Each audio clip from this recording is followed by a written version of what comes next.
When you thought that I was done, you ain't seen nothing yet. Walk that wire, start that fire, burn it down, yeah. You ain't seen nothing yet. I'll go harder, let the sun burn.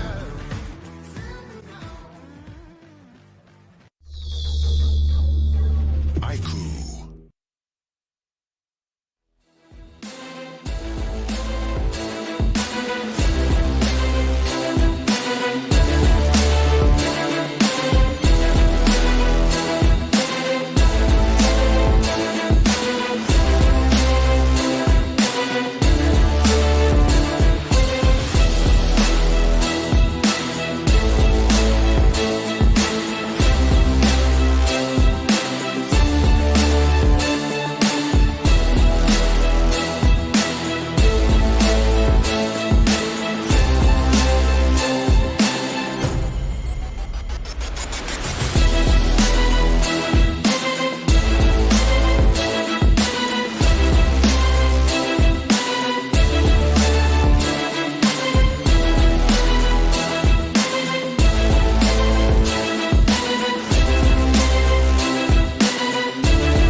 वाले हैं, लेकिन team soul को आप देखिए, इकलौती team जो पूरी तरीके से हमें जोन के अंदर देखने को मिल रही है, वो टीम सोल फिनिशेस की बात करें, 4 फिनिशेस अब उनके पास देखने को जरूर मिल रहे हैं। और अब team Hyderabad Hydras versus team Soul. बिल्कुल, आप देखें मैंटी यहाँ पे मौजूद जरूर है, बट 2 प्लेयर हैदराबाद हाइड्रास के यहाँ पे डाउन हो चुके हैं। कैरी की बात करें, उनको रिवाइव करने की कोशिश की जाएगी, कामयाबी मिल जरूर जाएगी, पर फिलहाल के लिए बात करें मैटी की, वो इसी के साथ एलिमिनेट हो जाएंगे। सोल रॉक्स आगे जाएंगे, एक प्लेयर को उन्होंने फिनिश किया, मैटी रॉक्स के आते वो भी खत्म किए। पुकार की बात करें, प्लेसों के बाहर वो डाउन हो गए। 6 टोटल फिनिशेस आपको सोल के पास देखने को मिलेंगे। सर्कल पूरी तरीके से उनके पास है, चारों प्लेयर इस बार पूरी तरीके से सर्वाइव करते हुए। क्या ये चिकन डिनर सोल के लिए बहुत ज्यादा महत्वपूर्ण है, वो निकाल पाएंगे यानी वो हमें देखना पड़ेगा। बट इस ब्लैक वो भी वीरू के हाथों डाउन होता है। इनकोर की बात करें, उनको भी यहाँ पे कैरी के हाथों डाउन किए गए। कैरी लास्ट प्लेयर सर्वाइव कर रहे हैं हाइड्रास से, बट उन्होंने अपना काम कर दिया। टॉप 5 में अपनी टीम को उन्होंने पहुंचाया। बट रॉक्स उन्होंने यहाँ पे कैरी को स्पॉट किया। बट वीरू की अगर बात करी जाए, 3 फिनिशर्स उन्होंने निकाले, इस ब्लैक को खत्म किया। इनकोर वो भी खत्म हो जाएंगे, ऑस्टिन बॉटेक्स वो भी खत्म हुए। टॉप 4 टीम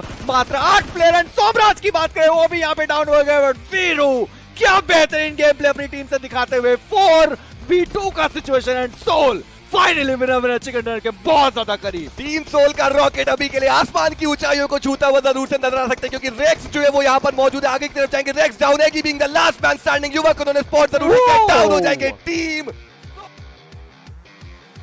सोमराज किसको स्पॉट करने की कोशिश कर जरूर रहे हैं। जिक्सॉ एक्सलाइन के सिंपल को नॉकआउट करेंगे, और वहीं पर समुराई भी थे जरूर। और ग्लिस 5 इस फाइट में अपर हैंड बनाती हुई नजर आ रही है। योद्धा बचे हुए हैं, कितनी देर तक बचे रहेंगे, इंपॉर्टेंट सवाल। बॉम्बर धीरे धीरे आगे जा रहे हैं, अपने टीममेट्स के साथ ही मूव इन करना चाहेंगे। रिवाइवल्स की प्रक्रिया दूसरी तरफ शुरू हो चुकी है, बट क्या और ग्लिस 5 रिवाइव होने देगी?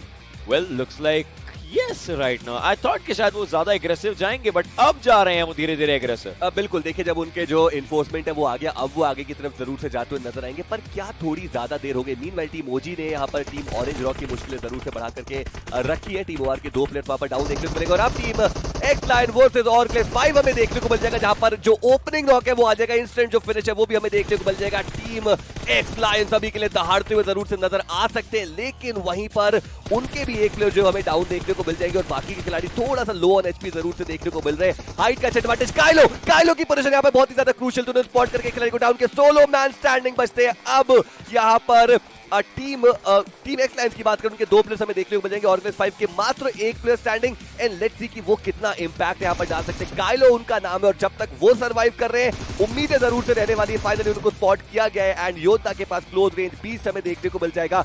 गन करेंगे स्विच, काइलो अभी भी यहाँ पर कुछ बढ़िया स्प्रे दे रहे हैं। फाइनली जाएगा नेक्स्ट लायन, एलिमिनेट हो जाएंगे। पैराडॉक्स वहां पर आएंगे टीम रेवरेंट के, और क्लेस 5 स्टिल सर्वाइविंग। अगेन आप देखें कि जो टीम सर्कल के बाहर थी, इस सर्कल में कितने आसानी से वो सर्कल के अंदर हैं। वहीं पे एक्सो की बात करी जाए, इतना ज़्यादा लेट रोटेट किया, उसके बावजूद आप देखें सर्कल का एक बढ़िया इलाका उनके पास है। आते ही एक फिनिश उनको मिल गया, गाड़ी भी सेंसे ने यहाँ पे ब्लास्ट कर दी, अपने नाम एक फिनिश भी दे दिया। बट वहीं पे टैक्टिकल की बात की जाएगी, काफी ज्यादा खुश होंगे अपने रोटेशन से। एक अच्छी प्रेडिक्शन उन्होंने की जरूर है कि साउथ की साइड पे वो रुके रहे। टीम एक्सपार्क मिरामार में हमने देखा उनको खेलते हुए, बट अगर खासकर इरांगल की बात करो, इरांगल में हमने देखा उनको खेलते हुए। बड़ी मॉडल शायद वो यहाँ पे फंस सकते हैं, बट पंक की बात की जाए, उन्होंने किनारे को डाउन किया। चलिए एक्सो के जो बाकी प्लेयर्स थे, बढ़िया कवर फायर उन्होंने प्रोवाइड किया। दूसरी साइड पे और भी आरी के जो प्लेयर हैं वो आपको देखने को मिलने वाले। हीरो यहाँ पे मौजूद जरूर है। सनॉक में उन्होंने कोशिशें अच्छी करी थी, एक फिनिश उनको मिला था। किनारे की बात करी जाए, वो यहाँ पे डाउन है। एक्सो के प्लेयर रश करने की कोशिश करेंगे, बट इनकोर दूसरे साइड पे एनिग्मा सैगी को डाउन करेंगे। इसी के साथ इनकोर के हाथों ही सैगी खत्म हो गया। बट हीरो चलिए उनकी पोजीशन यहाँ पे रिवील हुई जरूर है। ग्रेनेड तो ज्यादा कुक कर चुके हैं, बट मुझे लगता है हीरो डाउन हो जाएंगे। डैमेज पड़ा जरूर था, बट वो ग्रेनेड अपने ही प्लेयर को डाउन करते हुए। और आप देखें 2 प्लेयर एक्सो के डाउन, प्लेयर्स की एचपी बहुत ज्यादा कम, पंक काफी ज्यादा दूर अपनी टीम से। एग्जैक्टली, और सामने जो रिवाइवल की प्रक्रिया है वो भी स्टार्ट हो चुकी है। लेट्स सी कि रिवाइवल इनका एग्जीक्यूट हो पाएगा नहीं। मीनवाइल वो जो बाकी के खिलाड़ी थे टीम आरी स्पोर्ट्स के, वो भी यहाँ पर ज्वाइन करते हुए नजर आएंगे। पार्टी तो अब थोड़ा मुश्किल जरूर से हो सकता है टीम एक्सो के लिए, हालांकि एक प्लेयर को रिवाइवल जरूर से दिया जा चुका है। पंग जो है वो भी यहाँ पर क्लोजिंग करते हुए नजर आएंगे। तो इन्फोर्समेंट तो आ चुका है दोनों ही टीम्स का, और अब यहाँ पर जंग जो है वो बहुत जल्दी हमें छिड़ती हुई नजर आ सकती है। ग्रेनेड्स का भी के लिए इस्तेमाल किया जाएगा, थ्रोएबल्स का यूज करके एटलीस्ट वो एक ओपनिंग नॉक निकालने की कोशिश जरूर से रहने वाली है। फ्यूर्स एक अच्छे एरिया में मौजूद है। आप देखिए अगर वो ओपन नहीं होते तो मोलोटॉव कनेक्ट होता, लेकिन ग्रेनेड फाइनली आएगा। फियर्स डाउन एंड जो फिनिश है वो भी सिक्योर होता हुआ नजर आएगा। और अब टीम एक्सो के सेंसे बहुत ज्यादा ओपन में हमें देखने को मिल रहे हैं। जादू की साइड से बेहतरीन स्प्रे जाएगा, सेंसे डाउन, टीम एक्सो के पंक एंड इमॉर्टल ये 2 प्लेयर्स बस सर्वाइव कर रहे हैं और सामने टीम आर स्पोर्ट के 4 खिलाड़ी जो भूखे नजर आ रहे हैं। अभी उनका फिनिश जो है वो उनको सिक्योर करना है। पंक जो है वो प्रोन डाउन हो चुके हैं बिल्कुल ओपन में, उनको भी डाउन किया जा सकता है। एंड जी हाँ, इमॉर्टल अभी के लिए यहाँ पर आखिरी प्लेयर स्टैंडिंग। देखिए एक्सो ने वहां पे गलतियां की जरूर है, जिस तरीके से वो खेल रहे थे एक बढ़िया गेम प्ले उनके द्वारा हमें देखने को मिल जरूर रहा था। बट चलिए इसी के साथ कैनारी का एक बढ़िया मॉली जाता हुआ और बड़े आसानी से आरी के प्लेयर ने वहां पे एलिमिनेट किया एक्सो को। आप प्लेयर आराम से बैठे हुए हैं, लेकिन क्लच को लेफ्ट राइट दोनों डायरेक्शन में देखना पड़ सकता है। जो लो ग्राउंड टू हाई ग्राउंड की फाइट होती है कभी कभी दिक्कतों में आते हैं प्लेयर्स, लेकिन क्लच उन्होंने लेफ्ट हैंड साइड देखा नहीं। अब जाकर के देखेंगे यहाँ पर लेवी, उनके पास थॉमसन, 50 गोलियां रहने वाली हैं। नेट्स यहाँ पर किए जाएंगे बट एक नेट जाता है DT69 का, एक प्लेयर को डाउन करते हुए टैक्टिकल के, और साथ के साथ अच्छे ग्रेनेड यहाँ पर किए जा रहे हैं लेवी के द्वारा। वेल ये आखिरी नेड हो सकता है, कहीं ना कहीं ऐसा लगता है इसके बाद आगे ही मूव करने का चांस रहेगा। And well yes they are forward. जी बिल्कुल, but tactical again same situation, same कहानी उनके साथ भी रिपीट होती हुई। बैक टू बैक मैचेस उनके काफी खासा खराब गए हैं। अभी भी आप देखें कि वही वो जो मैचेस हैं वही चलते हुए आपको दिखाई देंगे। क्लच डाउन है, मोस्ट प्रोबेबली फिनिश किए जाएंगे। बट किड की बात करी जाए, वो सामने प्रोन्ड है T69, क्या उन्होंने देखा नहीं, उनको बिल्कुल भी अंदाजा नहीं शॉट्स कहां से है। बट किसी और ने जरूर उनको वहां पे स्पॉट किया, प्लेयर वो पीछे मौजूद थे किड को स्पॉट करते हुए। वाइल्ड अकेले बचेंगे अपनी टीम से और टैक्टिकल की एक बार फिर से सेम कहानी एलिमिनेशन के कगार पे। यहां अगर एलिमिनेट हुए तो आप देखें मात्र एक फिनिश जो शायद उन्होंने निकाला या फिर नहीं, आई गेस उन्होंने कोई भी फिनिशेस यहाँ पे निकाले नहीं है। 0 पॉइंट, 0 फिनिशेस, 0 प्लेसमेंट के साथ हर कुछ शून्य के साथ टैक्टिकल एक बार फिर वाला है। दोनों निकल गए या फिर कॉल आया हुआ कि आप सर्कल के अंदर है, वो ज्यादा बेहतर। अभी भी आप देखेंगे टीम स्पा के तीनों प्लेयर आपको सर्कल के बाहर देखने को मिलेंगे और काफी बेहतरीन फाइट निकाल रहे हैं। अल्ट्रॉन एक और फिनिश निकालेंगे। The air of Ultron has definitely started. Mavi भी यहां पर पिक्स निकालेंगे एंड देखते ही देखते टीम एक्सपॉक्स सफाया करती हुई यूडॉक के प्लेयर्स का स्काउट क्यूबीयू का इस्तेमाल कर रहे हैं, बट अल्ट्रॉन को डाउन जरूर किया जाएगा। सुल्तान अब जाकर के खटक रहे हैं टीम एक्सपॉक्स पर, एक और प्लेयर को डाउन कर चुके। Scout is the last one standing. काफी लो एचपी पर सुल्तान ने इजीली उनको पिक कर सकते हैं। देखिए कितना ज्यादा डैमेज यहां पर स्काउट को भी दिया जाने। टीम एक्सो का बैक टू बैक बढ़िया परफॉर्मेंस हमें देखने को मिलता है। वो फियर्स भी वहां पर बच जाएंगे और आप देखिए एक प्लेयर जो नॉकड आउट थे उनका भी रिवाइवल मिल चुका है। तो चारों प्लेयर्स के साथ टीम एक्सो तैयार है लेट्स एक्सो करने के लिए। अगर हम बात करें टीम हैदराबाद हाइड्रास की 2 खिलाड़ी उनके हमें देखने को मिल जाएंगे। जो मेजर मैन एडवांटेज है वो टीम एक्सो के पास जरूर से रहने वाला है, लेकिन उनको जाना पड़ेगा जोन के अंदर। एक्सो वर्सेस एनिग्मा गेमिंग, ये फाइट हमें जरूर से देखने को मिल सकती है, बिकॉज अगर एक्सो को यहाँ पे सर्वाइव करना है तो वो एक स्क्वाड को जरूर से वाइप आउट करना पड़ सकता है। लेट्स सी ये फाइट हमें कितनी देर में स्टार्ट होती नजर आएगी। But again team x park की अगर हम बात करें, काफी बढ़िया एक कंपाउंड है वो हमें उनके पास देखने को मिलेगा। स्मोक एक आएगा एनिग्मा के बिल्कुल सामने एंड वहां पर वो कनेक्शन बनाएगा नहीं। एंड टीम एक्सो के पंक अब वहां पर ग्रेनेड करेंगे। वो एक कंपाउंड में जितने भी जो स्लेट से हर जगह से वहां पर ग्रेनेड जाएंगे। सेंस से यहां पर ओपनिंग नॉक निकालेंगे। एनिग्मा के मात्र 2 प्लेयर्स सैगी है नहीं। लेट्स सी यहां पर क्या 2v4 आएगा या फिर टीम एक्सो जो है वो इस फाइट को जीतने नजर आएगी। एक बढ़िया क्रॉस एयर जो है वो वहां पर बिठा कर जरूर से एक प्लेयर को डाउन करेगा और एगी जो है वो सोलो मैन स्टैंडिंग पंक को भी उन्होंने डाउन किया। Aggy is still surviving, the hopes are still alive for Enigma gaming. Revive करने के लिए जा रहे हैं। टीम एक्सो की बात करें तो अब वहां पर जो एक खिलाड़ी बचते सेंस से उनको यहां पर क्लोज इन करना पड़ेगा। रिवाइव के लिए जाएंगे। जी हां, ये भी अभी रिवाइव के लिए जा रहे हैं, लेकिन ऊपर रिवाइवल पहले एग्जीक्यूट होगा। ऊपर रिवाइवल पहले होगा, प्लेयर्स नीचे आ सकते हैं, लेकिन यहीं पर एगी को आप देखिए पीछे की तरफ को कूद के पीछे है। दोनों प्लेयर्स यहां पर हैं जरूर फाइट लेने के लिए। एक्सो को बाहर का रास्ता दिखाते हुए एनिग्मा के players, what a brilliant move, what a brilliant move. काफी बेहतरीन तरीके से, और रेक्स यहाँ पर खुद को हील अप भी करना चाहेंगे, उनको फर्स्ट हिट मिल जाएगी, लेकिन यहीं पर टीम एक्सपाक आगे जा रही है। ये स्पार्क अब तो नहीं रुकना चाहते। एनिग्मा के प्लेयर्स आउटनंबर्ड है, 3v2 का सिचुएशन। रेक्स के पास हील करने का समय है या नहीं, वो भी एक इंपॉर्टेंट सवाल बन जाता है। और एगी खुद को 75 एचपी पर लेकर के जाएंगे, रेक्स खुद को 75 एचपी पर लेकर के जाएंगे। गिल को थोड़ा सा पीछे रखा गया है। अल्ट्रॉन और मावी पूरा तैयार है फाइट लेने के लिए। थ्रोएबल्स इस समय शायद ना हो, बट फाइट लेने का पूरा चांस है। एगी को डैमेज जरूर दिया जाएगा और इस सर्कल के अंदर बहुत कुछ बदल सकता है। आखिरी जोन शुरू हो चुका है, 9 सर्कल रहेगा ये। एक्सपार्क यहां से पॉइंट्स उठा सकती है, एनिग्मा यहां से पॉइंट्स उठा सकती है। दोनों में से जो भी टीम पहले जाएगी 12 पॉइंट्स उनको मिलने वाले हैं। लेकिन क्या कोई थ्रोएबल प्लेयर्स को मिल रहे हैं? ओ एक स्टन बैन, जो कुछ भी है सब कुछ फेंका जाएगा यहां पर अपने ओपोनेंट्स के लिए, लेकिन उसके बाद भी कोशिश यही बनती है एक और स्टन का इस्तेमाल किया जाएगा। क्या ये स्टन सच में जाकर लेगा किल? नो, उनके ऊपर स्टन यहां पर लगा नहीं है, अभी भी उनकी विजन प्रॉपर है। बट एगी क्या वो तैयार है आगे फाइट लेने के लिए? वेल, दोनों प्लेयर्स ने एक दूसरे को देखा, गिल और रेक्स ने, गिल और एगी ने। गिल को डाउन किया जाएगा 2v2 में। इस पूरी फाइट को लेकर के आ चुके, बट रेक्स को यहां पर खुद को हील अप भी करना पड़ेगा। जैसे ये प्लेयर्स आगे जाएंगे they have to go all in. M4 यहां पर एगी के पास, M4 यहां पर रेक्स के पास, हेलमेट पूरा का पूरा डैमेज इस प्लेयर का, बट ये गोलियां पड़ती है मावी की तरफ से और एक आखिरी प्लेयर एनिग्मा को डाउन किया जाएगा। टीम एक्सपार्क वेल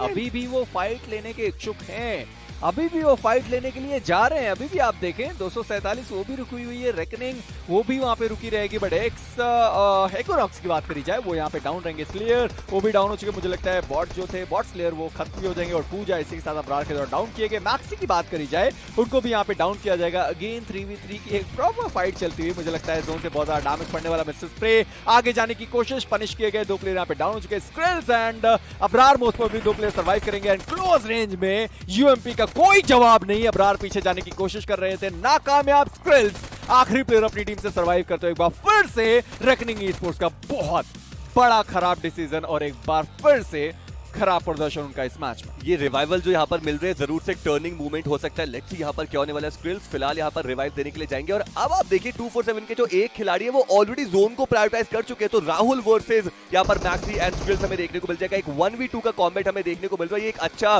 डिसीजन जरूर से रहने वाला है। 247 का एक प्ले को स्पॉट के डाउन किया, 1v2 247 राहुल वहां पर एक 1v2 क्लच करके जाएंगे। अब उनकी हेल्थ देखिए सर्वाइव नहीं कर पाएंगे, बट 2 फिनिशेस अपनी टीम के लिए उन्होंने बटोरे जरूर से है। एंड मेंटल यम की बात करें वो ऑलरेडी जोन के अंदर। जी बिल्कुल, बट नेक्स्ट सर्कल आप देखें, नेक्स्ट सर्कल किसी के पास नहीं है, सभी को इस वक्त ओपन में आना है, खासकर स्काईलाइट। इनको तो काफी ज्यादा ओपन में निकलना पड़ेगा, बट वहां पे आरआईपी वीजो के जो प्लेयर है मुश्किलों के लिए बढ़ चुके हैं। सेंसे का ये ग्रेनेड क्या गॉडल का खात्मा बन सकता है? चलिए थोड़ा सा दूर गया, चलिए दूर गया, फर्क नहीं पड़ता। क्लच गॉड डाउन, जी गॉड एक बार फिर से इकलौते प्लेयर जो अपनी टीम से सर्वाइव करेंगे। सेंसे जा जरूर है वहां पे। फ्लिक वाइटी जो आखिरी प्लेयर बचे हुए थे उनको डाउन किया गया। 10 प्लेसमेंट पॉइंट तो गॉल्ड को मिलने ही वाले हैं, बट जी गॉड वहां पे क्लच गॉड को रिवाइव करने में कामयाबी उन्होंने हासिल की। क्लच गॉड एक बार फिर से सेंसे के द्वारा डाउन किए जाएंगे। जी गॉड लास्ट प्लेयर अगेन अपनी टीम से सर्वाइव जरूर कर। आप सेंसे को देखें काफी ज्यादा दूर अपनी टीम से निकल चुके हैं। मोस्ट प्रोबेबली स्काईलाइट के हाथों वो डाउन होते हुए दिखाई दे सकते हैं, बट पंख पीछे मौजूद थे। गमला बॉय को डाउन जरूर किया गया, बट आप सोमराज को देखें कितना ज्यादा दूर निकले कम से कम सर्कल के अंदर। It's God like versus Skylight gaming and team x. जो लेट्स सी यहां पर क्या होने वाला है। जी गॉड को एक बार फिर से डाउन किया जाएगा, लेकिन स्काईलाइट गेमिंग अभी के लिए प्रबल दावेदार इस पर्टिकुलर मैच में। विनर अच्छे कंटेनर निकालने के लिए फियर्स को भी वापस स्पॉट किया जाएगा सोमराज के द्वारा। क्या बढ़िया ऑफ गार्ड एंगल उन्होंने क्रिएट करा, देखते देखते गॉड लाइक का सफाया। And team XO versus Skylight gaming, हमें ये आखिरी फाइट हमें जरूर से देखने को मिल सकती है। इट्स अ 2v4 जहां पे जो पोजीशन है वो भी पूरी तरीके से रिवील्ड है। टीम एक्सो के खिलाड़ी की पंख जो है जो कि डाउन थे उनको यहां पर फिनिश ऑफ किया जाएगा। और अब धीरे धीरे जो प्रेशर है वो बिल्ड होता हुआ सेंसे को स्पॉट करके डाउन किया जाएगा। Fear being the last man standing, एक 1v4 काफी ज्यादा मुश्किल स्थिति में वो जरूर से नजर आ रहे हैं। एंड लेट्स सी कि क्या यहां पर हमें कोई क्लच आता हुआ नजर आएगा, लेकिन जोन का जो प्रेशर है वो भी आएगा, इजीली उनको टेक डाउन किया जाएगा। Skylight gaming well they will be taking that winner अच्छे कंटेनर जिस चीज की हम बात थे। अब इसमें देखिए उनकी कोई गलती नहीं, लेकिन उनके ओपोनेंट को पता है कि हमें कहां से शॉट पड़ सकते हैं। और वहीं पर सुपारी गैंग इस बार तो अच्छी शुरुआत करती है। 7C के प्रिंस को नॉक किया जाएगा, फिनिश भी करेंगे, बट योद्धा गिर के नॉक हो गया और मुझे नहीं लगता कि वापस कोई जाएगा उनको बचाने। लेकिन निखिल के ऊपर रश होता हुआ 7C के प्लेयर्स ऑलरेडी आ चुके हैं। मेजी यस बिल्कुल, बट स्प्रे गॉड को आप देखिए डैमेज काफी ज्यादा हो चुका है। ग्रेनेड को करने की कोशिश, इतने ज्यादा ओपन में अलादीन आने की कोशिश कर रहे थे, बट चलिए निखिल को वहां पे स्पॉट किया गया था, डैमेज दिया गया, बट डी सिंह पीछे मौजूद थे कवर फायर प्रोवाइड करने के लिए। निखिल की बात करें वो नीचे जरूर आए, उन्हें पता है कि यहाँ पे ऑलरेडी एक प्लेयर आ चुका है। स्प्रे गॉड की बात करी जाए, देखते पीछे निकलते हैं, फिर फाइट लेने के इच्छुक वो हो सकते हैं। चलिए दोनों जो प्लेयर बचे हुए थे वो आ जरूर चुके हैं, बट सारंग की बात करें उनको पीछे से भी शॉट पड़ने वाले हैं। डैडी आएंगे, उन्होंने सारंग को यहाँ पे डाउन किया। स्प्रे गॉड अकेले बचे हुए हैं, ऐसा लग रहा है कि 7C को समझ नहीं आ रहा ओशन कि उन्हें एक्चुअली में करना क्या है। स्प्रे गॉड को आप देखें, पहले वो नीचे थे, उन्होंने हील किया, वो दूसरे साइड पे गए, अगेन उनको डैमेज पड़ा, अगेन वो ऊपर की साइड पे फिलहाल के लिए हील करा। बाकी जो इनके तीसरे प्लेयर आए थे सारंग और अलादीन, उनको तो सच में भी नहीं पता चला कि उनको करना क्या, और मुझे लगता है 7C का जो खात्मा है वो हमें देखने को मिलने वाला है। यस बिल्कुल, अगेन सेम चीज, मौली आपको लगी हुई है, अगेन आप मौली के अंदर और ज्यादा जा रहे हो। हुई थी एक प्लेसमेंट पॉइंट, साथ में एक फिनिश पॉइंट। वहीं पे सोल की स्क्वाड की बात करें, 2-2 स्प्लिट में है, प्लेयर डाउन है, रिवाइव किया गया, बट मुझे लगता है ग्रेनेड आया जरूर और फटेगा वो ग्रेनेड। दोनों प्लेयर फट सकते थे बट नहीं, बट कार्तिक वो जरूर आपको डाउन होते हुए दिखा देंगे, बट नेक्स्ट सर्कुलेशन किसी के पास नहीं, नेक्स्ट जोन किसी के पास नहीं है। सोल के प्लेयर्स को यहाँ पर दिक्कतें हो चुकी है। आप देखिए एक्सलेंस के सिंपल वाइपर को पिक करते नजर आएंगे, लेकिन अब आप जहां कहीं पर भी अपनी मुंडी दिखाएंगे तो ऑब्वियसली आपको भी दिक्कतें होने वाली है। एक्सलेंस के सिंपल भी डाउन हो चुके थे, समुराई को इनफैक्ट यहाँ पर पिक जरूर किया जाएगा। दिक्कतें बहुत ज्यादा एक्सलेंस के लिए भी बन चुकी हैं। वहीं पर सोल के युवा, उनकी तरफ से भी कोशिश हो रही है कि वो प्लेयर्स को यहाँ पर पिक कर सके और यूडॉक के ऊपर कहर बन के टूटना चाहते हैं। एक्सलेंस बहुत दूर दराज के एरिया में है, लेकिन कोशिश यहाँ से जारी। सोल युवा की गोलियां नहीं बची, रीलोड यहाँ पर करेंगे। माधव को ओपन में स्पॉट किया जरूर था। Well he is trying, is calculating. एक प्लेयर को नॉक यहाँ पर जरूर किया जाएगा, but x Lions I mean in सब के बीच में सेल्सियस को बहुत अच्छा फायदा है। ये सर्कल का एरिया के अराउंड बहुत सी फाइट से सकते हैं, लेकिन सोल के दो प्लेयर्स आएंगे जरूर डाउन की जगह साथ के साथ। Soul what is happening? Well we can't see right now, but Dreams भी एकदम सामने की तरफ डाउन करेंगे प्लेयर को। What just happened? Dreams, what a dream is living right now. But Veeru एक प्लेयर को पिक करेंगे, आखिरी प्लेयर सरवाइव करता हुआ वीरू यहाँ पर। Rocks does even have HP on him. बिल्कुल दिखाई तो नहीं दे रहा, बट चलिए कम से कम अब जरूर दिखाई देने वाला। बट सेल्सियस के जो प्लेयर डाउन है, एटलीस्ट उनको यहाँ पे फिनिश किया जा सकता है। बिल्कुल जो प्लेयर डाउन से खत्म किया गया माधव, वो भी खत्म हो चुके। ड्रीम फिनिश हो चुके। सोल के पास 5 फिनिशेस हैं जरूर, बट कार्तिक को आप देखें अभी भी ग्रेनेड्स करे जा रहे हैं। वीरू एचपी कम है, वहां पे अपने आप को हील करना पड़ेगा। मैक्स वो भी खत्म हो चुके। युवा वो ग्रेनेड पटा विक्सी का, वो भी डाउन हो जाएंगे। मैक्स का वो जो फिनिश था वो एक्चुअली में योद्धा ने चुराया है। रॉक्स वो भी योद्धा के द्वारा डाउन किए जाएंगे। क्रेजी की बात को वो भी डाउन है। रॉक्स खत्म हो चुके। मुझे लगता है last player Veeru most probably अपनी टीम से सर्वाइव करते हुए इस वक्त दिखाई देंगे 5 फिनिशेस के साथ।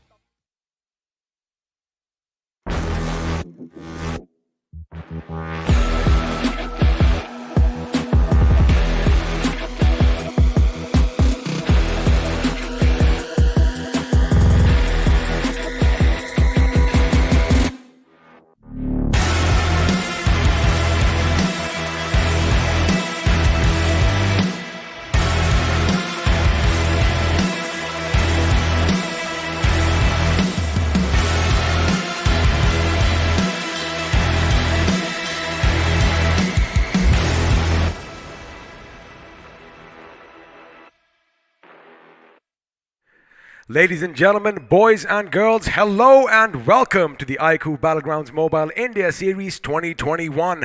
My name is Angad the Experiment Chehel, and with me we have the lost hope of humanity. It is Piyush, but we know him better as Sparrow, the Latin word for hope. Sparrow, we are halfway through the semifinals. 2 days of intense action. Day 3 is finally here. Oh boy, today is going to be a chaotic day, XP. You know why? Because the third day of a tournament is always going to be chaotic. This is semi-finals, and I have to say, these teams are feeling the pressure. Oh, they are feeling the pressure, and of course, it is day 3, and well, like I said, we are halfway done with the semis. All teams have played 8 games, with 8 more left to go. But before that, let's just call out the giants, the Goliaths themselves that made all of this possible. Of course, I'm talking about the iQOO 9 series for giving all these players this platform, this pedestal to come on and basically bask in the spotlight, and well, it's on them whether they want to make it or break it. Well, it's up to them if they want to make it or break it, but today is going to be a fun day because there are a lot of teams who are feeling comfortable, but at the same time, there are a lot of teams who are not feeling well. They have to play well, they need to get some points on the table, and I would love to see if they can get it or not. Well, let's see if they can get it, but again, don't take our word for it because we are making this up, and well, let's have the official word from the official smartphone sponsor of BGIS 2021.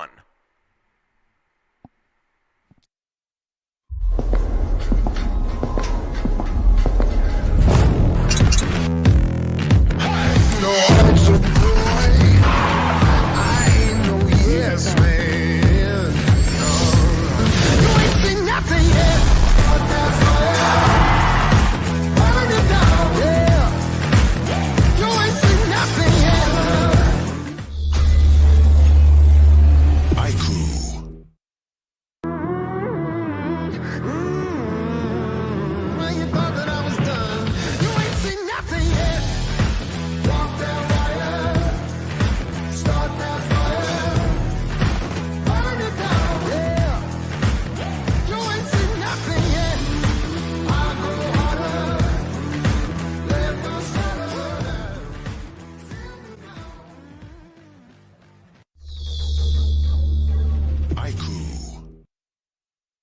Well, there you have it. You always get to see something new in that promo video. And of course, I want to still go and test out my gaming prowess because, well, you have to feed that monster inside you, that gaming monster that wants to be unleashed. And, well, this is the device you want to have in your hands. Absolutely. I mean, look at this device. It is sleek, it is slim, it is just brilliant. But talking about this device, it has India's fastest processor in it.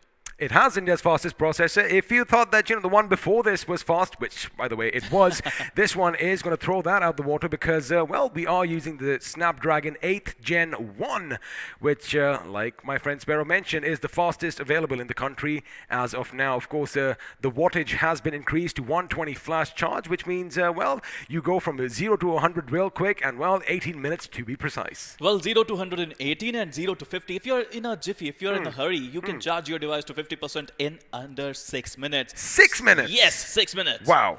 That is hardly anything, basically. So you're saying if I'm at 0, if I plug it in 6 minutes, I'll be at 50. Yep. Have you tried this out? Yes, I have. The thing is, we don't endorse anything over here without trying it, although, well, we have to. But again, we are giving it our word. And if you want to get your gaming prowess on, this is the device you need in your hands. But now, let's come to the moment everyone has been waiting for.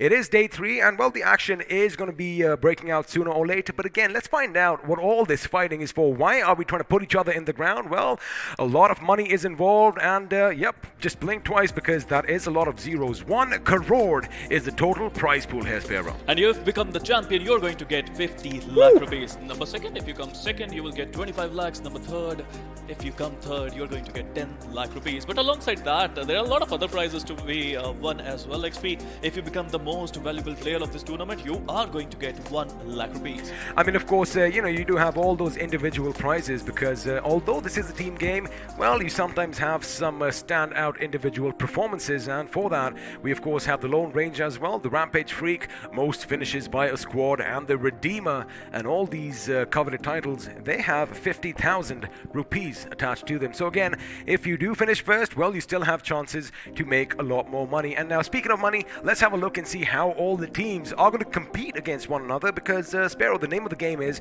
get more points than your opponents. Well, absolutely. You need points, and to get points, there are two ways. Either you finish your opponents, or either you survive and get those 15 points. Of course, if you get the chicken dinner, you're going to get 15 total position points. Number 2 will get 12, number 3 will get 10, 4, 8, they will get 6, 4, 2, 1 as mentioned on your screen. But XP, to be honest, I think it's all about getting those finishes as well. You need position points, you need finish points, and if you can get both, you're going to be a champion. I mean, normally you can do with either or, but the thing is, if you want to make sure you have that top spot, then of course you need a balance between both. Now, we have mentioned points. Let's have a look and see where all the fighting is going to take place, because if you have a look at the schedule, you will see that Erangel is going to be where we start things off, and as I love saying, you better know your A, B, and C's. Well, you need to know about your A, B, and C's. And talking about match number 2, we are going to witness Miramar, then we'll see Erangel once again, then we'll see Sanok, Miramar, Erangel again. And I have to say, XP, all these groups, today is going to be so much interesting. Today is going to be important for every single one of these teams, because a lot of these teams, they won't like to be in bottom 8 after the day number 3. I'm pretty sure it's not a lot of these teams. All the teams would not like to be at the bottom, but again, we did kind of see a trend when we went from day 1 to day 2. Now, day 1, whichever team were on page 3, remember, 24 teams are competing for just 16 positions in the grand finals, and we had a little bit of an upside down yesterday. The tables were turned as a few names, I'm going to say it out loud, Team X-Spark and Soul were at the bottom, but look at where they are now. So if your favorite team is at the bottom, well, chances are they could just come back up. And you know what? Let's just actually throw some light on what happened yesterday, because day 2, boy oh boy, we had some explosive games right from the beginning. Well, there are 4 teams, I think, who played really well yesterday, and they were not able to play well on the first day. But let's have a look at overall standings. Don't trust me, trust the numbers. And here you go. Talking about numbers, we have Skylights Gaming at number 1 with total 111. They do have those 111 points. Of course, 2 chicken dinners in hand is going to be handy as well. Coming up in second, and a big leap, I must say, is Team XO with 102 to their names. Now, OR Esports are in third with 89, Godlike in fourth with 88, and well, fifth and sixth are going to be shared as far as the points go. But the Hyderabad Hydras, they are going to have an advantage because, well, we are going to give precedence to position points over finish points. Well, day before yesterday, they were in the bottom 5. Yesterday, it was a brilliant day for Hyderabad Hydra. They managed comeback. The comeback is real, and we all love a good old comeback story, and Hyderabad Hybras is writing that story. Meanwhile, talking about number 9, on the second page we have Team Enigma with 66 points, and Udog India at number 10, 11 we got Tactical Esports with a couple of chicken dinners to their name. Number 12 we got Reckoning, again a team who managed to make a comeback. Absolutely, and a few of these teams had good days and they have bad days. Now, if you look at Tactical Esports, they do have 2 chicken dinners. However, that came on day 1. If we talk about day 2, well, they only amassed a total of 10 points from the day, which goes to show that anything can happen. But now, oh boy, this is the page you do not want to be on. And well, have some faith, have some hope, because there is some light at the end of the tunnel. They can still make it to the previous ranks. Of course, only Glitch in 17th with 47. And as we go down up until August 5, only 5 points separate 17 from 22. Now, this is where it gets a bit tricky. Team Chicken Rushes, 247 Gaming. They are going to be low on the points, Sparrow, but again, one good game could probably give them that momentum to move forward. Well, they managed to get 1 chicken dinner, but it's all about consistency, XP. If you're not consistent, it's not going to work out for you. Again, this is not a one-day show. It's a 4-day show. You are going to get 16 matches, and if you play well in all of these 16 matches, or maybe at least 70% of the matches, you have to play well if you want to qualify. All right, 70% is the cutoff over here, and brings me back to my school days, man. But anyway, 70% is what this guy says, and before that, a lot of these teams, they keep entertaining us. They are giving us so much. So we thought we are going to give something back to all you lovely viewers. And, well, we do have the giveaway winners, which are going to be popping up on our screens shortly. And if you see your name, well, congratulations. And I am a bit jelly. Well, giveaway winners are always going to be there, and I have to say these guys are very lucky. Talking about giveaway, I think they can just go into the description and click a link, so let's fill do their this. details. Let's do this. Before we actually announce the names, of course, we still have a few left over from yesterday. Let's do this. Let's just open up the floor for everyone. All you got to do is hit the description below. There is going to be a link. Click it, fill it proper, and all you have to do is just vote for your favorite team, and you might stand a chance to win some great BGMI merchandise. Now, of course, that is all for you. Thank you for watching. Now, let's get back to the brass tacks, right? All these teams are going to be battling it in the battlegrounds below, but everybody wants to know who is going to come up first before we get to the matchup. I got to ask you that question again. It is going to be a wrangle. We've seen, slightly slowish or slightly sluggish starts. Is that going to change today? Because like you said, day 3 is chaos. It is going to change today. You know why, XP? Because all these teams who are in top 5, now they have to be free. Now they're not feeling any kind of pressure. They know that 50% of the semifinals are over. They can be free. They don't want to be number 1. It is not about number 1. I mean, talk about Godlike. They're playing free. They don't care about points anymore. They want to just finish you. Well, speaking of points, they are going to have to make some points, because first up we have Group A going up against Group B. And well, Group A comprises of Reckoning Esports, Old Hood Esports, OR Esports, Only Glitch, Team Chicken Rushes, the Supari Gang, Team X Lions, and of course Celsius Esports. But the question is, are they going to heat things up today? Well, they have to. Talking about Group B, they're playing in Erangel on the first game. Hyderabad Hybras, 7C Esports, Tactical Esports, Team X Park, Enigma Gaming, Udog India, R Esports, and Team Soul. Now, talking about Team Soul XP, yesterday was a decent day for them. The last match they played, they managed to get the chicken dinner. That was so important for Team Soul. But, I always feel it's always about the comeback with Team Soul. It is about the comeback. And, just speaking of Team Soul, let me just give you a little bit more light as to what their plight was just a few days ago. On day 1, they ended the day with just 13 points. But they did turn their fortunes around, because on day 2, they walked away one shy of 40. That is 39, which goes to show that, again, anything can happen. And of course, they did get that delicious chicken dinner as well. So, if your team, again, is at the bottom, well, they might just come to the top in the next couple of days. But before that, oh boy, it is going to be Group A up against Group B. Are we picking any favorites over here? Do you want to? Look, we have the analysis, we have the stats in our hands, so I think we might just have a little bit of an advantage. But again, it all comes down to what's happening, right? It's all down to the situation. Again, you might have a good day, you might have a bad, you might have a game plan, and, well, somebody might just come and stab you in the back. You know what? It's as simple as it may be. All these teams who are in bottom 8, they have to play really well. All these teams who are in the middle, they need to do something crazy. They need to be consistent. But all those teams who are in top 8 today, let me tell you, they are going berserk. They are not going to care about anything else. They just want to go and have fun. Now, in my mind, of course, I like thinking that, there are always two sides to the same coin. Yes, of course, they can go berserk. A, they have that little leeway over the other teams. And B, what I have seen in the past, with a couple of names that I am going to mention, well, I'm just going to bring it out right now. OR Esports. Now, historically speaking, they have been the chart toppers for most of anything in the past, but somehow that pressure seems to mount on them towards the end. However, these are just the semi-finals, and well, the grand finals are still some distance away. But before that, you know what, let's actually stop talking, because I'm pretty sure that is what all our viewers are going to be saying right now, unless they do like you and I talking. And if you do like us talking, well, he goes by Sparrowcasts, I go by XPcasts on Instagram. Drop in and give us a follow. Well, of course you can do that. I mean, come on. I had to do that. I had to do that. mean, look at this gentleman. Look at the beautiful tie shirt and the trousers. You have to follow XPcast. Meanwhile, talking about the match, it is Erangel XP. It is going to be the match that everyone loves, right? Every single player, if you ask them, Erangel is the basic map. They love it. It's beautiful. It has everything. It has bridges. It has mountains. And believe me when I say that, they're going to break those bridges. They're going to blow those mountains. They're going to finish those compounds, because they need to have some chaos. They need to have some points. Oh, I am not going to go against you at that. But before that, let's just do one thing. Before all the chaos, before all the death and destruction is going to ensue in Erangel, let's just have a look and see how it looks like without any life on the island. Well, you'd not want to be packed up and shipped off in a container like we see just right over here.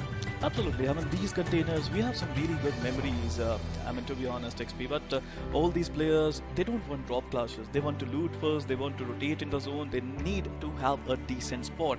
Apart from Godlike, of course, I mean, they don't care about it. See, Godlike, they have this mentality, right? As soon as they have sufficient loot, and for them, sufficient loot is basically a gun with some ammunition. I mean, let's be honest about it. A ban, maybe. A ban, maybe, but, I mean, yeah, actually, they can still pan the opponents, because what they like doing is they like going on the prowl. They like going on the hunt, and if they hear some commotion in the distance, well, chances are if you're fighting with the team, you better watch your backsides, because Godlike just might be there. Look, we are talking about Godlike, we are talking that how aggressive they are playing, but you know what they are doing? They are trying this lobby. They are practicing. Oh yeah. They're not looking to bully anyone. They are learning from it. It's a strategy-based gameplay, and Godlike is doing just that. See, I love the fact that you have just the right things to say about Godlike, but again, that comes from experience, because you and I have experienced their gameplay as well as the experience that the players have on their own. So yeah, all of that definitely makes a difference, and chances are in the finals they might just do something different. But for now, ladies and gentlemen, boys and girls, the game is about to start, because, well, the Big Bird is going to take to the skies, and, well, the weather is going to be nice, clear and sunny, and the temperature is about 27 degrees now. Go, Capitan, where are we flying to? We're flying from the Sosnovka military base towards shooting range. I mean, this is going to be a really nice plane path for a lot of teams who likes to go towards Jojopol Hospital, Gadka, Kuwari, Feripir, and Primorsk, including Pochinki School, Rozhok, and maybe Severny. But all these teams who wants to go to the eastern shore, it is going to be difficult for them. They need to travel a lot of distance if they want to go there. Well, lucky for them, the map is littered with all these amazing vehicles, and sooner or later you are going to see some Koenigsegg's, you're going to see some McLarens, even some Teslas, because, well, we all love our skins. But for now, if you talk about dropping off, the X-Lions are going to be dropping off, and it looks like they are heading straight down, because they do like dropping towards the southern aspect of the Sosnovka military base, while Enigma are going to be heading towards the military compound itself. Keep an eye on another team in the mix. Our esports could be heading for the military base, and it looks like we have a little bit of switcheroo, because our esports dropped down at the military base itself before Enigma could, which means Enigma could be forced to go to Novorapnoi. Well, Revenant is not in this group, it seems, and that is why Enigma is going towards Novorapnoi. They can get a really decent loot there. Talking about Feripir, I can already see only Glitch going there. They will get a decent amount of loot. Nobody is nearby in the vicinity. Talking about Team Soul, they are going to their old drop. Of course, Global Esports got eliminated early. Orgles 5 is not here, so they can go near Quarry. They can loot those compounds. I think I don't see any drop clashes so far. Not so far, but that is what homework is all about. And, well, we might just see something happening down in Pochinki if Tactical Esports do decide to, move a bit up north. For now, if you have a look at TX, they are going to be in their favorite spots, the Water City, with the Ultron a bit towards the north, on the other side of that little creek just north of Rozhok. But for now, our esports are going to be enjoying themselves in the military base. They do have some competition which should pop up sooner or later, but since we have a look at the circle, I'm pretty sure the majority of the teams are going to be happy with what they see. And, well, for us, the only clash that might come early could be in Georgie, but again, a big could. Well, again, it's a big good, but talking about our esports, I think we have to talk about them, XP. I mean, what a team they are turning out to be, rising stars. I've never heard of them before, but the moment they came in, the moment they took out the big guns, and now they're playing so well. Now they're in the semifinals, and yes, they are looking good. Let me tell you something about our esports. Again, we weren't expecting something from a team that, wasn't as well known, but when the Canary sings the song of death, well, a lot of things can happen. On day one, our esports ended the day in the third position, Sparrow, with 53 points to their name, and well, that is of course going to help them move up the ladder. Now, if you talk about the overall standings, as of right now, they are going to be in the sixth position with 71. So, if you talk about day two, it wasn't as flamboyant as one would have expected because they only got 18 points. But again, you have some good days and you have some bad. Now, talking about points, Hyderabad Hydras on your screens. What a comeback with 71 to their name.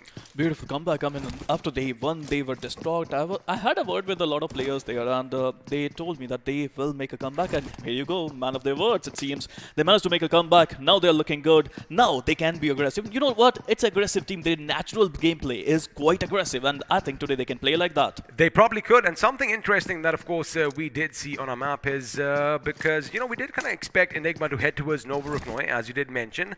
But what seems to have happened is the circle actually did form when they were mid-drop. And because of that, they've actually kind of changed it. Thank you so much. That was perfect timing. Have a look at that. They have pretty much moved up to the main island near Milta, which means, come what may, they still have a little place in this new circle. But that could also mean sooner or later, they could go up against the Chicken Rushes, or, beg your pardon, Celsius Esports, as Dreams, well, he is getting a bit too close for comfort for Sagi. And on the other hand, we have 7 Seas nearby as well. So, we could see something break out soon. But the question is when, because as we are approaching, wait a second, looks like something has happened because the X-Lions roared and, well, someone just went down. And the Lions are rushing as well, XP. They're not shying away from this challenge. Meanwhile, Jadoo, who's known for his survival instinct, is gone. He is already, I think, eliminated early on in the game. Meanwhile, Team R Esports, we were talking about them, not a good start for them. All 3 of their players, they have to do something. Meanwhile, let's revisit the action. Let's have a look at the show. Yes, let's do that because although Jadoo is down, let's see if the magic has fizzled out because have a look at these shots. Mother from distance, he spots him. He has that M16, the burst fire comes in, but it's going to be a DP28 that finally puts him down. And well, as a result of that, the team we were talking about are going to have an early casualty, and now Canary, Rockstar and Hero are going to be a bit on the back foot. I mean, to be honest, that's how Lions attack, right? They wait for you, they look for the opportunity, and all 4 of them shot at the same time. So there was no option RE Esports Jadoo to survive there. Meanwhile, talking about Enigma, you were talking about the rotations. I think, it's a brilliant gameplay coming in from Team Enigma. They studied their opponents really well. They know EXO is not playing, so they managed to go near Milta. I love this slide right now. Now have a look. This, of course, is the overall rankings in Erangel. Just the map of Erangel, ladies and gentlemen. And looks like, for now, Team EXO and Skylights are going to be leading the charge with 57 points each. But if we talk about finishes, of course, you cannot leave the demigods behind because Neo, the Matrix himself, is going to be topping that chart with 13 finishes, with the Canary in a close second with 11. Well, Canary will have to work really hard because they are not 4-man strong anymore. Number 3, we got EXO Fierce, who got 10 finishes in Erangel. Number 4, we got Sultan, the Sultan of Swing, as XP calls him. But yeah, he got iQOO MVP 3 times already, XP. I think this could be his day, it seems. Oh, absolutely. I mean, you don't name yourself Sultan unless you definitely feel like a king, or, well, that might be your God-given name. I guess he is using it to perfection. Now, 3 times MVP, well, he had the treble. Let's see if he can do a lot more because I think you and I, we both know that he definitely can. For now, Team X-Spark, boy, oh boy, looks like they did need that little bit of a push yesterday from us because ever since then, A, they won a chicken dinner, and B, the next game, although they didn't get the chicken dinner, they still finished in the number 1 spot at the end of the game. Let's see if they are going to carry that momentum, if they are going to carry that confidence forward in this one, as Ultron is making sure he parks his car so that no one around can see him. Now it's all about teamwork, about Team X-Spark. If they want to win, they need to perform. All 4 of them needs to perform really well. Meanwhile, we talk about Scout a lot, we talk about Mavi a lot, but I think it's time we talk about Gil and Ultron. These 2 players are just as incredible as the rest of them, and I would love to see if Ultron can come back in form. They already got 6 finishes in the last game yesterday. Speaking of Team X-Spark, let me just paint a picture for all our lovely viewers. Now, on day 1, they did end the day, well, in the 23rd position with 4 points to their name, but let me tell you one one thing. Oh boy, day 2 was amazing because they ended it in the 4th position with a total of 48 points just on that day and that one chicken dinner, which means, well, if you talk about the total, they are now going to be sitting with 52 in the 15th position. They have made the cutoff so far, but boy, oh boy, I definitely expect a lot more aggression. Now again, speaking of Seoul, a similar story, and in fact, it's turning out to be a little bit of a fairy tale over here because although they have 52 points right now, day 1 was not so good because they ended it in 13, like I said before.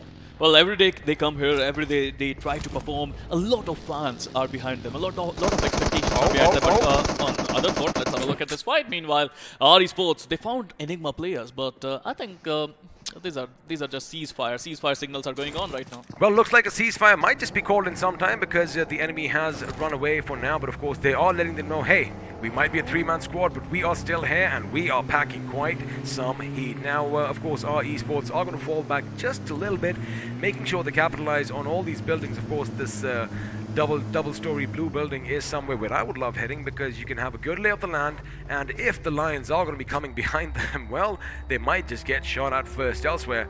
Enigma Gaming realized that, that place is already occupied, which means, well, they are going to move further inland, and judging by the map, oh my goodness, perfect timing. For now, they don't have any opposition in their wake, but the thing is, where is that first circle going to go? Because, well, that is going to dictate whether they're going to stop anytime soon elsewhere. You do have a look, a few teams are going to be on the move as well, but I do expect something happening with Seoul because they are so dangerously close to Old Hood Esports. Or is that, oh well, I beg your pardon, wait a second, I don't want to confuse myself.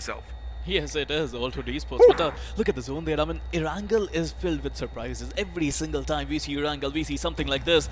Again, Northern Ireland and the Middle Ireland, both are in the zone, and I think this could be another water circle. Have a look at that. Looks like a few vehicles are going to be coming across the bridge. Let's see if Canary is going to let that M4 sing, because for now, Canary's looking in the wrong direction. Sooner or later, it could be possible Team X Lions might just come in, but Hero has spotted something. And looks like for now, the Lions have only taken damage from the blue zone. Now the question is, from his Eagle's nest, or rather from the nest of the Canary, is he going to lay down some shots and, well, start an engagement? Or are Team X Lions going to take the path that his teammates have taken and, well, just escape to safety? This is a right move coming in from X Lions, I have to say. I mean, they managed to make the right decisions. They have to enter the zone. Some shots were fired. I would love to see if is going to survive this one, and I think he would be able to survive this these gunshots from RE Sports. Talking about RE Sports, they lost a player early on in the game, and now with 3 players still surviving, they need to focus on the zone. Oh, they need to focus on the zone, but of course, there still is a lot of real estate on the eastern front of this new circle. However, for now, Hyderabad Hydras driving dangerously close to Seoul. I would have expected one of the Seoul members to actually shoot because he is riding shotgun with his buddy, but it looks like Striker just struck some fair in them as he is going to drive past without any bullets on that beautiful paint job. And you know what? I wouldn't blame them. I mean, nothing should happen to that Carrera, and if it does, well, it could be problematic. But the thing is, wait a second. I think I got it wrong. That's his camera. Yep. For a second, I was like, wait a second, that does not look like a Porsche. But anyway, coming back to the game, that car we all know, that is the McLaren 570S. Of course, this isn't a racing game. I should concentrate more on the fighting. And well, speaking of fighting, shots are being fired as teams are going to come close to one another. There you have it. OG are going to move in behind the Lions, and looks like action could break out near Potato Hill. I mean, look at Orange Rock, look at OR Esports. I mean, look at the position of Jelly. He's the IGL. He's on a different position. He has a different compound all for himself. But I would love to see if they are going to continue with this strategy. This strategy was used by another team that is playing there. Team Xpac used to use this strategy, but at this point of time, nobody is going near Jelly, and he is safe. He is safe for now, but again, everybody wants to find that little niche. They want to find that little bit of fortification for themselves in the next circle, and for now, they have plenty of options, as Enigma is trying to make sure that he is going to be making sure he surveys the land, and if he spots anything, all that information is going to be given out to his teammates. For now, again, it is kind of surprising that no one is ready to take any fights with the opponents because, well, we want to see some action right about now. 11 minutes, 45 seconds on the clock, and only one man has fallen thus far. 16 teams, 63 players still surviving. It's going to be a really good battle. I think Rozok is going to play a crucial role in the zone. It's in the center. I think the next circle could be on Rozok, and believe me when I say that Rozok, the chaos that is going to happen there is going to be immense. Orange Rock, beg your pardon, OR Esports, I think they have a brilliant spot in the zone. And you know, even if the zone goes towards the northern region, I mean, Jelly is there, they can easily rotate towards him. And also keep one thing in mind, you know, Jelly is going to be making sure in case they need to shift up north, well, we're going to find out in about 5 seconds. I do believe Rozok is still going to be in play. It's going to be a northwestern shift if we are not mistaken. Well, I'm completely wrong. Rozok is still in, and this time we are going to move to the southeast, which means Enigma Gaming are in the dead spot center for all the action to come. For now, or they do realize that, wait a second, the zone, well, although it still is in our favor, they want to make sure that they go and take the fight to Enigma Gaming. And for now, looks like action could break out. Ace Black in that black matte car over there racing behind his opponent, but looks like Jelly might just get out. Jelly might just shoot, and well, there's only so much little space for him to get those bullets in, but looks like Manti is going to be taken down. That could be problematic as Wexy and Evo were on hand to provide their teammate some much needed cover fire. Now Striker is still going to be behind them. Question is he going to be hit? Because elsewhere, Tactical Hitman definitely took a lot of lead from Spray God. Now Jelly was the perfect bait XP, and that's how you do it. Or Esports off to a wonderful start. All 4 of their players are still surviving. They have one finish to their name. Meanwhile, talking about 7C, it's going to be a very important day for them. They got the first finish. They have 4 players. It's an aggressive team. They need to get some points. They're in the zone, and I love this position. It's a lovely position, absolutely. And of course, you know, they are in prime position. But for now, let's have a look and see what's happening. Carry is going to be taken down as well. Wexy is going to be on hand with that AK. Aces Black is going to go down as well. Oh my goodness, they just lost the ace up their sleeve, and now it could be problematic for Hyderabad Hydras. Looks like we might just see another day of, well, not so flashy gameplay in the beginning and a comeback later on. Elsewhere, looks like Soul is taking the brunt of an attack from U-Dog, who are definitely fearless, as Fearless is going to take the better of Rocks, and looks like they are down to one man. Viper down on his knees, but the question is, where is his teammate? Well, Viru is a little bit far away, and he is not going to be able to help his teammate out right now. But let me bring up Viru. There you have it. Perfect. He is in, well, pretty much between a rock and a hard place, because although he has U-Dog behind him, well, looks like we do have OH creeping in from the north. Now it's time for Viru to use the I'm not here strategy. He needs to calm down. He needs to be, I think a lot of his points should be of position points. He needs to be calm, relaxed, and wait for his chance to come. And I mean, he's in the zone. He does not even have to do anything at this point of time. He doesn't have to do anything for now, but the thing is, if that circle shifts away from him, which we are kind of anticipating, I do believe we might just head towards the school or Rozok sooner rather than later. Again, I wonder if Old Hood Esports did get a glimpse of him, you know, moving in that visit hub, because if they did, well, they know that somebody is going to be lurking inside. Elsewhere, we did see 7Cs in a good position atop that hill. Looks like they are going to move into the apartments, and lucky for them, they don't have any rowdy neighbors as of now. Elsewhere, a little bit of a stalemate going on, but we might just shift to some action because, well, Tactical Esports are looking their opponents in the eyes with just one tiny road between them. But for now, U-Dog in there, 3 finishes, all 4 members still alive and kicking. Again, I think school is going to be a very important place. XP, I think school, Rozok, these mountains, and I think the position is going to be crucial. No, it is not going to be crucial. What just happened there? I mean, all these teams who are near school, who is near Rozok, every single one of these teams have to rotate now. All the telltale signs that you and I wait for, well, they just threw us off a game because we expected to come down towards the school. Looks like we are going to be going up north, and you know what? Viru is now in a very critical position because someone might just come for that watchtower, but for now, it is going to be Team Xbox, Scout, and Gil on hand with their weapons out as Chicken rushes. Well, they are trying to rush by, and looks like they just might make it to safety. But the question is, for how much longer? Now, there is a massive migration taking place in the circle as a few cars are pretty much, you know, they should realize that, wait a second, that car behind me is not my teammate, but for now, U-Dog could be in a good position to rack up a few finishes for themselves. They are still in the circle, Sparrow, and they have this little dip to work with. But elsewhere, it looks like Chicken rushes. Well, they rushed into the wrong building, and Enigma Avi is going to be on hand, but it's Eggy who takes down Sniper. Now Enigma hits the ground. Oh my goodness, Eggy comes in from the side. The AK rattling off. Chuckboy is taken out as well. They are taking the fight to the enemy. A 2-man squad are giving them a taste for their money as Notorious and Vampire now the only 2 members surviving. They do lob a grenade inside. In fact, it's a molly. It could be problematic, but for now, they have some respite in this tower. They have to be careful. I mean, Enigma only got 2 players there. The rest of their players are somewhere else. They are in the water already, XP, and they are doing that strategy. They are in the water with the submarine.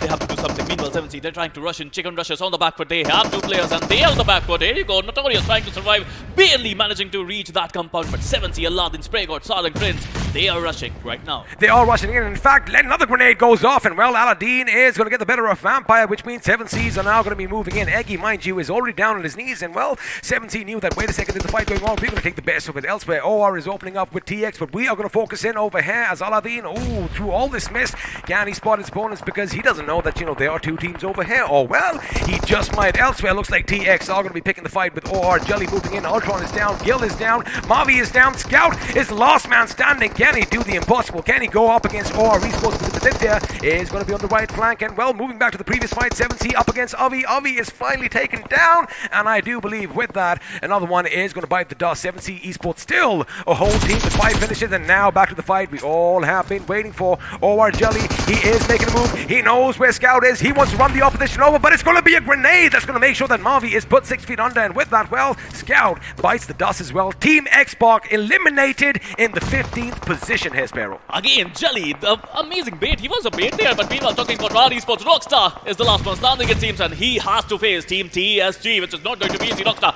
going back. He wants to survive this one, it seems. He does not even want to fight at this point of time. Canary is there. It's a 2-man squad against the team of TSG. It can all change in an instant because looks like a grenade is going to go out. D-Sing, in fact, is going to be put in the ground, and now Krish, Nikhil, and Daddy, well, they have their work cut out. You don't want to go up against a Rockstar, and you don't want to go up the Canary when the Canary is singing. But for now, let's see if we are going to hear the sweet sound of death, or are they going to be snuffed out because Rockstar, he is lobbing a grenade, and unfortunately, no one is going to be in the blast radius. The audacity to use those nades. I mean, even they are just 2 men strong. They have to be careful about this situation. Meanwhile, Yudo coming into the party. Fearless getting a beautiful shot in on Nikhil, getting the knock there, and now Team R Esports, they can make a rush if they want to. I mean, they would be reading the finish feed, it seems, XP. They should be reading the finish feed, but again, they got to be careful because if they rush into their position, it looks like UDOG could get a better of them as well. Because again, have a look at that. They have the building, and if they want to go out, well, they might just expose their position. UDOG, on the other hand, boy, oh boy, what a prime position to be in.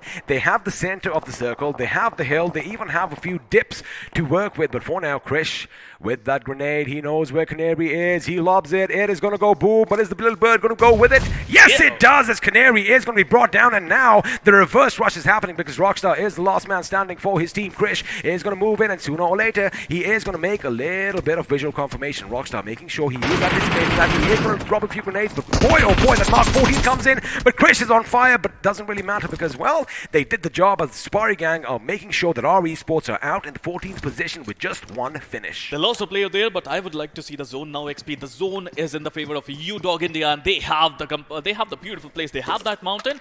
You know, Team Soul was there a moment ago when their 3 players got finished. Meanwhile, Enigma, if you talk about them, I just love the fact that their 1 player just went straight into the water, and he was just trying to be there, but zone is not on him. Speaking of 1 player straight in the water here, looks like a striker for the win from Hyderabad Hydras. Of course, the last hope for this team is going to be in the water, as he just mentioned, and now his position has been given away. Eggy, on the other hand, has a vehicle in the water, so, he can still patch himself up from time to time. Soul still surviving. We'll see for how much longer, because Tactical Esports, well, nothing tactical about them today. They are out in the 13th position as Reckoning Esports. They are making their move amidst heavy fire. You got to be a little bit to the left, but looks like they are going to make sure they deploy smokes near that rock and, well, secure their position elsewhere. OH opening up on OR. Evo goes down. Rexy goes down. Jelly goes down. Wait a second. OR surviving by just 1 man. Can they do something? Let's have a look, because OH, they are looking hungry. I mean, we all love the rotations coming in from OR Esports previous days, but today it's not working for them. Meanwhile, OR Esports getting eliminated at 12th position, and Soul on the back foot, because, you know why? Because Sultan or Swing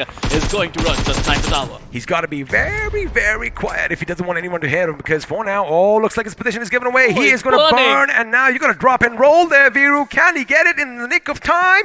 Well, the first aid is going to be passed up. Now the question is, are the grenades going to finish him? Because, well, they are going to be coming in full force. Now, Viru, he just has a few options. Either he can jump out the window and brave the opposition, or, well, be burned to a crisp elsewhere. 7C Esports, well, oh boy, they don't have the waters around them, but they are going to be falling falling one by one. Alarm is taken down as some more smoke is going to come in, making sure that they are going to be well in contention. Sarung is going to be taken out as well as Soul. There you have it, Old Hood Esports making sure they are out in the 11th position. Striker still striking hard with his grenades as Mr. Spray from Reckoning Esports is going to be brought down to his knees. Again, we have been talking about it before. We've been saying that one player can change your game completely, and here you go. Team Hyderabad Hydra, Striker, the last one standing. Another nade comes in, another beautiful finish coming in from Striker, and Reckoning Esports just got eliminated at the 10th position. Well, talk about comebacks. Looks like Striker is making sure he can do everything in his playbook to do something for his team, as now Old Hood, they realize that, wait a second, the opposition is done with, and now they could take the fight to UDOG India, and UDOG India, although they are in a good position, they are clumped way too close, and the grenades are going to be lobbed, but Ayush has to move back. Oh, it's a smoke, but Sultan is going to get the better of Rambo. Fearless down on his knees as well, which means, well, Dave and Doc have their work cut out. They are trying to give it their all, but now OH are going to move in. Shots are going to be fired. Dave is going to be the first in the line of defense, but Ayush is going to come in from the right flank. He does spot the enemy. In fact, he completes Rambo. Dave goes down. It is now down to Doc. He needs to find some shadows. He is still lurking in the smoke, but sooner or later, all that floor could be lava as Fearless is trying to and crawl his way away from the opposition. But there you have it, Ayush coming in. He has an idea where the enemy is. He goes right, he shoots, he connects, and he gets taken down, but from afar, looks like someone else has the same idea. I mean, UDOG learned the hard way that you don't want to mess with the hood there, and the Old Hood Esports just managing to finish Team UDOG. Talking about the zone, talking about the advantages, and here you go, Team Celsius, Team Only Glitch, they have the best spot in the zone, and they are looking to defend that spot with their life. They are indeed, and it looks like Blaze is in a fight of his own, because while his teammates are going to be concentrating on Celsius, he is going to make sure he does some damage to the Safari gang, and well, DT69 is going to join him as well, because he does have this little bird's eye view. Now, if those vehicles go boom, it could be problematic for TST, because have a look at what's happening on the left. Although Samurai is down on his knees, we still have two Lions. Question is, are they going to be roaring in the plains of Erangel, or are they going to fizzle out and, well, be knocked out from the map? Elsewhere, Celsius, again, they do have a good position, but 7C, against all odds, still have all four members alive. But now, OH could open up on their position. Well, again, yesterday was not a good day for 7C, but now what a comeback. Oh, but they're rushing, they're crazy is coming in, and you have to be a little crazy if you want to do that. But the nades are coming in. Sprigod with a brilliant nade, getting the better of Ayush there. Another nade must be coming right now. Oh my yes, goodness! It's happening, it's coming. Cloud Blast took out. Crazy it seems, and 7C, they are rushing in. Spray God is not spraying bullets, but he is going to be spraying all those fragmentation grenades in every single direction, and while that little gorilla is going to go a little ape, looks like he is going to get the few finishes for himself. Now Simple, oh boy, he is not in a simple position. He needs to be lurking behind the enemy. The Lions doing something they do in the world. They are going to slowly close the gap between the prey and the predator, and soon as they find an opportunity, they are going to get up, they are going to let loose a few shots, and let's see if that's going to be the case, because he has a big gun in his hands. And well, talking about Madhav, he's already started as Sultan is going to fall down from OH, and now Madhav could be in a good position to lay down some random lead in that smoke, and sooner or later they could connect. But the Old Hood is going to be going out with 8 finishes to their name, and now 7C's Prince, he realizes, oh boy, we have some predators near us, and now they are going to give them all their attention. Well, 7C, they are showing their class today, and the X-Lions, they're on the back foot, but they are in top 5 with only 2 players still surviving. Meanwhile, talking about TSG, they only got 1 player.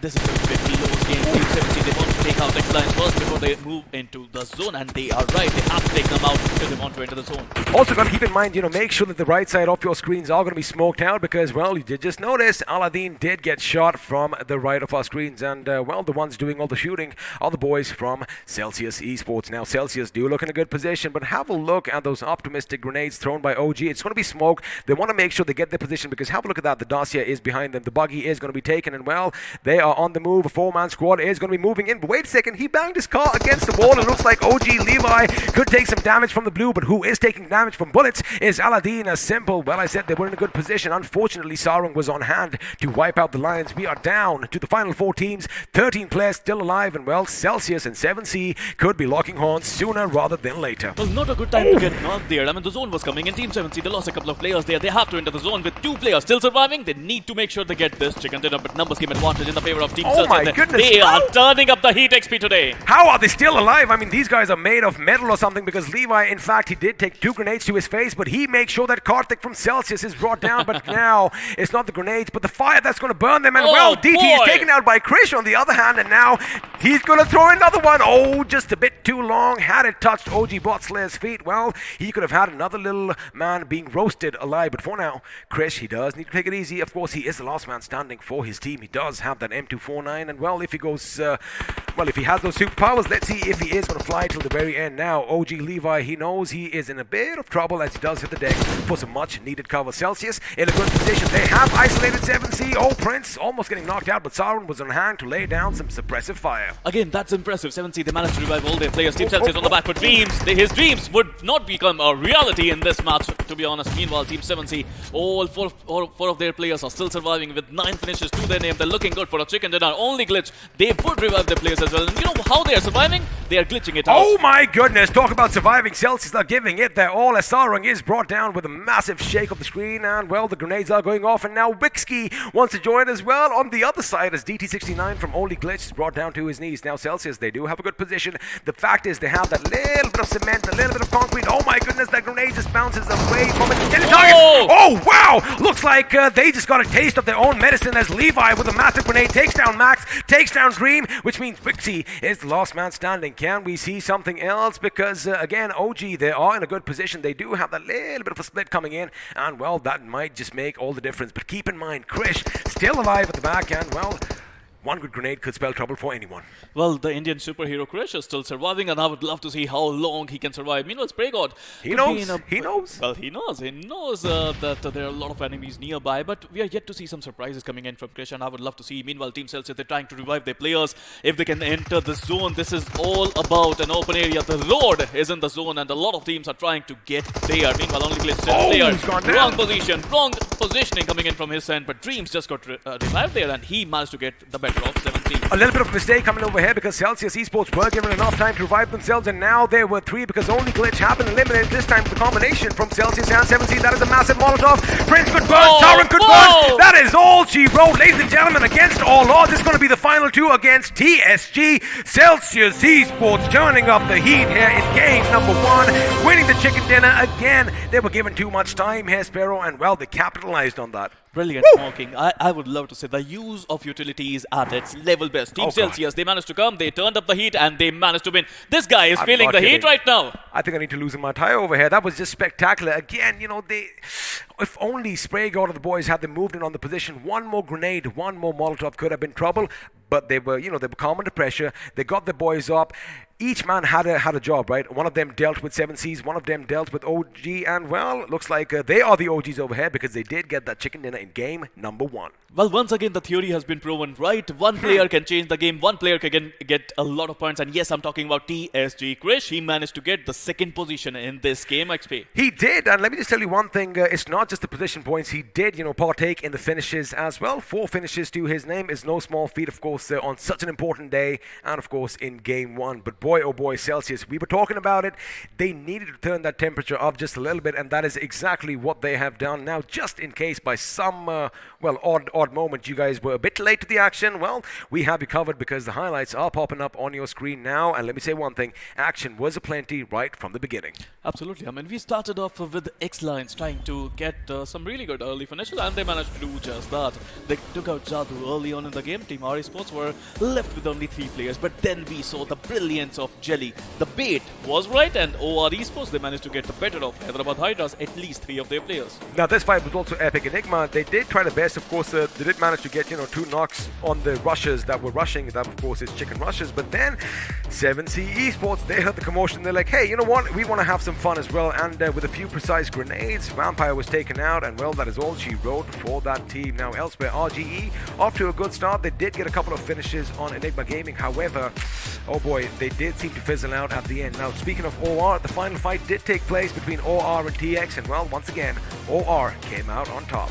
I mean, OR Esports, I love their rotations normally, but today they were a little bit off there. The rotation, the decision making in the end didn't favor them. Meanwhile, talking about TSG, Krish managed to get a lot of points for their team, and the Viru, who the last man standing for Team Soul, I think he was trying his level best, but once you're stuck, once your position is gone, you are going to face a lot of lead. However, it is inevitable. I mean, it's not just the lead, it's the shrapnel that is more dangerous in that situation because, you know, in enclosed spaces, grenades are going to be devastating. And speaking of grenades, this is exactly what happened over here. Look at that. Striker, they exchanged grenades. I mean, although they were wiped out, well, Striker went out after that, and that is what you call catching hot potatoes because you have to playing it. He realizes it, but a bit too late. Now, 7C again, they were under fire right from the beginning. It's a miracle, in fact, that they did survive till this end. But over here, OH pushes in on UDog's position, and they did get it. But again, 7C's the opportunistic parasites that they are. They did not give them any respite because there you have it. Grenades came in, and with that, Old Hood, well, was destroyed and the dreams were shattered. Beautiful performance coming in from 7C Esports. Yesterday was a horrific day for them, a day that they would love to forget, but today they managed to make a comeback. Not only that, then, I mean, Only Glitch came in, Team X Lions came in, TSG, Team UDog India, everyone played their part, and in the end, the Team 7C, even though they were not able to get a chicken dinner, they managed to get a lot of finishes.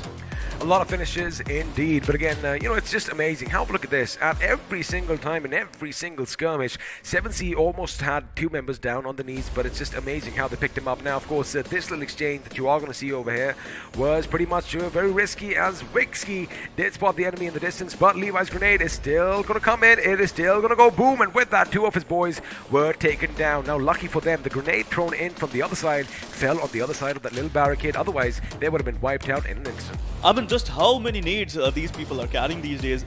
I mean, I can't believe my eyes. Are they carrying 8 nades per person? Oh, I'm pretty sure it's a lot more than that because, well, the precedence is given to grenades these days than all that lead. But there you have it, the final few fights coming out. Wixky gets up, they spot 7C, they know exactly what they want to do. And, well, the Indian superhero, he can only do so much when, well, 3 guns are trained in your position. And, again, it was amazing. Now, TSG, let me just bring them up.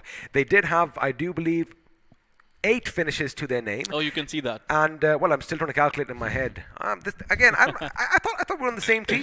Aren't we on the same team? Oh, we are on the same We are team. supposed to be a duo over here, buddy. Sparrow, you're not supposed to throw me under the bus. But anyway, we all know who did win that chicken dinner. Let's have a look and see how all the other teams did because, well, the point standings are popping up on your screens now. And in the first position with 21 points, it is going to be Celsius. And in second, 7C Esports again with 21. But Celsius get that chicken dinner. Well, of course, I mean, the chicken dinner is going to be super important for Celsius. They wanted this. They managed to make a comeback. Yesterday was not that great for Team Celsius. Today, they managed to make a really good comeback. 7C Esports at number 2 with 21 total points. Why are you looking at me like that, XP? Well, I'm looking at you because, again, I love the fact that, you know, the game is so exciting. And again, Sparrow, we are on the same boat here. Of course, the Safari Gang in the third position with 20, Old Hood with 12. And, well, a lot of teams did get a taste for blood in this round. I did like OR Esports. Like you said, you know, either you get the finish points or you get the placements. Looks like this time they went for those finish points. But again, we've had a look at the teams. Let's have a look and see which man or woman is going to be crowned the iQOO MVP from this game. iQOO MVP is going to be the Indian superhero. That is going to be the Supari Gang Krish with 4 finishes to his name. And oh, this man can survive. He knows how to survive. And look at the healing as well. He got the 303 as a healing. It's not just survival over here, Sparrow. Even at the end, you know, when most would not even make a peek, he was still laying down some lead. He, in fact, took down a couple of members from Only Glitch. But let's have a look and see who's going to be joining him in the top 5 players. And, well, 7SP are definitely going to be making a little bit of mention over here with Spray God and Aladdin. UDog Fearless, good game until they were finally knocked out. I mean, they had the best position, to be honest. They had the best position, but they were stuck down by 2 teams. One side, 7C came in. Other side, I think it was All Hood Esports who came in, and they were relentless. Number 5, we got Celsius Vixie, who was great. I mean, the nade usage coming in from Team Celsius, the Molotovs, the nade, the smokes, everything was just amazing. But talking about stats, let's... my goodness. I'm sorry to cut you off, but again, have a look at the grenades here, Sparrow. 132. That's why you asked that question. XP, how many are they using? But the thing is, 12 of them made sure that, you know, players were sent to the depths of hell. And I guess it definitely has to be one of the highest stats in the games that we have witnessed. Absolutely. The number of nades that were used in Erangel was brilliant. Total healing was 8,368. Total knocks, look at the number of knocks there. 74 people were knocked in that game, while 58 were finished. Let me just take a second because 74 is a ridiculous number. Yep. But of course, these are all the numbers, all the facts and figures. Let's have a look at the finish to damage performance graph. And well, looks like you do have your high towers, your skyscrapers this time with 7C, in fact, leading the charge as far as damage is concerned with 72 points. Brilliant gameplay coming in from 7C. They were under a lot of pressure. I mean, yesterday was not great, but today they managed to make a comeback in the first game. Celsius Esports, again, 1559 damage. They managed to get 6 finishes. TSG, look at the damage there, 1668 damage for 8 finishes. They played really well. The Chicken Rushers also, I mean, they were trying to get some points. They got only 1 finish there. One finish, 375 points of damage. Of course, they are going to make sure that they try and better those stats. Now, a few things are going to be standing out. Let's have a look at X-Spark and Soul. Not so good, but again, I mean, we know them as not slow starters per se, but they need some time to get in their groove. And, well, once they get in the groove, we saw exactly what happened yesterday. I agree with you on that. I mean, it's all about rotations. It's all about making sure that you enter the zone at the right time. Timing is going to be key. And how many teams got stuck in rotations? I mean, we saw Team X-Spark, we saw Team OR, we saw Team HH, we saw Team Reckoning Esports who got stuck in rotations and they were not able to do anything. Well, I mean, yes, they did get stuck in rotation, but, you always have a few options. Now, let's have a look and see what is going to happen on the leaderboard because the overall standings are going to be coming in, and Skylights, of course, they are still going to be at the tippity top. They haven't played a game yet, but they still are going to hold on to their position. Team XO are still going to be in second. In fact, the only changes I'll see is the Supari gang moving up to 5th, and well, Celsius making their position a little bit more firm in the 8th spot. One good game and here you go. Team Boom. Celsius found themselves in top 8 and the safer spot. Meanwhile, talking about the Hyderabad Hydras, our esports, the Supari gang, everyone played their part to perfection. But let's have a look at the other teams. Number 9, we still got Enigma. I mean, before the game, Enigma was still there. Now they are still at number 9. Well, nothing mysterious about their position thus far, but again, like you said, a couple of good games could be in their favor. TSM are dropping down because, well, they haven't played this game. 7C are going to be moving up the spots as well because they definitely needed a good game for themselves. 66 points is what they have after 9 games played, and well, we do see Tactical again over here with 2 chicken dinners. However, they seem to have fizzled out, or maybe it kind of seems like, the Tactical book has been pretty much given for everybody else to read. Well, absolutely. I think I was thinking the same thing. You just took the words out of my mouth. I think everyone... That is why we are vibing. Well, absolutely. I mean, everyone just read Tactical Esports, it seems. And, the best thing about Tactical, when they have the zone, they are going to win the game. It seems like that. But they need to have the zone first. They do need to have the zone, and well, let's have a look at the third page. And although Seoul are going to be slipping down a few spots, keep in mind it is just going to be the first game of the day. They still have a few more games in hand. The same goes for Team X-Spark, just 1 game down, and their fortunes can be turned sooner rather than later. Now the thing is, a few more groups are going to come in. August 5 are going to play the next game. 247 are going to play the next game. Corrip, Mizo, and Revenant are going to be playing the next game, and now they have that little bit of a chance to finally make some points for themselves. Oh, look at Team Chicken Rushers. They need to do something. They need to get their 1 game sorted because, they have played 9 games. They're in the bottom 2. They need to figure out a way to get some points. But talking about all the other teams, 1 good game can get them to a really decent position. But, we always say that we have to live in present, but I'm thinking about the future. I'm thinking about tomorrow. After tomorrow, last 8 teams are going to get eliminated, and believe me when I say that, it's going to be bloody close. It is going to be pretty close. In fact, it is going to be a bloody finish as well, and I did mean all that blood is going to be spewing all over the place. But I think all our viewers, they are going to get sick of us saying the same thing. 1 good game. Maybe we might have a little bit of a graphic generated by the production team. Just paste it whenever we come on screen, because chances are we are going to say 1 good game can make all the difference. Well, 1 good game, 1 good play coming in from a single player can also make a lot of difference. I mean, TSG Krish, look at him go. 1 man surviving and managed to get a lot of points. You just said one player can do everything. Let's do one thing. Let's actually take 2 players this time and pit them against one another, because the player face-off is here, and it's going to be Aladdin from 7C going up against Fearless from UDog India. Well, nothing much to separate them, to be honest. I mean, look at the finishes, 3 finishes to their name. They got the damage, even Steven's damage, to be honest. 7C Aladdin winning that that battle by a sliver of damage. Number 3 is the number of assists in the favor of Aladdin. 5 assists goes to Fearless. All in all, a brilliant game by both these teams, but I think UDOG would be a little disappointed. They had a decent spot in the zone. They were not able to, defend it. The thing is, when we do come back on camera, I'm going to bring something up against UDOG. I need some visual graphics with my hands, actually. Now, let's do one thing. Let's bring the squads in and make them face off against one another, because this time it is going to be the Supari gang going up against Old Hood Esports. And, well, the only thing that is pretty much constant is the fact they both have 8 finishes. Well, in the end, that's what matters, right? I mean, finishes will get you some decent points, but you know what else matters? TSG, they managed to get the 2nd position, while Old Hood Esports, even though they had the numbers game in their favor, they were stuck out. Team 7C versus Old Hood, that fight was really legendary.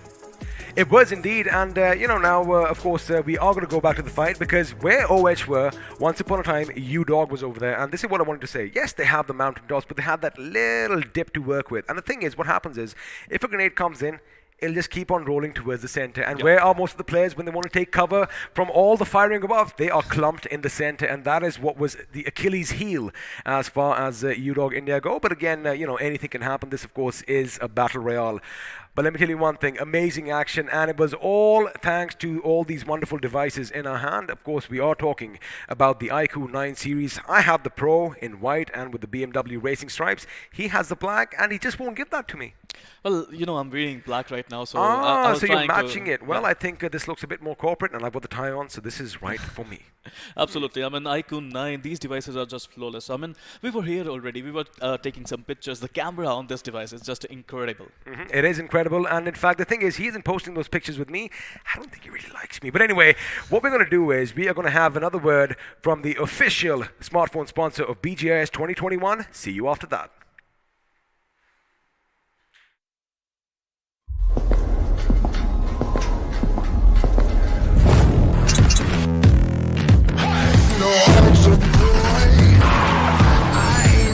Yes, man. You ain't seen nothing yet. But that's fire. Burn it down. Yeah. You ain't seen nothing yet. iQOO.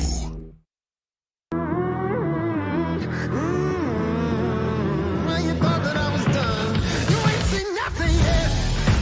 Walk that wire. Start that fire. Burn it down. Yeah. You ain't seen nothing yet. I go harder. Let the sun burn.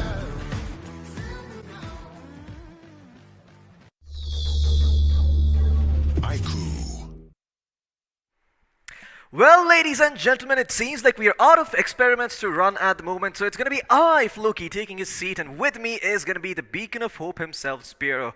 Spiro, we had a very, very fun last game. I mean, in fact, I was quite surprised that 7Cs didn't take the chicken dinner there, but can you tell me what went wrong for them? Because it seemed that they had the man advantage, they had the positioning, but for some reason, they just couldn't move out and capitalize on that man advantage. It's all about information, right, Floki? I mean, Team Celsius, they knew where 7C players are. They were throwing those nades at the exact position. Of course, I mean, Team 7C, they didn't have that compound, right? They had just one tree in front of them. Every single player was in front of a tree. And, I mean, that was their demise. But all in all, a great matchup, a great game.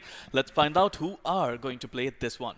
Absolutely. In the Group A, we have got Reckoning Esports, we've got Old Hood Esports to work with as well. There's OR Esports, Only Glitch, Team Chicken Rushers, the Supari Gang, X-Lines, and Celsius Esports. Well, the Chicken Dinner winners of the previous game. But on the other side, we've also got a couple of names that you're going to be familiar with. So, Spiro, why don't you go ahead and introduce them? Well, in Group C, we got Godlike Esports, Skylarks Gaming, Oculus 5, TSM, 247 Gaming, Team EXO, Revenant Esports, and CO Rip Mizzo.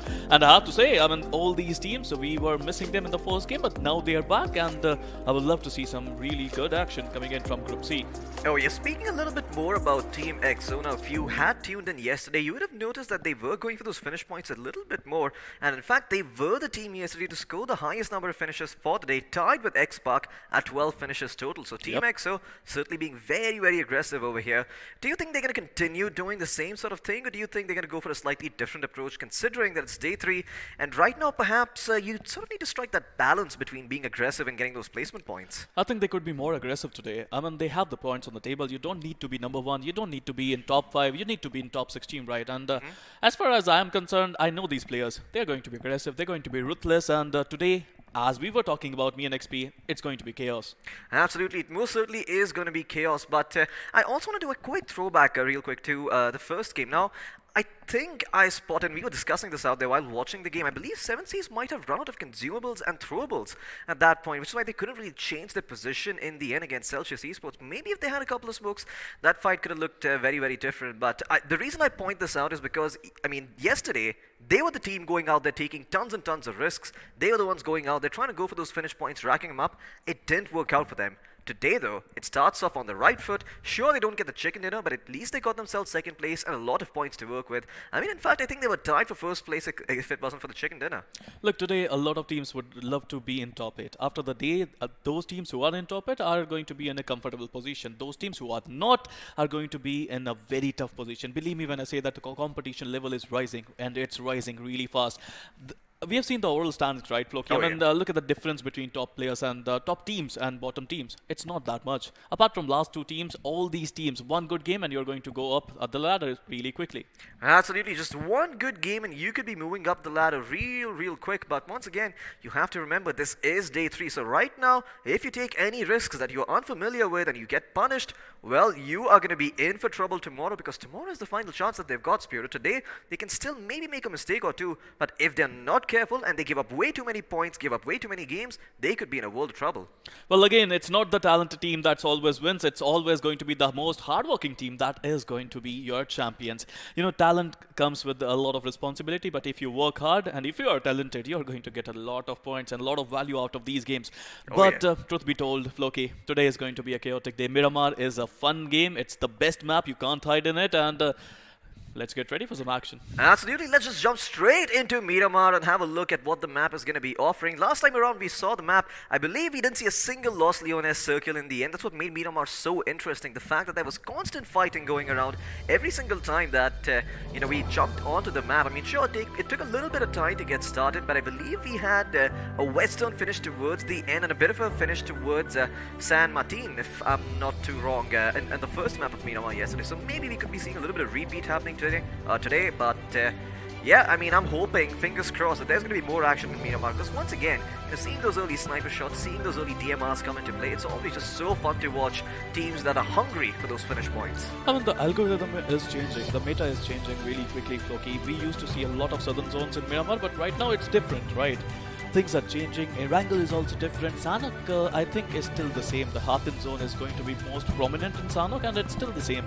But Miramar is different. Miramar is legendary. This map, all the experienced players, they love playing in Miramar because they know gun game, teamwork, synergy between the team is going to be the most important thing in Miramar. Absolutely, it's going to be the most important thing to do in Miramar, and if you're not able to, well, get that gun game going, if you don't have that synergy, then, well, Miramar is going to be very, very troublesome for you. You do need to get your hands on those DMRs, those sniper rifles, and in fact, yesterday I think we had the pleasure of seeing someone being finished off by the Winchester at the very start of the game. Oh boy, that is legendary, right? I mean, it's a rare sight to see someone getting finished by, Winchester. And of course, in that range as well. I mean, it was a faraway shot. I think it was 300 meters was the highest distance finish in that game. Oh boy, doing that with Winchester is going to be always difficult. But talking about the game, now it's time for some action, Floki. Miramar, dusky Miramar, the land of DMR and snipers, and we are going to witness some amazing gameplay. The bird is going to fly, and Floki, tell me about the zone. Tell me about the plane path. Well, if you have memorized your Miramar, then you would know right now we're flying right over the area of Porto Paraiso, and we're going to be making our way straight towards the center of Monte Nuevo and La Trillera, making sure that northern parts of the map, such as Torre Humida, even water treatment and La Cabrera, are going to be a little bit harder to access. On the other hand, though, Los Leones, Impala, Junquia, Chumacera, Minas del Val, Val del Mar, all should be much more easily accessible. And in fact, let's have a look at the performance of the teams on Miramar. Skylights Gaming taking the lead. Didn't they also have the lead on Erangel? Yes, yeah, they did. I mean, I guess that's what happens when you're at the top of the table. I mean, they are playing on a different level altogether. But right now, I would love to see if they are going to continue this momentum in Miramar. Talking about number 2, we have Godlike Esports with 40 total points in Miramar. It's a very aggressive team, right? And in Miramar, as we know, their split gameplay comes into play. They are aggressive, and it's an open field, right? A lot of ridges come into play, a lot of compounds come into play, and Miramar is the playground of the gods. Absolutely, Miramar most certainly is the playground of the gods over here, as we'll see a lot of teams try to drop in towards their favorite drop locations, get themselves some loot to work with, and we'll see which team comes out on top. Now, of course, if you are a team that likes Notorio Humida or Cruz del Val, El Azahar, it's going to be a little bit hard for you to get there, so perhaps they make, a bit of a pit stop a little bit earlier, get themselves a vehicle, and maybe then rotate in towards those areas and start looting them up. Speaking of which, look at that circle on the eastern side of the map this time around. Of course, Los Leones is still in the picture over here, but Spiro, this is the first time we have the water in the circle on Miramar. I mean, this is a desert, right? But, I mean, this is going to be really fun. We have those couple of islands in the zone, and I still remember, if the zone go there, these teams are going to struggle a lot. So it's all going to be whoever comes first come, first serve basis, whoever will reach the island first. If the zone goes there, then they will have the advantage. Absolutely. Reaching that island could be big right now, but of course, you have to be a little bit careful. Wait for that second circle to show up. That's when you're going to have that surety knowing that, okay, well, if you do end up going over there, it is going to pay off. In the meantime, Levy9 right next to the members of Old Hood Esports, as they will get into a jeep and look to rotate away from, the western part of the map up a little bit further towards the north. Should be able to get themselves, up ahead and hopefully get themselves their hands on some better loot. In the meantime, though, I do believe we should have a couple of other teams dropping in Los Leones X, so it is their, premier hot drop.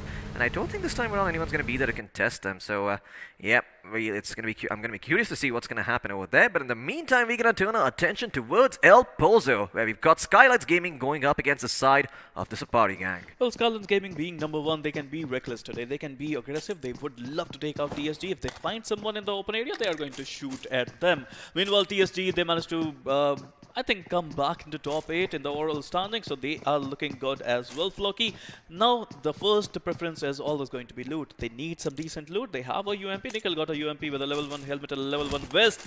They would love to find some better equipment. Oh yeah, TSG, I mean, that's going to be their first priority right now. Even just getting those level 3 Western helmets on this map can have so much more impact. I mean, usually you do want to have those, things. I mean, it's obvious. But on this map, they have an even higher impact because of the fact that if you're going to be caught out in the open and you get shot, well, reducing that damage could certainly help, especially against the likes of a couple of sniper rifles and DMRs, the Mini 14s. Very, very popular on this map. I do see a VSS lying in the distance, though, but it doesn't look like Vexy will pick it up because he's already got himself a DMR to work with. He's got that Mini 14. A lot of people in this map love Mini 14. We used to call this map the land of DMR and snipers, so Mini 14 is going to be their prime DMR, it seems. But there are some players like Scout who love SKS, who love SLRs as well, so they know which weapon do they want to use. Mini is a good weapon, Floki. I mean, it has a good control pattern. You can control the Mini really well. If you want to tap it faster, you can still control it. It's pretty accurate, even though it uses 5.56. The damage is not that great, but it is pretty accurate. Absolutely. I mean, I think that's what matters more. Just having the range on that weapon and the ability to just tap fire continuously accurately can just be really, really beneficial, right? Because what other weapon does that? You've got the M4 and the M16, but they are considered to be more of those AR weapons. The recoil on those when you're firing single shot can be a little bit hard to reset compared to the Mini. And well, if you are going to be going for those tap shots, then you might as well have the Mini, which is a lot better at those medium ranges. In the meantime, Godlike uncontested once again in Hacienda del Patron, House of the Patron, as they like to say. And well, they've got their hands on the Mirado, and they should be making their way a little bit east towards the map, because that is where the circle is. Yes, they're rotating at this point of time. I mean, Jonathan, he needs to be a little bit careful. They're scratching the VIP vehicle, it seems, but that's okay, Floki. That's completely fine. The Golden Mirado is not going to lose its shine. Talking about Godlike, it's always going to be a split gameplay for them, but let's move on to the action right now. Skylights Gaming, as I was saying, they want to, fight. They want to fight today. Oh yeah, they most certainly want to take up a fight over here. Skylights Gaming, not a team that usually does go for those early fights, Spirit, but today might just be the day to do so, right? Because they've got yourselves, a decent lead. You're in the first place, and might as well try something a little bit different, but it looks like it might have been a little bit too early, as Pukar is going to be knocked down by the Uzi. Coming in from Daddy, now prepping up that nade. Oh no, Pukar could be in a world of trouble. That nade is going to find his mark. No, it bounces off from the left over here. Krish going to go in and try to finish what Daddy started, but can he actually do so? Well, he's got the M249 to work with at close range. That thing is a beast, but he needs to find those angles to work with. Well, he does spot out one of the members over here. Gamla Boy could be in a world trouble. Somraj also coming under heavy fire in the meantime. Looks like Nikhil will be knocked out by Somraj in the meantime. Daddy is going to pull out his Uzi. Will it connect? Yes, it will. Gamla Boy is going to be taken out. And Skylights Gaming, they will pay heavily for trying to take a fight against the Safari gang, as the Safari gang are putting them 6 feet under.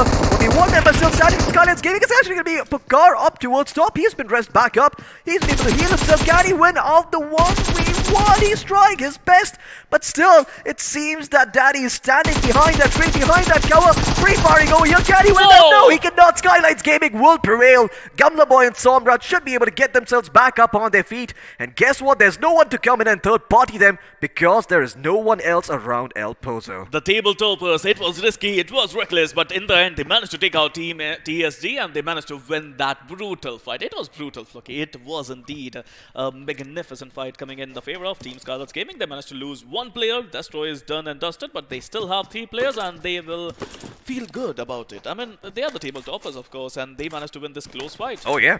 I mean, the best part about this is that sure, they lose one player, but they know for a fact now that if they want, they can try and play aggressively. A bit too close for comfort, not gonna lie. I mean, Pokar had to be rezzed up and healed back up for them to get that clutch going, but in the meantime, we're gonna hold that thought because OR might have something to say to the Lions themselves. The Lions, well, not in a pride just yet, but looks like that doesn't really matter because they will still win at least one 1v1. Simple will be taken out though, and looks like X-Lions, they might have to tuck tail and run over here. Have to be a little bit afraid over here. You know, they're not Lions anymore. They are a bunch of scaredy cats. And when they're split up, they're not particularly strong. Goa Esports, they've got 4 people around here. And I think they will take Yoda down no matter the cost. Yoda is stuck there. I mean, he's a warrior. We all know that. His name says that, but he needs to do a clutch if they want to win. All of his teammates, the cavalry is not coming to save Yoda.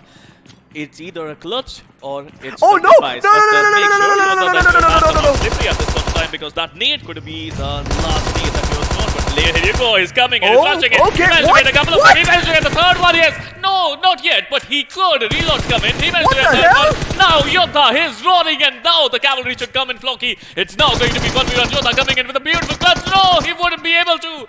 Orange Rock, oh, I beg your pardon. OR Esports still surviving and they're still fighting. My god, that was a bit too close for comfort over there. I mean, X-Line, sure, they get a little bit of cherry on top over here, but are they going to come in and finish the job? They could potentially get themselves a couple of finish points if they start moving now, but it doesn't look like that was the call.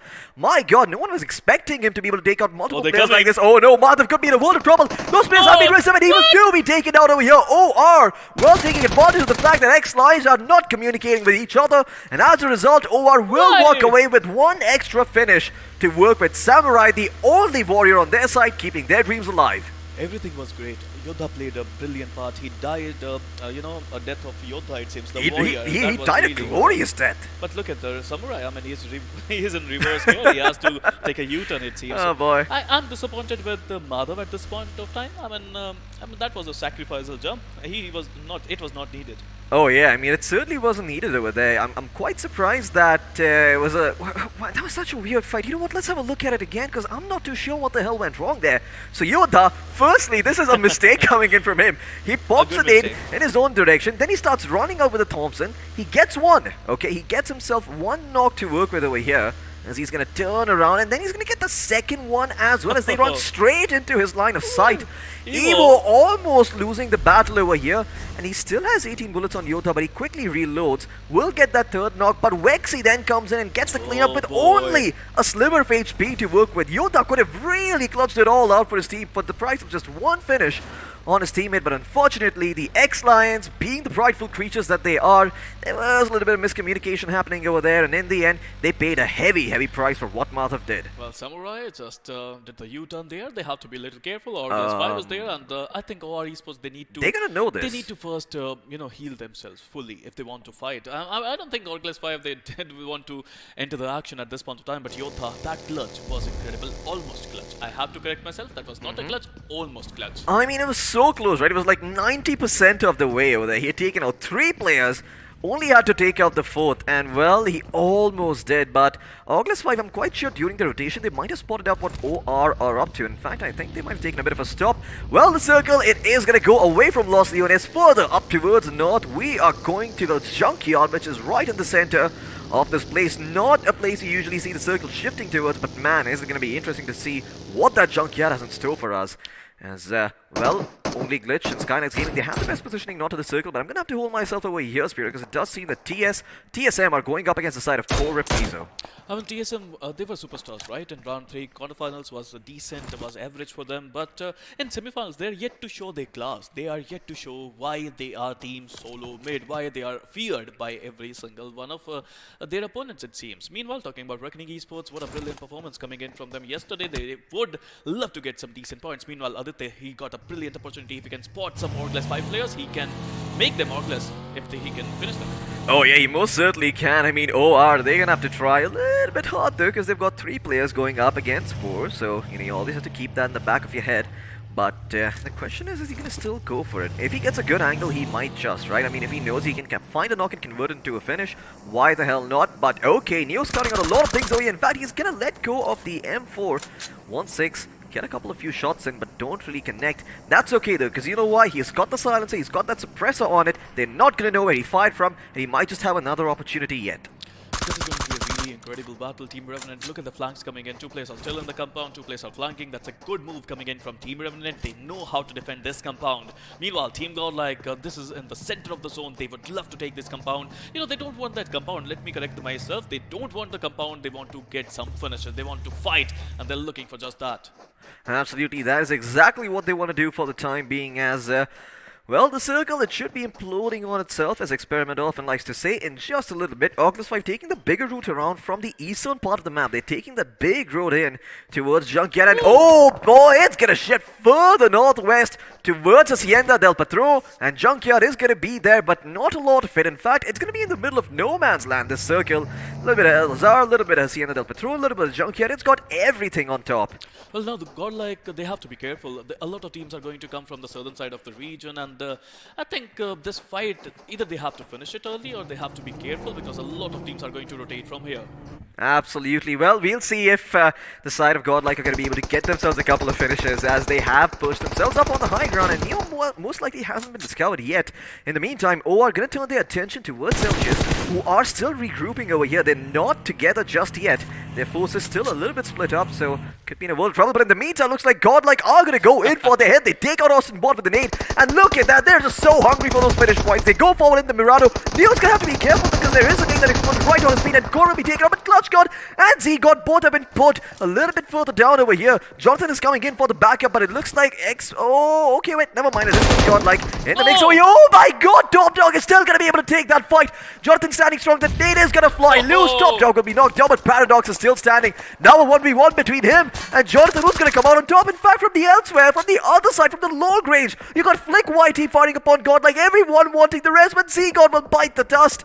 And it looks like Godlike will have to work with a 3-man roster. In the meantime, 247 Gaming also have been knocked down by the members from EXO, and OR is coming into the fray over here. Immortal still holding strong inside that compound, but he's got 2 players to worry about. One on his back, one on his front. In fact, that player on the back is going to be joined by another, as Wexy and Jelly are going to try and take away Immortal's life. Snuff it out real quick. It's going to be a brilliant third party coming in from OR Esports. Meanwhile, Pooja, the superstar from quarterfinals, is still surviving, and he would get some revenge on EXO Immortal. Meanwhile, look at your back, clear your back. Pooja, what are you doing? He just sat in the vehicle there. That was a big mistake, and he was hungry to get some finishes. What the hell happened Meanwhile, to EXO, the last man standing, fierce. He has to be fearful, because OR Esports, they are rushing in. Jelly, Vexy, Aditya, all 3 of these players, they want some blood. Absolutely, they are sharks, and they smell blood in the water, which is a bit of a paradox considering that this is the map of Myanmar and there is no water around. But still, these sharks are just as strong on land as they are in the seas. Can they go in and finish? Well, it looks like that action doesn't matter. We're going to switch over to Godlike and have a look at what they are up to, as all the players have been rushed up in the meantime. X have been eliminated by the side of 4R, and now we're going to see what Godlike are going to be up to, as Skylights Gaming could be in a world of trouble. 2 of the players a little bit split up, as Stormraj occupying the wider side, and towards the downhill area, you've got the rest of the members from Skylights Gaming. You have to remember there are only 3 players alive from Skylights, so they have to be careful with how they approach this. Well, I was saying, I mean, this is not a great spot to pick a fight, but Godlike, they don't care about it. Okay, right? Skylights they just actually want to do something. Meanwhile, talking about Skylights Gaming, down to 2 players. I'm really sorry to cut you off there. I just wanted to correct myself. But go ahead. Yep, Scarlet's Gaming down to 2 players. You know, they are number 1, right? Team Yeah. Godlike, Team Scarlet's Gaming. They're not here for the points. They don't want them. They just want to take out all the opponents, and they just want to have some fun, it seems. Yeah, absolutely. They just want to have some fun at this point, and we'll see if they're able to do that just yet. Skylights Gaming looking to go forward and maybe get on the flank. Gumla Boy could be in. Oh, yeah, he's got a big angle. He will swing, but Clutch God still somehow managed to survive, hiding behind the container. And now Jonathan is going to duck and cover because he doesn't want to expose himself from multiple angles. Somraj could be set up over here. They're all looking towards Gumla Boy and their attention in his general direction, but we'll see if Somraj can find an angle to work with. Jonathan seems to have an idea that there is a player watching that angle. In the meantime, oh, okay, I'm not too sure what happened there. Max has been knocked out by the plays on elsewhere from Celsius, but Korip Mizo could be coming in for the third party if both of these teams aren't careful. And guess what? On the receiving end of it is going to be the boy with the plants. It's going to be Gumla Boy. And elsewhere on the map, the team of Chicken Rushers could be in a world of trouble. As I see, one of the players has been knocked down. Another, while still standing strong, is going to have to work against 2 members from Reckoning, Abrar as well as Mr. Spray, making their way over here. And it looks like, well, okay, one of the Reckoning players is going to be knocked down, as it seems the Vampire has a direct line of sight to protect his teammate. But with Striker coming in, I don't think this is going to be enough for the Clutch to come in.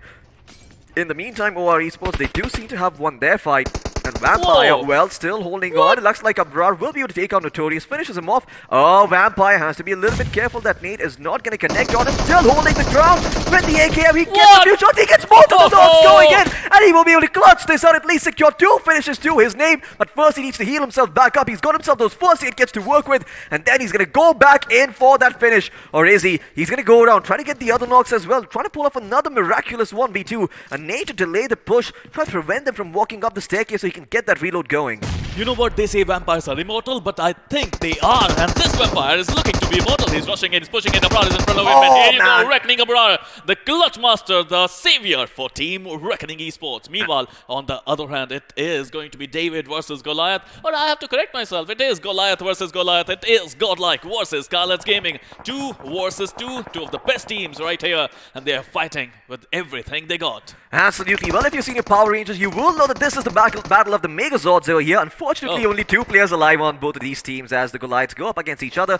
In the meantime, OR will bite the dust. Well, at least one of the players will be taken out over here, and OR with only 1 player standing. They've got 7 finishes to their name, so if they survive long enough, get themselves to their 3rd or 4th spot, they could be in for a buttload of points, but I'm not sure if that's going to happen. The circle about to close in once again, and towards the center, you've got Korip Mizo with a very good angle, but my goodness, there's going to be a lot of late game chaos because look at the number of teams still standing strong. A lot of teams are still there, but look at CORIP Mizo. They have the best pace. 4 of their players are still surviving, and they are at a decent spot. Talking about Godlike versus Scarlet's Gaming, it is continuing, but Clutch God is rushing in. Gumla Boy is the last one standing there because Somraj is far away. But would he be able to get the clutch now? It is going to be Jonathan versus Gumla Boy. But Jonathan coming and getting the better of Gumla Boy, and here you go, Team Godlike a little bit on the back foot because Somraj managed to find a shot or 2, but Jonathan would revive his teammate. And is he going to revive? No, he's not going to revive. He's going to heal himself. He's going to boost himself. It is Jonathan versus Somraj. IGL versus probably the best gunner in India. Let's see if Jonathan can get the clutch with that jiggle of his.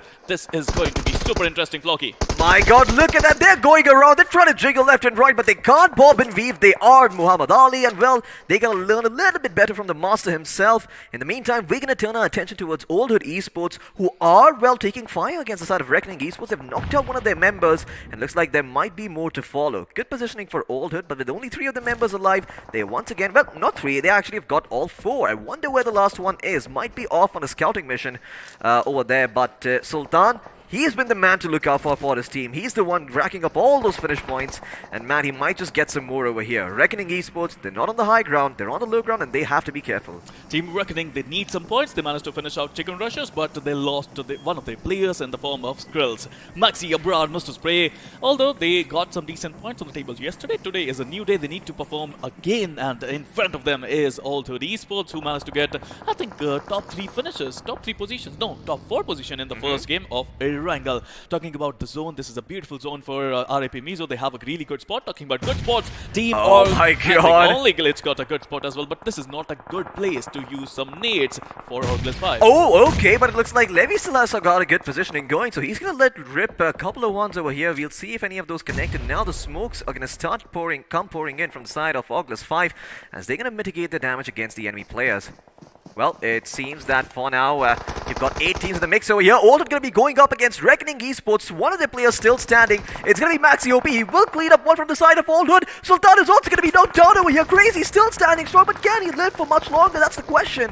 Oh boy, Old Hood, they bite off more than they can chew. And boy, do they pay for it over here. Abrar going to take this time to rescue his teammate from the belly of the whale or the belly of the beast itself. Get him back up on his feet, and then they can take a more even fight. Well, Close is still surviving, and as they say, is he from the Vampire Diaries? Because he is trying to be immortal as well. Let's see, with that Scarl, level 2 helmet, level 3 vest.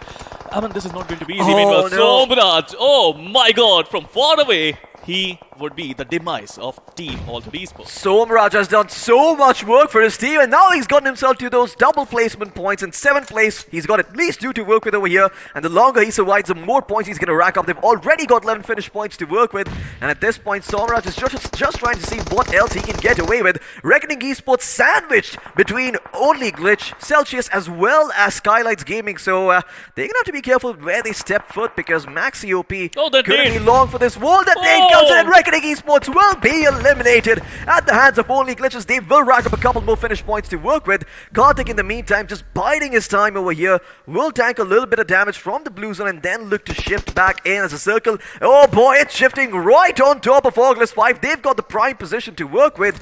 And on the other hand, there is TSM coming in from behind of Korip Mizo, who are behind only Glitch, who are behind Celsius Karthik, and Karthik will be taken out. Skylights Gaming, well, they've got one horse in the race. Can Somraj get to that finish line? He's a one-man army, it seems, Floki. Somraj is just ripping things apart today with 6 finishes to his name, 12 overall with his team, Team Scarlet's Gaming. They are in the sky and the light is super bright, Floki. Oh yeah, it is scorching their eyes right now, burning it to a crisp, taking out all the moisture from within it. But in the meantime, Rip Mizo, they're going to be careful a little bit over here as well. They've got 4 players still standing strong. TSM have them surrounded though. Not from all sides, but from one side at least. And I don't think that would be called getting surrounded, because getting surrounded actually means being surrounded from all sides. Well, apologies for the little brain fart and the little segue over there.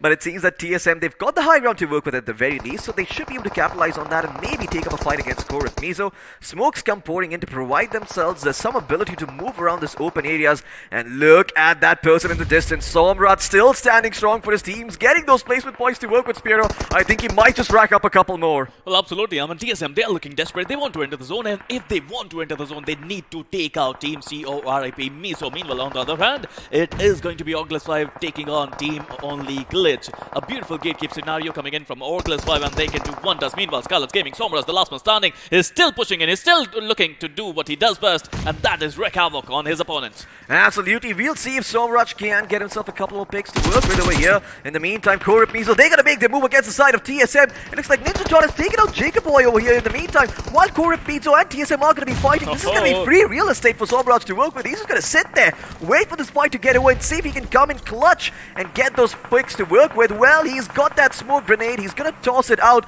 That will reveal his position, but I think he's looking to end things right here. In fact, TSM, they will be eliminated by Korip Mizo once again. And it seems that Korip Mizo, they've discovered where Somraj is, or is that Orgless 5? I'm not too sure.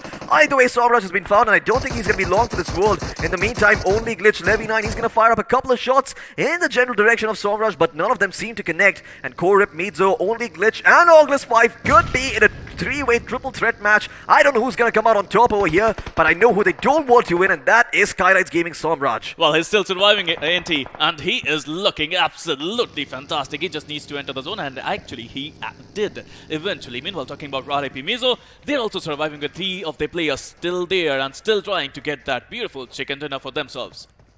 Absolutely. Corrupt Mizo, in the meantime, they're going to try and make sure they don't reveal too much of their hand because they want the element of surprise in their favor right now. So they're going to go around the enemy smokes instead and maybe try and get themselves to a better position over here. August 5 might not see this coming, but on the other side there is Somraj, and it seems that Corrupt Mizo are aware about it, so they're also making sure that they don't go a bit too far out, expose themselves a bit too much. They're just trying to strike that perfect balance at this point, but Somraj is making things so difficult over here. He's got the highest point right now, and man, that position is so good with the DMR. He will be able to find one, but it looks like Levy will spot him in turn, take him out with the DMR. The Mini 14 coming in action, and looks like this is all Skylights Gaming are going to be able to get. They already got too much to work with over here, and now August White going to make their move against the side of 14 Clips. They will take out DD69. DD69 trying his best to fight over here, but now with only one member standing, only Glitch, they're not going to be able to do much, and I think that last member will also be taken down. Levy 9 will bite the dust, and then there were two. Corrupt Mizo against August 5. Now it's going to be a 3v4 battle, and believe me when I say that this battle is going to be legendary with the RIP Mizo having 3 of their players separated.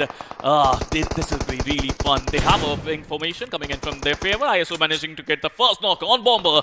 Now it's going to be a 3v2 with August 5 on the back foot, and RIP Mizo looking to get their first ever chicken dinner in this competition. Ewok also bites the dust. Verse is coming in with the reverse strategy. my And God. here you go, team RIP Mizo. Finally, the man, I think I have to say the boys from Mizoram who are staying in Delhi, they managed to get a beautiful winner chicken dinner. Absolutely. I mean, we've been waiting for such a long time for Corrupt Mizo to finally start shining. It seems that day 3 is the day where they wake up. Great performance by them towards the end. Not only do they manage to win a 3v4 fight, they do it in style. I mean, great performance once again by Corrupt Mizo. And I do have to mention Somraj's dream because, I mean, at the end of the day, he was in 8th place.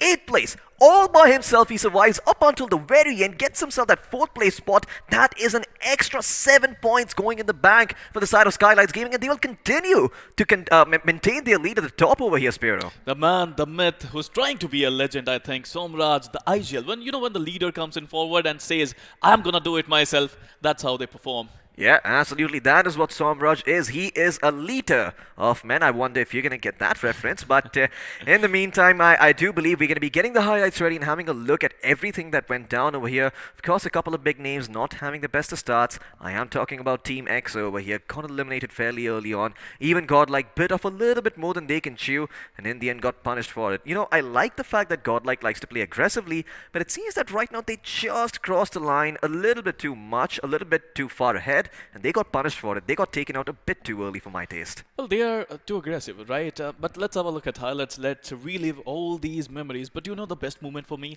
I think it's all about strategies, right? And I'm a man of numbers. I'm a man of facts. I love to see some good gameplay. And in the end, RIP Mizo, that winged formation. One guy on the right, one guy on the left, one guy in the center. That formation was everything for me.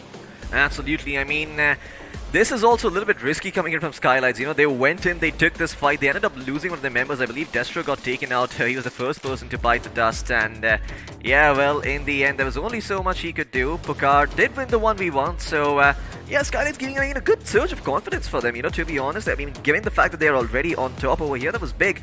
But man, this clutch coming in by Yodha that we are about to see. Almost, you break my heart, Spiro. Every time you say that, you break my heart. Because Yodha, it started off with a big blunder. There it is. You know, in my eyes, for me, that was just miraculous. The way he took out Team OR one by one. I mean, I don't understand where Evo was looking. I mean, look at him go. Evo was looking somewhere else. He had no idea. Where Yodha is coming from. But in the end, it was just one man versus Vexy. Yodha versus Vexy, and Vexy managing to win that fight. That was not easy at all. Oh yeah, that wasn't easy at all, as Vexy almost ended up falling over there, surviving by the skin of his teeth. And I'm not too sure what the hell happened, but Madhav just went in a bit too deep and didn't get the memo. And Samurai was like, oh, okay guys, I guess I'll try to live. I guess I'll try to get those placement points. I mean, very weird coming in from X-Line. Somewhere or the other, the communication did had a bit of a lapse in there, but Godlike, well, this is just about how they like to play. They go in aggressively, they get those picks, but sometimes they do tend to overextend, and it seems that this was one of those situations where they didn't have complete information of their surroundings, and Skylights Gaming were able to come in and snuff them out of their lives. Well, again, I would like to comment on that fight here. I wonder Yodha, after getting 3 knocks, he must be shouting his lungs out, come here, support me, there's only one standing there, and that is why Madhav must have felt the pressure there to come. Oh, yeah. But meanwhile, focus on this fight, Team EXO. Team OR, they are opportunistic. They always manage to rack up those points. They are always consistent. Oh yeah, they most certainly are very, very consistent over here. Oh man, Jonathan, such a great shot coming in from that guy, but in the end, those placement points not really being found as the members from Chicken Rushers too, they had a chicken dinner to work with yesterday, but it seems that now they haven't really been able to get off to that same hot start. Vampire Man, credit where credit is due though, this guy almost clutched it out in the end. He got that 1v2 going, but there just wasn't enough room to work with as the third member came in and took him out, put him out of his misery. And great clutch by Gamla Boy here as well, right? I mean, look at that. Sure, he's going to be knocked down over here, but it does allow Somraj to come in and finish the job. And Jonathan ended up being taken out. Look at that, look at that strafing, left and right, just making sure he's not going to get hit by the AR.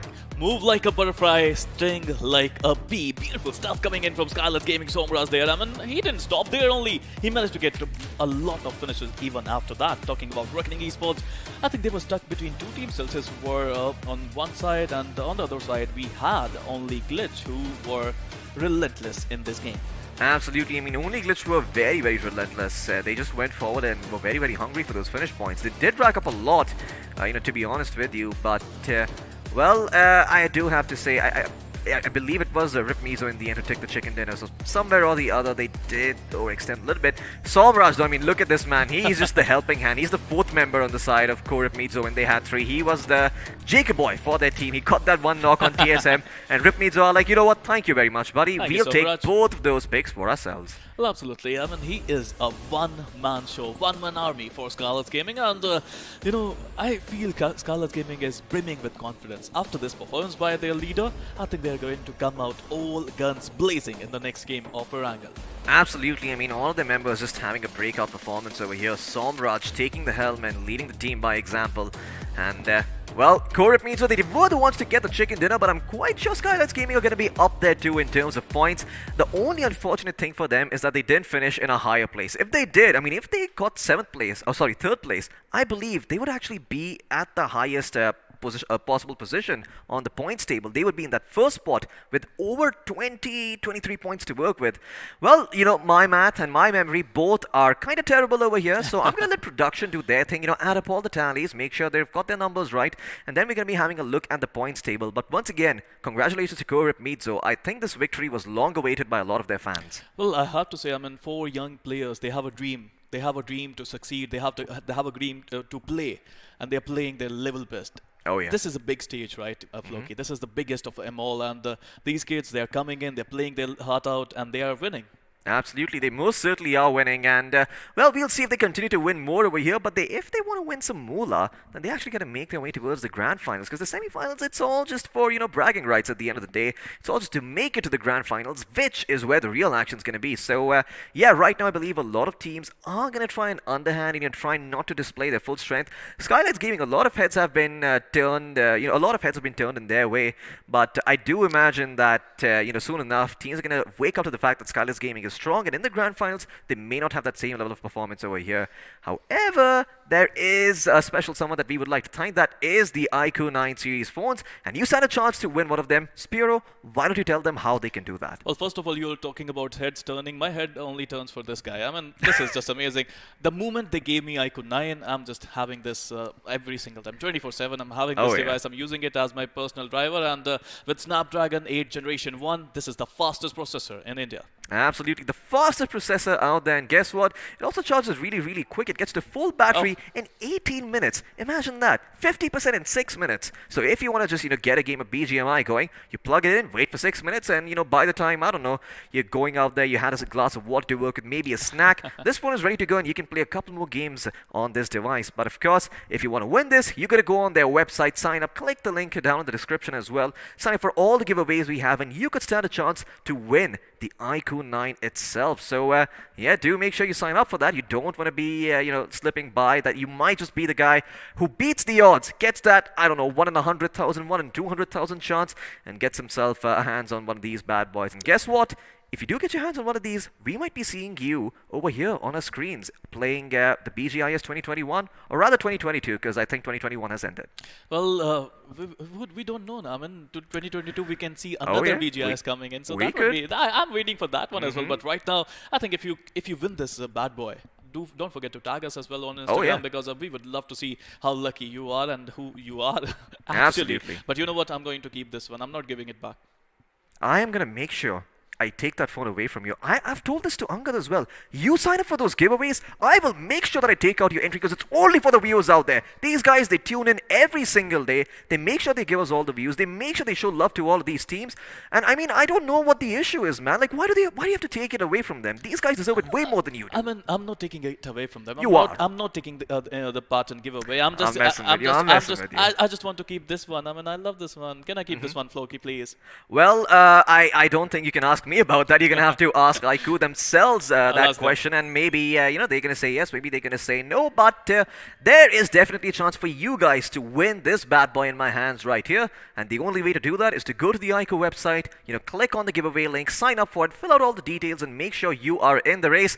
And guess what, Caster, stop talking, because the point standings are what we really want to see. Well, we've heard your yells, we've heard your cries. Let's have a look at the point standings and see who is there on top. It is going to be iQOO Pizzo with 21 points to work with, but look at that second place over here, Spiro. It is Skylights Gaming with 21 points too. Oh boy, they played well. They indeed played incredibly well. The number one team in our overall standings, they are still looking good. Number 3, we got Orgless 5. A much needed, some points coming in from Orgless 5. That was much needed actually, Floki.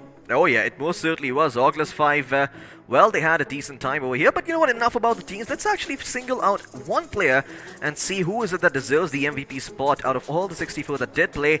And well, no surprises over here. It is going to be Somraj from the side of Skylights Gaming, winning that 1v1 clutch in the end and surviving from that 8th spot, I believe, to the 4th spot and getting himself those 7 points to work with. Let's have a look at the 4 other players following in his wake. It's going to be Jonathan, Pukar, Abrar OP, and Rip ISO. So why don't you tell me what they did this game, Spiro? They did a lot of great things, right? If they are here, they managed to get a lot of points for their teams. And Abrar, again, I was talking about Reckoning. Abrar has always been the savior for Team Reckoning, always the last man standing who always gets a lot of clutches. But talking about stats, let's have a look at match summary now, Floki. How many nades were used? 79. That's a low number, it seems. Yeah, 79. I mean, for Miramar, I'd say it's pretty high, right? Because usually you're not popping those many frags, but the smokes were popped. So out of 80 or 79, 5 resulting in finishes, not that bad of a ratio. Longest finish distance, no surprises over there. Total healing, also no surprises over there. And average stats over here, nothing too out of the ordinary. But the finish damage shot might tell a different story, Spiro. In fact, let's have a look at that and see if there are any tall buildings in town. Well, there are not. In fact, it is a city that has been developed very, very evenly. Every part of the city been given some good priority. Well, looks like my city, but it's okay. Skylights Gaming, they managed to get 13 finishes with a total damage of 1844. TSM, they managed to get, look at the damage there for TSM. They managed to give 1354 damage for only 3 finishes. Oh yeah, only 3 finishes to work with over here. And TSM, I mean, sure, they had a lot of damage to work with, but in the end, it was Skylights Gaming who converted that damage into finishes. In fact, you know what, enough about the finish damage shot. Let's pit 2 players against each other from this heavy action-packed game and see who came out on top. I already know who one of them is going to be. It's not Somraj, it's actually going to be Abrar OP from the side of Reckoning Esports and Jonathan from Godlike. 3 finishes for Abrar, but 4 in favor of Jonathan. Oh, look at the damage, pretty even, Stevens. Nothing to separate in the damage department. Assist, Jonathan managed to give 1 assist. Meanwhile, Abrar, he managed to give a couple of assists. Survival time in the favor of Reckoning Abrar, but I love these stats. I love these numbers. They show us a real story about the game. Absolutely. Well, now that we pitted 2 players against each other, let's put 2 squads against each other and see how they end up coming up in the head-to-head. OR going up against the side of iQOO Mizzo, and it's going to i iQOO Mizzo who, well, did get themselves that first place finish, but somewhere or the other, it does seem that OR have a few stats that are comparable to theirs. I mean, look at OR Esports. They are relentless, they are ruthless, they managed to get 7 finishes, but look at their positioning. They were out at number 10. And when you're going out at number 10, still you have 7 finishes to your name. That shows how aggressive you were. Absolutely, very, very aggressive play coming here from OR Esports, but can they continue being aggressive like this? Because we did see X-Lions nearly clutch it out. It was very, very possible that they could have been eliminated even earlier. So you know what, I'm going to stop talking about that and I'm going to be having a look at the overall standings, seeing what they are all about. In that first place spot, it's going to be Skylights Gaming. No wonders about that. But in second place, I mean, everyone just maintaining their spot. Once again, TMS. And I hyped it up so much. I was thinking, oh, we're going to see some changes over here. You know, got to get my voice up, got to be a little bit more energetic. None of that stuff. It's only TSM and Celsius moving up in the world. Your time will come, Floki. Your time will come. Still a lot of matches to go. Meanwhile, talking about number 3, we have OR Esports. Number 4, we have Godlike Esports with 93 total points. Number 5, it is TST, who played their 10th game, it seems, for a total of 88 points. Number 6, we have TSM. Number 7, Celsius, who are turning up the heat. They played their 10 games as well. Only 6 to go for them. Absolutely. Well, let's have a look at the other side, where there are a couple of teams hanging out. And 9th position, you've got Only Glitch, who've also moved up.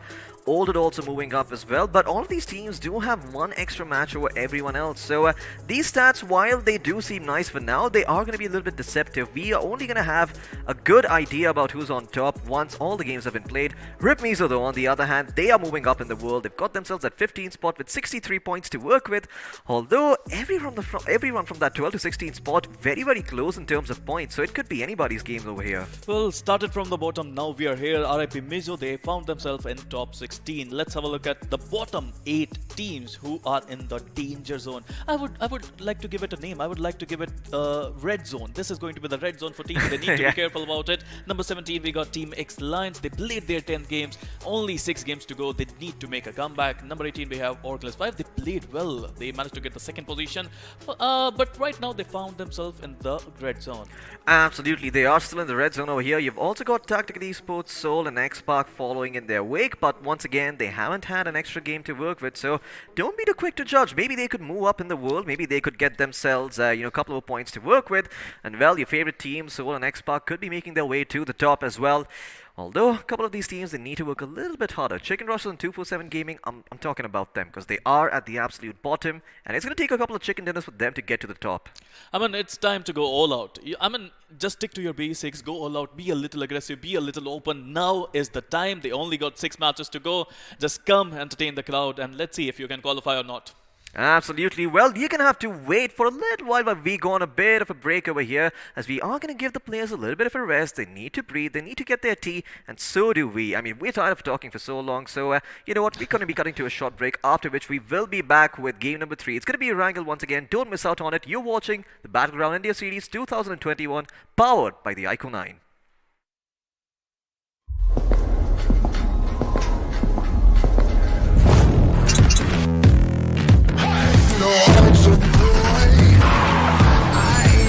Yes, man.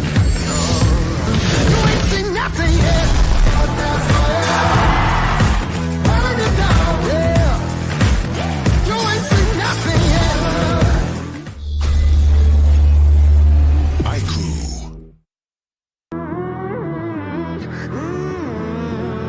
When you thought that I was done, you ain't seen nothing yet. Walk that wire. Start that fire. Burn it down, yeah. You ain't seen nothing yet. I go harder. Let the sun burn.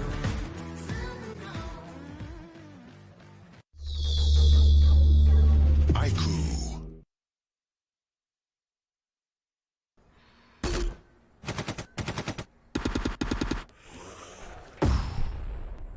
Enemies ahead.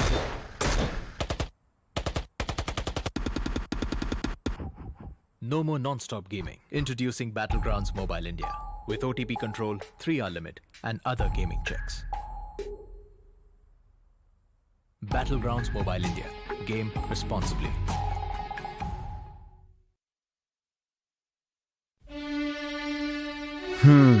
वो एक दोस्त game में फंसा, कोने में बसा, gang में अकेला, दिन का भूला. टाइम आ गया है for them to look up.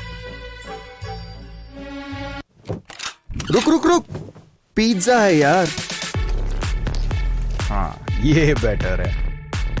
ध्यान से. ओके ओके, फोकस कर. अरे ऑसम यार. कोई नई स्ट्रैटेजी ट्राई करें? क्या बात है. श्योर? एकदम श्योर? मतलब मान गए गुरु. तो जैसा मैं कह रहा था, जब ये हद से ज्यादा हो जाता है ना, तो फन, फ्रेंड्स और लाइफ से ध्यान हट जाता है। तो कुछ भी करो, पर कैसे भी मेक देम लुक अप। अरे वाह, जल्दी समझ गए। Well done boys.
Hello and welcome back to the iQOO Battlegrounds Mobile India Series 2021. Now, as hope has floated away, it looks like the mischievous devil himself is joining us. I'm talking about you, Floki. That was actually pretty good. I like that. My name, of course, is Angad, the Experiment Chehal, and, well, you are watching some intense BGMI action, and, well, we are at the midway mark on day 3, and let me tell you one thing, things are getting heated up. I had to lose my tie. Absolutely. I mean, I think the last game was so good coming in from TSG, right? You saw that Somraj getting that clutch against the members of Godlike, going forward. He's my 4th placement to get to that 4th spot. I mean, you can see how excited I am. I'm literally stuttering because the way he pulled it off. Speaking of Somraj, of course, representing Skylights Gaming over here, you can't get a bit confused with that. You know, the thing is, he was on the ground level with them.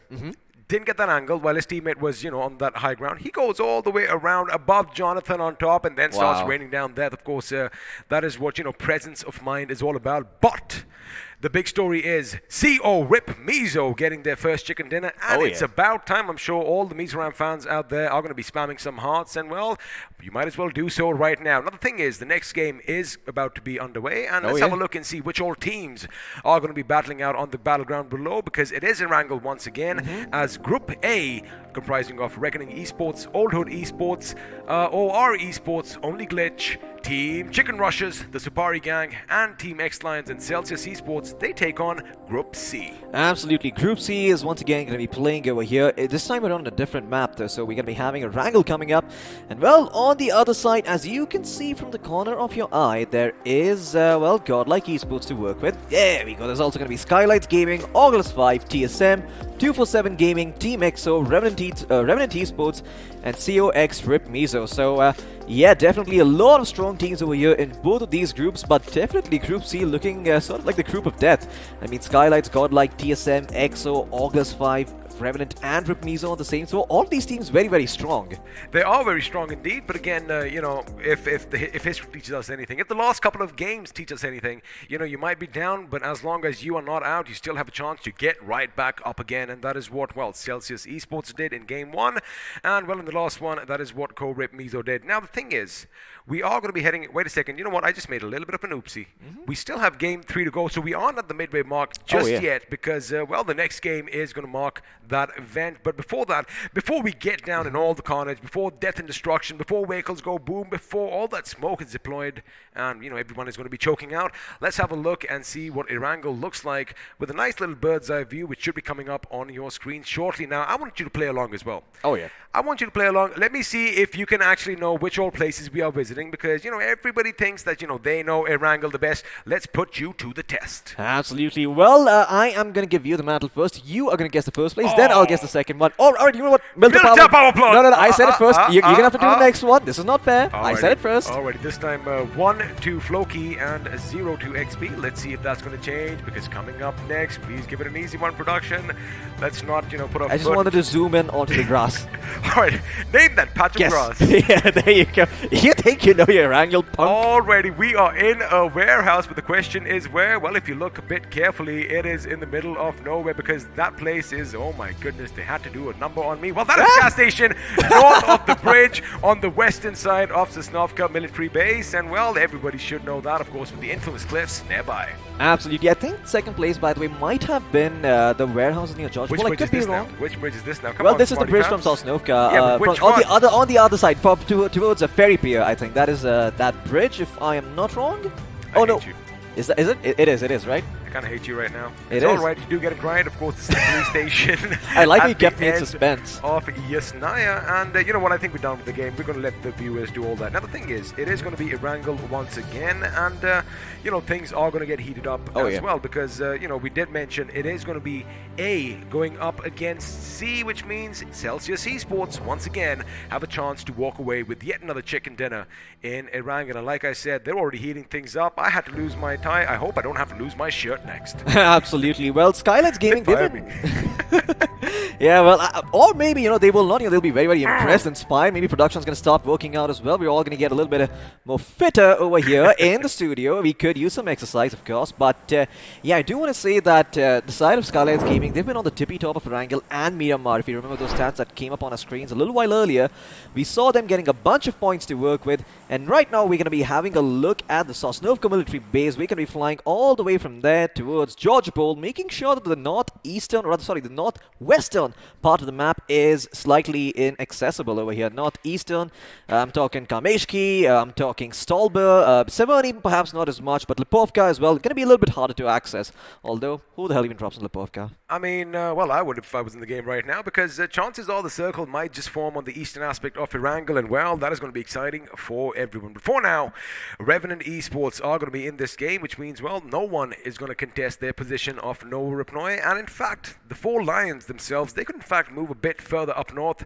and, you know, loot all that delicious loot in the Sosnovka military base itself. Now, as all the teams are dropping down, let me just go back to the last game real quick, before the first circle, of course, does form. Now, CO Ripmizo, let me just give you an idea of, you know, how the tables can turn. On day 1, Floki, they were on the bottom of the table, 24th position with just 3 points. But now, after a good day 2, which, you know, they did rack up quite a few points. In fact, if my math is right, I do believe they ended with something around 38, 39. So, you know, anything can happen. In fact, they did end with a total of 42 at the end of day 1 and day 2. And well, speaking of the circle, it is going to be pretty much centralish, and looks like the Lions are going to be happy with their position. Absolutely. So Sosnovka military base is still going to be in there, but Revenant Esports, I wonder if they're going to go forward and try and take up a fight against the Lions, because last time around the Lions, they nearly clutched it out. I believe it was Yodha who caught the 1v3, almost took out Vexy against OR, pull off the 1v4, but in the meantime, looks like Godlike are coming under fire over here, or are they the ones taking the fight to the enemy? Well, looks like they did have some commotion in the distance, and well, they do have an Uzi and shotgun, of course, with a couple of other weapons nearby, which means they are going to be willing to take a fight or two, you know, knowing the fact that whoever did drive by, well, they aren't going to have any weapons on them. But the thing is, Flick, on the other hand, is going to find himself in a bit of a predicament. Now, he is running out in the open as well. Unfortunately, no weapons, but sniper.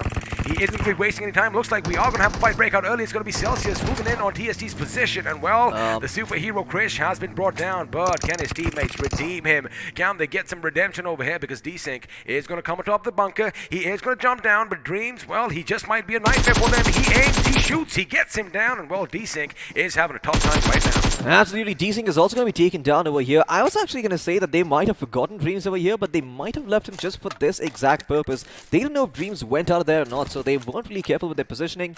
Dreams capitalizes and they end up getting themselves 2 finishes. And guess what? There's even a buggy nearby, so he can still rotate out of here if need be.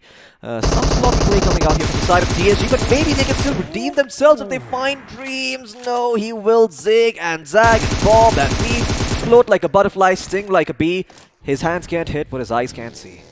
A lovely Muhammad Ali reference coming in over here, and of course, if you know the greatest, you know what this guy is talking about. Now, Dreams, man, he must be thinking, hey, wait a second, am I dreaming? I've already got 2 finishes right off the bat. The moment my feet touch the ground, can I make it a 4? Because looks like he is going to be a bit hungry. The thing is, his teammates, they don't have any weapons. So yes, they could come in. In fact, they could come in for a little drive-by, but looks like, is that going to happen? Because he is riding shotgun, and now Karthik is going to have to make sure that, well, he doesn't drive into the enemy's way. Now, if you have a look at the circle, of course, all this action is going to be taking place on the left of your screen near the shelter, and looks like, for now, Celsius are going to be moving to greener pastures because, again, loot is of the essence. But Floki, just point out the map and paint us a picture. I mean, right now, all I can really say for sure is that you're going to have to stay at the edge of your seats. We could see some action. We could also not see anything at all for the next couple of circles. Given what's happening in Georgiapur right now, it is highly likely that 247 and RGE have a bit of a two-way tussle, but it seems you have something to say, XP. Guess who's going to Lipovka? It's the boys that were on our screen, the boys with the first 2 finishes, and well, looks like Lipovka is not going to be an empty city this time around. Elsewhere in Severny, we have the boys from Old Hood Esports. Sultan, is he going to be singing some tunes today? Is he going to be the Sultan of Swing? Or, oh boy, are they going to meet a demise that, you know, they did see just a few moments ago? Yeah, absolutely. Well, it seems that the Sultan is going to be making his way towards the top over there on the roof. He should be just about fine. No one really to spot him out over here. Severny is completely empty, right? So they have nothing to worry about over here. And there is Korep Midzo in the vicinity, but they're trying to make their way elsewhere towards perhaps Stalber and get their hands on some loot to work with. I wonder if they're going to go for that rotation. It's going to be a bit too tall, but I'm surprised Crazy didn't break his ankles there. He didn't break his ankles, but I definitely felt that little hurt, especially since I have a bummed knee right now, and I can't take any weight on this particular leg. But anyway, that is me in real life. Maybe, you know, we were talking about getting fit. Buddy, I need to hit the gym. Now, I think you need to convert yourself into a virtual character, enter the grounds of BGMI, and just, you know, drink a couple of energy drinks and pop a few bandages. That should do it. But the question is, how do I get back out? Before we actually answer that, Old Hood Esports, now, you know, they did have a good start. In fact, day 1 for them was good as well until, of course, 7C Esports came in knocking and, well, stole their position for them. But 67 points on the table. They are still looking good. A decent balance between finishes and position points. Absolutely, a very good balance for the side of Old Hood Esports, and we'll see if they can continue to rack up those points and maybe even push themselves a little bit further. They're going to pick up a few first aid kits to work with, so that's always necessary. That enables you to take these fights. Claus doesn't have the luxury of finding any first aid kits, but he does have the DP-28s. Perhaps he doesn't need them as long as he continues to fire from a distance and provide his teammates with some, well, a high ground support. I wanted to say aerial support, but, you know, you can't really fly and fire a gun at the same time, so that's out of the picture. Also, you know, I mean, the one man who could do, Krish, he's already out of the game. So, you know, had he still been in the game, I'm sorry, I just had to do that. That was awesome. Had he still been in the game, you know, it could have been as such. But unfortunately, you are right. None of these boys can defy gravity, or can they? Because Pokar, boy, he went flying and now, crunch. But no HP lost. I wonder if it's all about the boots. Must be from Woodland. Absolutely. I mean, rough and tough, just like Somraj in the end, surviving up until, well, that 4th place spot, getting his team all those extra placement points to work with. Great performance by that man. I mean, regardless of what happens for the rest of the day, I feel like Somraj went above and beyond, and he definitely got his team a lot of points to work with.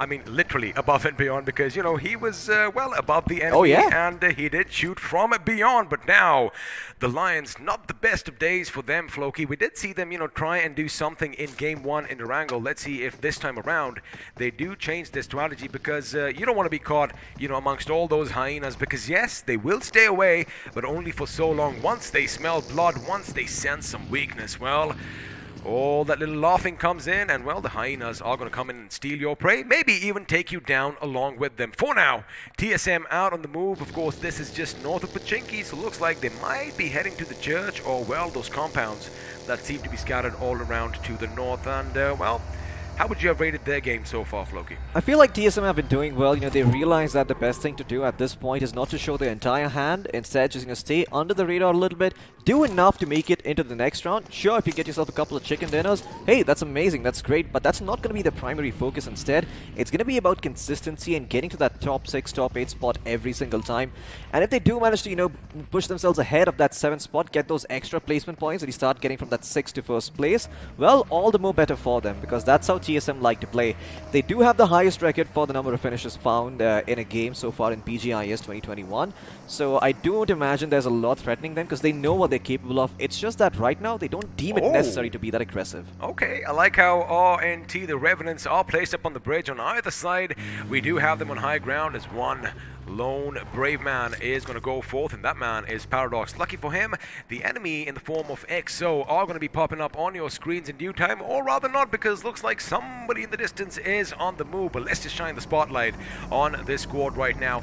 Not the best outing for them on day 1. Day 2, they definitely did preach, well, practice what they preached, and did take quite a few squads to church. However, they need to up their game if they want to make it to the grand finals. Absolutely, they're not in a very good spot at this point. They are somewhere in the middle of the pack, but once again, they are on Quagmire, so they're going to have to be a little bit careful with where they place their foot. Well, let's have a look at the circle. It's going to shift further up north, so the X-Lions will have to rotate, and unfortunately for them, both the bridges are being guarded over here. In fact, the eastern bridge is being guarded even further by more teams. Well, further up north, looks like a couple of teams might just collide. Have a look at that. CO Rip Mizo could be shooting at Old Hood Esports, and sooner or later you could have a few shots rattle. Maybe a vehicle or two could go boom, as I do believe the members of Core Rip Mizo, they have alighted from the vehicles, and as of right now, I do not see any traces. And speaking of traces, there you have it. The first few shots are going to be fired. Now, lucky for OH, they did have the terrain to help them out, because, well, they just went, well, they were not in sight, and if you can't see your enemy, chances are you can't shoot them unless, of course, you have those grenades in your hands. Absolutely, and I don't think Corp Meats are going to be too motivated to go forward anyway, right? Because they know they've got themselves a good position. Yeah, they're at the edge of the circle. Yeah, maybe the next circle comes in and screws them over a little bit, but it's a lot better than venturing out into the open and taking a big risk, especially when all of these teams have already rotated in towards the center. I mean, the density of teams towards Pochinki and School is going to be quite high at this point, because I do believe they're still inside the circle. They are inside the circle, but looks like we might just have some action break out at the edge of the circle down south. Well, as I say that, the two teams that I am keeping an eye on the map feed that we have for ourselves, well, they are going our separate ways, so I'm going to say boo to that. But for now, Go Rip Mizo, they are going to make sure they do get some loot in Rozog. But now, talking of loot, Pokar, boy, if he picks up that big bad machine gun, well, he could be devastating, but looks like he is going to come under fire, and he's going to move quick, because Orglis 5 from up top are going to be laying down some lead. But for now, it's going to be Evo up top who's going to have to hold his ground, as 4 hungry members of the Old Hood are coming back to reclaim what is there. Now, Evo does throw a few grenades. He is going to keep the enemy at bay. The question is, where is the rest of OR? Speaking of which, Wexy is going to make a little bit of an appearance on your screen. Now, the thing is, they can't really do much from that position, so Evo's got to bide his time while his teammates start moving in. Absolutely. His main priority right now is to delay. He's going to throw a couple of nades and maybe even a molly to that effect. The smoke is going to make them reconsider over here, but Old Hood, not too concerned, will still push through it. And they seem to know now that there is someone over here. They just don't know it's OR. And that nade, it's, well, it does indicate that whoever's up there is a little bit scared. So they maybe try and go in and get themselves a pick. Wexy also on the other side, he's covering that terrace, so it's going to be a little bit easier for him to help his teammate out. Well, it could be easy, but looks like his position here, Floki, was given away because a grenade just blew up on the other side of the rock that Wexy is hiding behind. Now, OR, they are spread out. The push is coming in. Evo is unfortunately going to be taken down, and he crashes to the ground. Now, if they do shoot from up top, this is where Aditya could be instrumental, but Crazy gets out of harm's way in the nick of time. Now, Vexy is going to be pivotal over here. Evo is going to be probably finished, and well, let's see if Vexy stops that on the other side. However, Godlike are taking the fight to Celsius. Things are going to heat up as Molotovs are going to go. Grenades are going to go in with one grenade. Neo is going to get the better of Dreams. Z-God comes in as well. Jonathan wants to have some fun as well. Now, Karthik is the last man standing for Godlike. In comes Clutch God, but the question is, do they really need him? Because, well, when you have 3 demigods moving, well, they might just need him. Jonathan goes down. Jonathan is finished. Z-God comes in and finally puts Celsius in their place, but Godlike getting a squad wipe, losing 1 man, but boy, oh boy, that was a nade barrage. Somebody called in an artillery strike. Absolutely. Godlike continue with their aggression, rack up a couple of finish points. Sure, they will lose a limb, but it might be worth it. On the other side, though, I'm quite sure this was not. Evo gets taken out over here. In fact, Jelly will find one with the nade. Now that the tides have turned, the battle is even Stevens. Can we see Jelly go forward and take out Ayush? No. He's still going to be playing this a little bit slow. Another nade pops in, but Ayush still somehow survives over here. And you can see Jelly just playing this a little bit slow, buying time for his teammates to come in. That is what he wants to do. Make sure the backstab comes through. My question is, why aren't Ayush and Vexy moving in? Because this is the time they need to go and help their teammate out elsewhere. Looks like Jelly is going to get the better of Claws. As Claws, well, Santa's days are over. And now, with the Scar well suppressed, he is going to get better up Ayush. And well, in the blink of an eye, Ayush is going to be put in the ground as well, which means now they have the number advantage elsewhere. Looks like the Revenants, they are going to get the better of the demigods and say, like, you know what, there's only one god, and we are going to be preaching that right now as Neo is brought down. But for now, looks like the apartments are going to be full of life as CR are moving in, and well, they have the numbers advantage, but OH, man, they are separated a bit too far and wide. Absolutely. Although they're going to have to be careful with where they step their foot, where they show themselves, they stay away from the windows at this point, because, well, there's going to be the members from OR on one side, and there's going to be Chicken Rushers on the other, and Vexy, well, he is hungry for some revenge over here. He's a little bit upset that he took out Evo early on, the man who did clutch out for his team, I believe, on the first day itself with the M249, if memory serves me right. And boy, he is a little bit upset. No. Okay, Vexy will survive. Disaster averted, but that could be worse. Did you see what he was doing there? Now, he made sure he got that sound sense perfect. That's why he was inside, just making sure he knows exactly where the enemy is. Unfortunately, that first grenade, well, it did go his way. Now, Lithia is going to be taking point on the staircase as we are going to be switching to the action between Skylights Gaming and OL. Now, the thing is, this is going to take place atop, well, Potato Hill, but have a look at your mini-map there. We have another team in the vicinity in the form of EXO. Now, EXO are a 4-man squad. EXO are hungry. EXO are at the second position, and they definitely want to take the fight to Skylights Gaming and, well, topple them on the leaderboard. Absolutely. Skylights Gaming, they might have had the top spot for the time being, but not for long, as the members should be able to, be taken out over here. August 5, they've got the numbers, and X have also got them surrounded from the other side, so Skylights Gaming could be walking into a trap here. They will start by taking a few shots towards Bomber, but Pokar is quickly going to tuck tail and run and retreat. Skylights Gaming, if they know what's good for them, they're going to try to run away, but Gamla Boy still hungry for some more, looking to get lucky. That nade doesn't really connect. Oh, it does, but it doesn't knock anyone out. Wait, did you just say the 2 words in the same line, Skylight Gaming's and run away? Once they lock their horns, once they are knee-deep in all this carnage, oh boy, these boys do not back out, and well, let's see if Somraj is going to get a little bit of a knock with the grenade, because that is what he is trying, just a little bit too short, but now, Bomber's position might be given away, but looks like his teammate is going to get the better of the opposition as Destro and Gamla Boy do open up on Kilo, and it's Gamla Boy who does get that knock. Now, they are going to try and go a bit further down the slope, try and open up the angles, but I want to see a left flank. They can't do that because, again, remember, EXO are going to be standing nearby, and well, if opportunity presents itself, they might just take a few finishes, and speaking of opportunities, Zigsaw could be in prime position to surprise Gamla Boy. Absolutely, and now Gamla Boy is trying to create a path for himself by lobbing those smoke nades and trying to make sure he can move in from them. Oh, to its left, he's gonna get shot at if he's not careful. But wait, what? My No way on goodness. earth, Zigsaw, how could you screw that up, Gamla Boy? He was completely exposed out in the open, but will not be taken out, and now Pokar is here. He's got that big bad LMG, and boy, is he waiting for it to sing. Smoke, and it looks like, Evoke and Kilo, both are gonna be proning for the time being, trying to stay alive over here, and Pokar is gonna do the same, but Gamla Boy will go and try to finish the job off. He will find one. Bomber is going to go down. Kilo will get a shot at return. What a great headshot coming in from that man. Pokar will finish off the job over here. Can they fight Bomber in the book? Kilo is going to be able to take it out over here. It does look like finally Skylights Gaming will come out on top, and all 4 of the members still alive. They can be rest back up. Skylights Gaming, now they have to worry about EXO. Floki, he just gave his position away. Kilo did go in for that finish, and well, you see that muzzle flash, you know exactly where the enemy is, and it could have been the other way around because it did come down to a 1v1 situation. Meanwhile, back at the apartments, ladies and gentlemen, looks like a couple of more teams are going to be joining in. The Revenants are going to have a couple of buildings to themselves. OH have quad it, and you just pointed something out. If you actually had a look at the map, Skylights Gaming, they are all the way towards the southern part of the zone right now, so they've got the best position to work with. When they're going to come in, all the fights are going to be about to be over, and they will get the opportunity to third party everyone, maybe even get a chicken dinner to work with. But what I feel is that since most of the teams are on the southern aspect of the map, especially the apartments, again, it is going to be hot real estate. Well, they are going to give away sound cues. They better be crawling and creeping their way in through those forests. Otherwise, well, we could see a vehicle go boom, and with that, Skylights Gaming, well, they could be high in the sky. Now, the thing is, we are going to have another little bit of fight breaking out. TSM going up against 247 Gaming. Now, they have a little bit of a truce over here. They do have that no man's land in the form of that road, but looks like Pooja could have spotted something, or well, at least that colorful UAZ that is parked up there always reminds me of a block of cheese for some reason, as now she is going to hit the deck.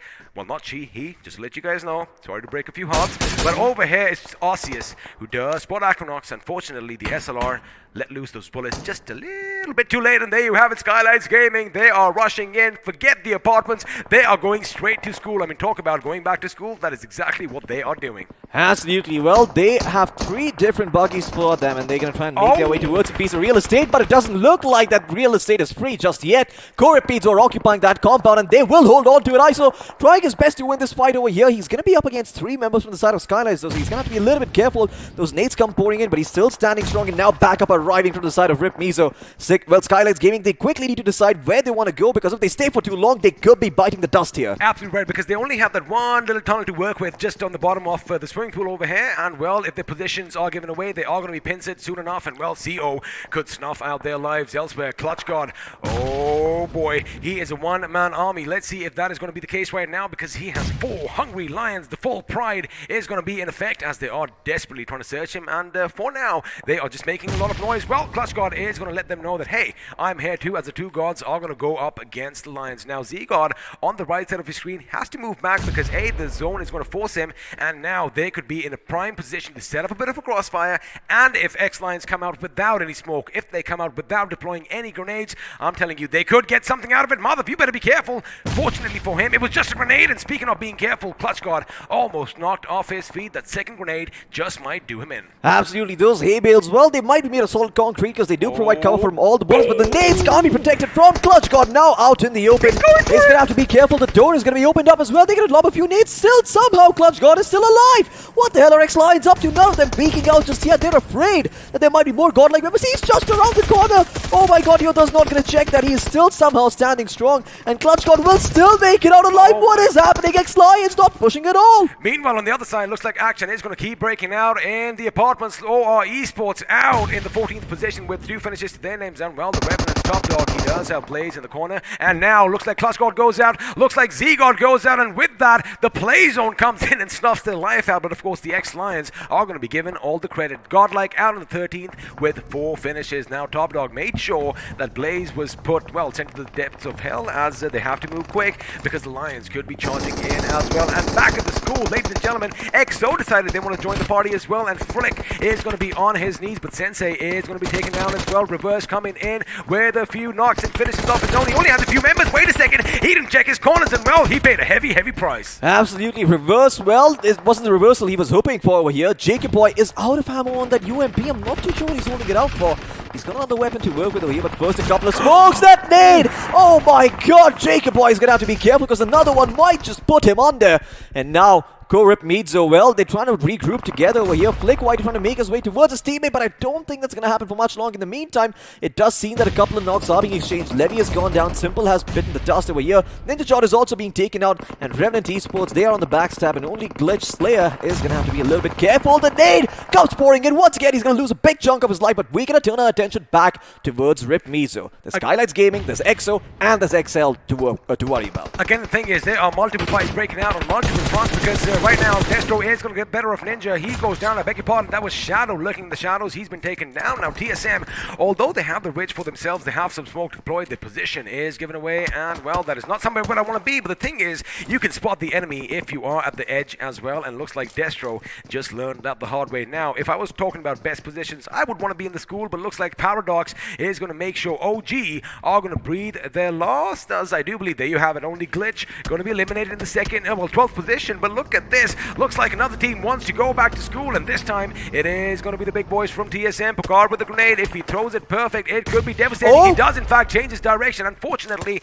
it doesn't find its mark, but keep an eye out on Blaze. He is there for a reason, Floki. Absolutely, Blaze could be the one turning things around over here. He has got that long angle, and if they expose themselves from the upper level near the swimming pool, they could be in a world of trouble. Picard running around is going to have to be careful once again, because there might be a DMR, there might be a DP-28, there might even be a sniper rifle, an AWM that might make you very happy, but no, Blaze is joining the picture himself. He wants his team to have a strong left hook, and well, looks like Blaze is going to be shot in the back while he's attempting that. Not too sure who that was. That might have been Gamla Boy from up top. It was in fact Immortal from XO who was trying to test his mortality, but now Blaze does get in some cover, but elsewhere Vampire caught out in the open. Although he does have some shade to go for, he is going to do just that, and he's going to wait for his teammates to come and pick him up. Elsewhere, Notorious does take a massive chunk out. Again, the two boys from OS, Sultan and Crazy, are making sure to give them a run for their money. Now the grenades are going to go boom. With that, are we going to see some more knocks? Yes, we are, because EXO from the school gets the better of Notorious, and well,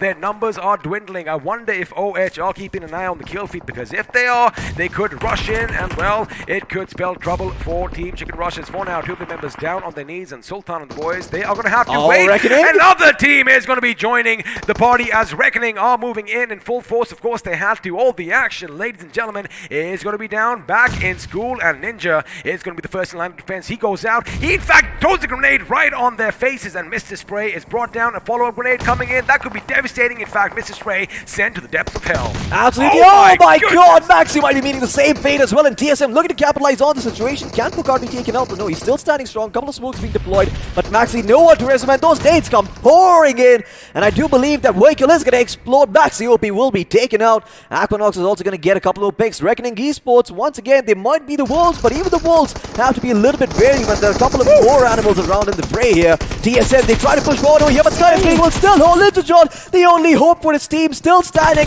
It's only a glimmer of hope now, and well, it's been snuffed out by Destro. He's going to get the credit for that finish, as TSM are out in 11th place, and still that means that no positioning, or rather only one placement point, is going to go the way of TSM. They were hoping for more. The thing is, now Skylights, they have racked up 10 finishes already. These boys are looking good. Elsewhere, looks like Oed Sultan does come into fire, but again, he is the Sultan over here. He is going to survive. Jutboy is going to be taken down. Crazy is going to be taken down. There's going to be a one-on-one situation between Sniper and Sultan, but keep an eye on Paradox and Austin at the back, because, well, if they expose just a tiny pixel, they could be taken out, but there you have it, Sniper. He's going to go with the CQB route, and in fact, he's going to make it up close and personal. There you have it. He gets the job done. In fact, it's Austin Box from the Revenants who is going to put a few bullets in his back, which means, well, Sniper, his CQB skills have not yet been tested. However, he does have the Molotovs, and all he needs to do is make sure he collects enough loot, because, well, now the first aids are going to be very, very important. Absolutely, that is all it's going to be about. Maybe this might not be Sano just yet, but he could still go out there and heal in the blue. Austin Bot, the nade will end up finding Sniper. The vehicle explodes alongside, and Austin Bot is going to get the credit for that finish. 5 finishes to the name of Revenant, and finally they get themselves in 7th place with 2 placement points to work with. Everything here on out is going to be a bit of a bonus coming in for them. EXO, though, in the middle of it all, in prime position. Immortal Shaw has been knocked down, but his teammate Punkyu can get him back up on his feet. In the meantime, Skylights King, they're going to finish what they started. They're going to go straight into the members of Reckoning, but they might be able to clutch this one out. Are they able to? No, they are not. Picard will come and clutch. That was so close. Let me just tell you one thing. Picard is playing godlike right now. 8 finishes already, and that M63 is making sure it rattles off all those bullets, possibly at 900 rounds per minute. But now, that could be a big grenade, but Gamla Boy is out in the nick of time. Unfortunately, he cannot evade Flick YT's bullets, and Flick YT anticipating Picard's movement. You gotta chase him. You gotta go down. He switches back to the M4, and there my you God, have he it. does! A few shots coming in. A beautiful flick from Flick YT. Make sure, well, the big boys are going to be sent packing. Skylights Gaming, 6th position, 12 finishes. Amazing run. Now, ladies and gentlemen, we are down to the final 5 teams. But if you have a look at your map, a few people are missing because, well, they are still out of the circle, possibly going for those heals. But for now, the Lions are in a good position. They do have to take the fight to XO, however. Absolutely. Well, you only see 7 players in the mist right now. The other members are from 247 and Revenant Esports, so keep an eye out for them.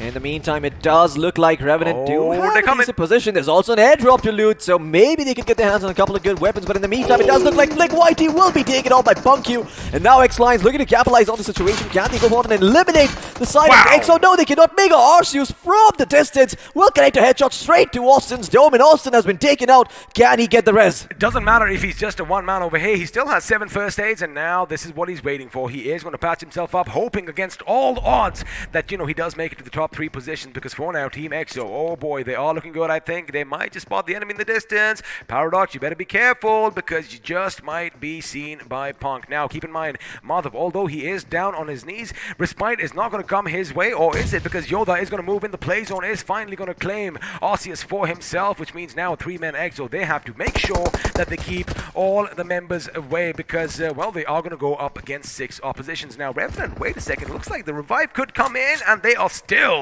in this game. Absolutely, they've still got 2 of their members standing over here. They should be able to clutch this one out if they play their cards right. Have a look at the restraint on EXO. They are not over-peaking just so that, you know, they don't lose any of the members, but it looks like Yoda is going to make a move. Punk might finally come in. Have a look at that smoke display over there. This is the presence of mind I was talking about, and now he's going to be shooting down. Madhav goes down. Samurai was almost brought down. Immortal should be jumping out from that window, possibly coming out and stuffing their lives, but no, it's going to be Fierce and the man from above, well, who are dealing death now down to the final 2 teams. It's going to be a 3v2 affair. Absolutely, EXO should have this covered over here. Nothing that Revenant can do. They've got the better zone angle to work with as well. I mean, they're right in the center. Revenant have to go out in the open, and I don't think they've got a lot of throwables remaining. Maybe they've got a smoke, but okay, well, they've certainly still got a frag, as Immortal will be knocked down on his feet, and I'm not sure if BunkQ can get back in a good position to get him back up on his feet. Oh, the Paradox is going to meet the same fate. EXO will play their position to perfection and get themselves that winner-winner chicken dinner. Oh my goodness, they have the winner-winner chicken dinner. That's 15, and I do believe they have 11 finishes, making sure the moment they held that school, well, they held it till the last man, and that is what it almost came down to. But let me tell you one thing, a good effort by all the teams.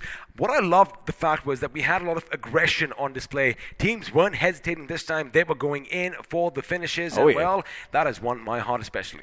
Absolutely. I mean, me too. You know, just seeing the fact that these teams are going in aggressively, realizing that this is day 3, it is do or die, because tomorrow the pressure is going to be on you. So, yeah, I mean, I love to see the fact that they are experimenting. Skylights Gaming have been doing that on Miramar, on Erangel as well. You know, they've been doing really, really well for themselves. And EXO, you know, they only had 1 chicken to work with up until this point, but their performance has been consistent so far, getting themselves to top 4, top 6 very, very often. Easy, and I do believe they are going to walk away with 26 points, and that is going to propel them even further. And, well, speaking of Skylights Gaming, if you've been paying attention to the overall standings, let us know in the chat right now whether they're going to topple the leaders in the overall standings. But before that, boy, what a match, especially in the last few circles. We expected it to shift towards the school, which it did.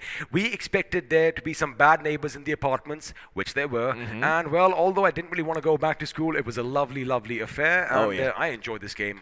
Absolutely. My heart's content. I mean, I think there were like, what, 8 teams near school at one point. Sure, Revenant was there on the outskirts, but there was so much action happening right there. I don't believe that we've ever seen a circle this jam-packed in a single area occupied by so many teams, except for maybe one game yesterday in Erangel where I believe, or maybe day before yesterday, it must have been the first day, where there were around 8 teams near a set of houses. They were indeed, and again, you know, this is what happens at this stage. But again, if you missed any of the action, well, you better be here on time. But let's see what happened in this game, because let me tell you one thing. Action was aplenty, and, well, it started right off the beginning. Well, because, unfortunately, India's superhero was brought down as Krish, well, this time he couldn't really dodge all those bullets. Absolutely. I mean, Krish, well, not the superhero we needed, neither the superhero we deserved.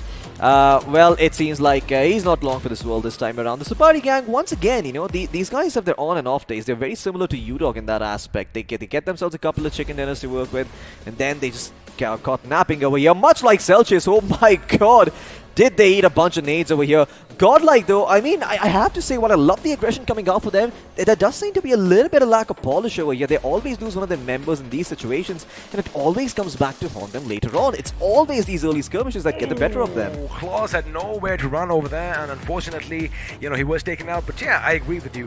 But the fact is, it's godlike. They're demigods for a reason, and one man can do so much. I mean, I thought Clutch God would basically clutch it out for his team. Unfortunately, you know, they left it off a bit too late. Now, Skylights, oh boy, at this point, we did kind of anticipate that, you know, maybe Gumlo Boy would be taken out by the man who was lurking in the grass, but unfortunately, his reactions were a bit too quick, and when you have this big, massive gun in your hands, there you have it. At that point, the moment the shots were fired, his position was given away, and with that, his team went kaput.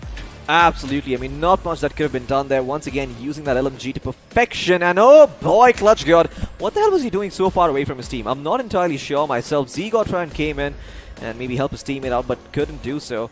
Only Glitch as well get cleaned up by Revenant over here, and I believe Revenant, they did end up losing one of their members a little bit later, but you know, they still managed to make the most out of that situation. They got themselves that second place finish to work with, and once again, a lot of these teams just flying under the radar over here, Experiment. They're not performing over here because they might have something in store for us in the Grand Finals. Oh, you know what? I'm definitely believing that right now, because they do have a few tricks up their sleeve, which are going to come out later, and Levi, oh my goodness, I feel the brunt of that grenade myself, because there was nothing you could do about it. Now, TSM, again, I love the fact that they are always an aggressive team.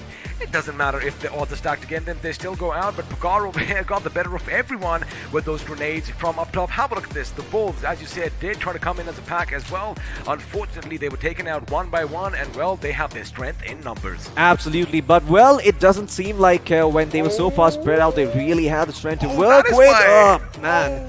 Yeah, I believe the vehicle exploded along with the nade that put him out of his misery. Also, he did kind of mess up with his grenade. Had that not gone off, his position would still have been there, and he wouldn't have to come out, and he would not have been shot in the back. Coulda, shoulda, woulda, we've said it many times, but over here, Flick Whitey doing something good, making sure he secures a couple of finish points for himself, and those crucial position points to go along. Absolutely. The ghillie suit, very, very useful for when you're out in the open, in the grass, crawling about, but not so useful when you're inside the building. In fact, I think it is one of the most telling outfits you can wear, but you do have something to say over here. Just moments before what we saw Punk doing from what he did up top, you know, the fact that he had that restraint, Floki, he could have easily, you know, just gone up a bit, exposed his body, you know, just over that little, over the railing of the school, but he was patient because he knew there was someone down below to his left, and, you know, although the enemy Yodha were crawling towards him, he could have easily shot him, but then from bottom up, he could have been taken out. But again, we know who won the chicken dinner, and, well, let's have a look and see how all the other teams did compared to them, because now we have the point standings coming up on our screens. Absolutely. We've got EXO in the first place with 26 points to work with, which was the difference between EXO and Skylights in Game 1. So are they tied? Well, the answer is going to be no, because Skylights Gaming also got themselves 16 points to work with, propelling themselves a little bit upward, continuing to maintain that spot. But this is where it gets interesting. Rip Mizo, as well as Revenant Esports in the top 4, with Revenant in second place and Mizo in fourth. So these guys too starting to move up a little bit over here, starting to make a name for themselves on day 3. They are indeed, and it looks like amidst all the chaos that Sparrow did predict, you know, moments ago, it looks like these teams are definitely flourishing. Now, Team X Lions, they do have a total of 12 points, which by all means, at this stage, against this competition, is no small feat, but they did it on positions. Normally, they do it on finishes. Now, of course, you can have a look at how your favorite teams did. Godlike in 9th with 4, but looks like the iQOO MVP mantle is going to go from Picard, and, well, who can really blame him? Absolutely. I mean, Pucar, once again, it's a member of Skylines Gaming who gets the MVP spot. They've been playing out of their minds today. I'm not too sure what the hell is going on over here, but I want to know what their breakfast is. Fortunately, I've got access to some insider information, if you guys know what I mean. But let's have a look at the top 5 players over here. The top 5 players, of course, joining Pucar. We have 2 members from Team XO, Fierce and Punk, with 5 and 4 finishes respectively.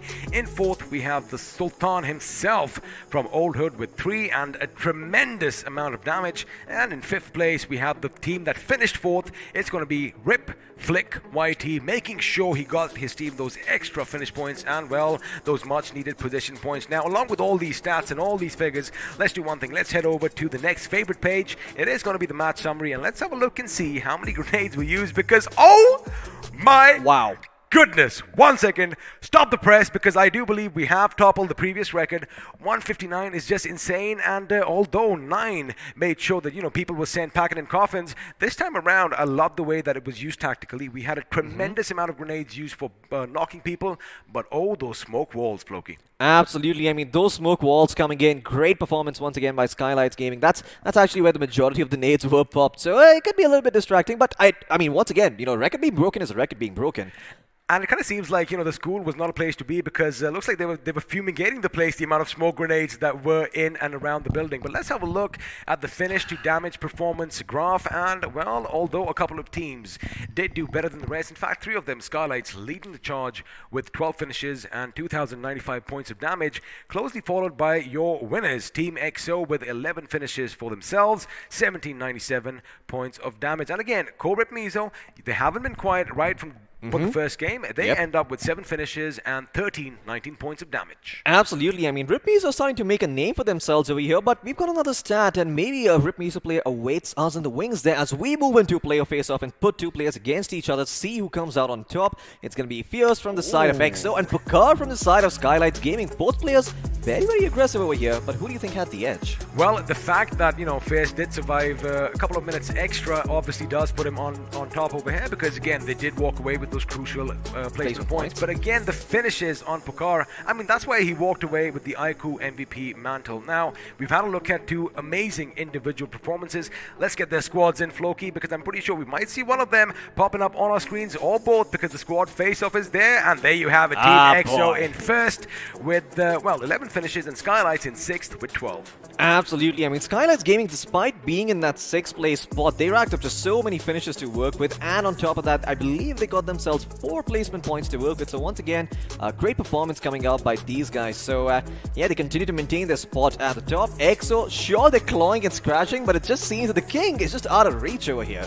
Well, the king is out of reach, and you know what they say, they better, well, I'm going to say the comment at the king, you better not miss, and they didn't do this time. But the thing is, I don't think the other teams got the memo because Skylights Gaming, they did rack up 16, 17 points in this game, which means they still have that little bit of edge over Team EXO. But anything can happen. I mean, Skylight Gaming's, boy, they are firing on all cylinders. Absolutely. I just want to see one thing now. We saw TSM breaking a record. They got themselves 100 points in 3 games. Sure, there's going to be a lot more games played over here, but I want to see a team reach that 200-point mark, and I think Skylights might be the first one to do it.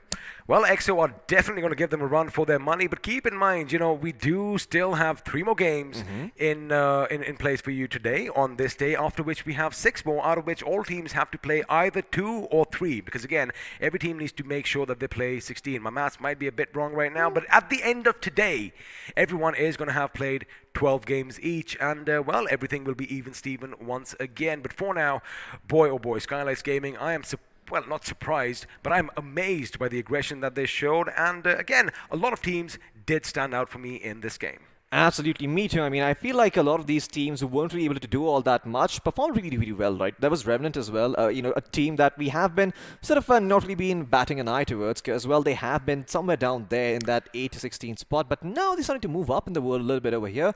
Day 2? Yeah, day 2, I mean, day 3, day 4, I mean, these are the only few days they've got remaining, and if they don't perform over here, we're not going to see them in the grand finals, and I think they realize that too, so now they're going to start showing their hand a little bit more. Again, the thing is, out of all the 24 teams that are battling it out in the semifinals, only 16 shall go forth to the grand finals. And, well, we are going to have to say bye-bye to 8 of them. But for now, we still have a lot more action. And, yeah, we're not saying bye-bye to you just yet. Unless, of course, they want us to. Are you in a hurry somewhere? I am not. I'm here all day long, I baby. just enjoy sitting over here, speculating with this gentleman to my left. Like I said, a gem of a person. And, it's always amazing to just, cross-reference some ideas and whatnot. But again, just coming back to the last game, we did see OH. I want to just put the spotlight on them for one split second because they were one of the first teams that did give OR a run for their money as they were, going up the apartments. But the thing is, they held their ground when all other teams came in around them. I'm talking 1, 2, 3, 4, 5, 6, 7, 8 teams as you count them. Oh yeah, absolutely. I mean, with so many teams in the vicinity, it was kind of hard for them to navigate through the fight, but they still tried to keep their wits about them. Unfortunately, in the end, it didn't work out as well as they would have liked. But if the rose-up performance is to be believed, I think think there still might be something in store for us. There still might be something in store, like it is going to be for you, because him and I, we're going to take a quick little breather, and as we said about in store for you, we're going to see you right after this quick little break. So don't go anywhere. Make sure you recharge yourselves, and we'll see you in about 5 minutes. 5 minutes, 50%. Nice.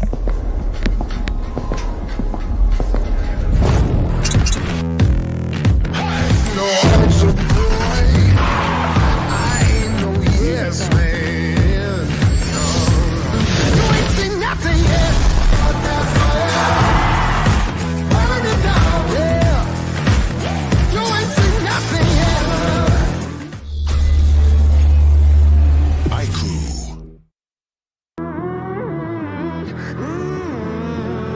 When you thought that I was done, you ain't seen nothing yet. Walk that wire, start that fire, burn it down, yeah. You ain't seen nothing yet. I go harder, let the sun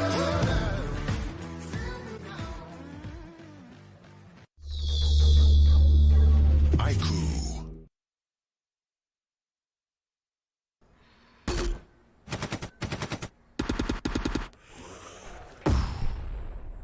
Enemies ahead.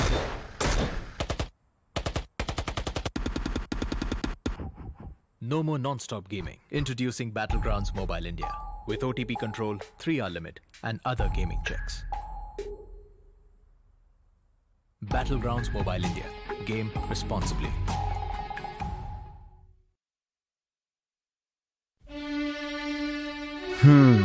वो एक दोस्त game में फंसा, कोने में बसा, gang में अकेला, दिन का भूला.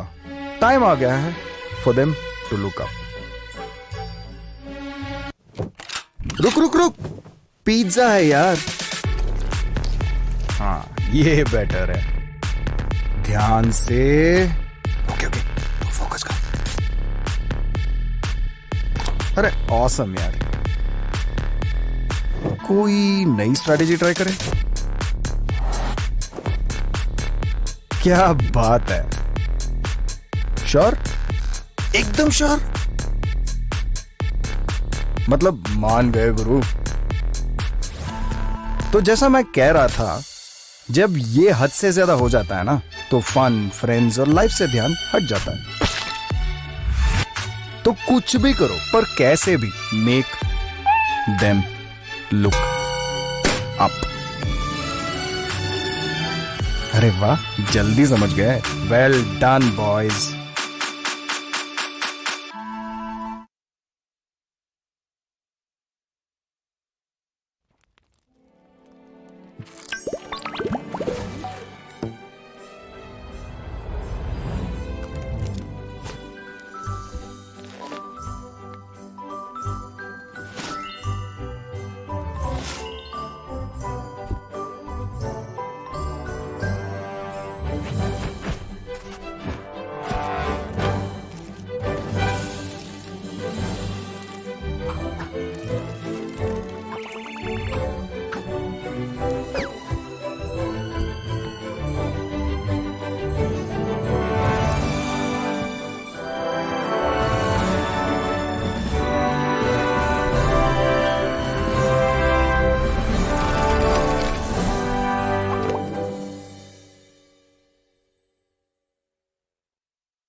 and welcome back once again to the iQOO Battlegrounds Mobile India Series 2021. Now, we did promise you the break is going to be short. It is going to be 5 minutes. Tiny and break. we also said that we're going to be back after that. So, of course, my name is Angad Singh Chahal. I go by XP or The Experiment, depending on your mood. And with me, this guy, Floki. Of course, we know him better as Hiraka Thakur. Now, of course, since the introductions are done, how do you do? You got a fist bump it. Boom. Let's have a look and see how all the teams are doing, because the overall standings are popping up on your screen right about now. And well, at the tippity top, we still have Skylights Gaming. However, the lead has reduced by just a little bit. Absolutely. Now 16 points to work with for the side of Skylights Gaming, and once again, position points are what's going to be considered if they do end up being tied, as, well, they're not tied just yet. EXO are still 16 points behind, but if you don't consider EXO for a moment and look at OR, Godlike, and the Safari Gang, Skylights Gaming, they could do jack for the next N number of games and still make it to the Grand Finals, Zoe. I mean, their spot pretty much should be guaranteed. I mean, you know, I got to agree with you over there, because the numbers are a bit too staggered, a bit too high for anyone else to actually catch up. Looks like we are going to have, you know, a couple of stories break out. Of course, the fight for the top position, the fight for the top 6, the fight for the top 10, the fight for the top 16. But now, let's have a look at the remaining members in the top 16, as we have only Glitch in the 9th position, which means, well, since Hyderabad Hydras and R Esports didn't play this last game, along with Enigma and 7C Esports, they are going to fall down the leaderboard just for a little bit. But again, you can't expect them to bounce back. Only 10 points between 9 and 16 here, Floki. Absolutely, not a big difference over here. Definitely a place where you don't really want to be if you're the team with 11 points. But we're going to move on to the ugly side and see if there is another team who is going to be there despite having played 11 matches. There is one, and their name is Chicken Rushers. Unfortunately, not doing all that well in the 23rd spot with only 35 points to work with. You know, I did kind of crack this joke earlier that if you play 24/7 a day, chances are you would be good. But again, also you can stress yourself out. So it is important you take a break, as 247 Gaming might just be feeling that right now. But again, a couple of games, there still is one more day after today for them to make a name for themselves. And the fact is, let me just clear one thing out. They've already made a name for themselves, because they have made it to the final 24 teams in the BGIS 2021. And let me tell you one thing, that is no small feat, especially since we had thousands and thousands, in fact lakhs of teams register for this tournament. Absolutely. I mean, if nothing else, even the teams who are in the bottom 8, they don't walk away empty-handed. I know this is going to sound cliche, but they get the experience of playing against the best and seeing just how cutthroat these lobbies are. And talking about the best, well, we have the best devices in our hands. Of course, we are talking about the iQOO 9 series. I love this motion. I think I should get into, like, you know, advertising or something. You know, maybe be a hand model or something. But my fingers are too fat and podgy, which is again perfect for this device, because that monster display makes sure every single touch is going to be precise. Now, of course, don't take our word for it, because you know we love yapping away. We do. Let's do one thing. Let's have a word from the official smartphone sponsor of the BGIS 2021. Eh?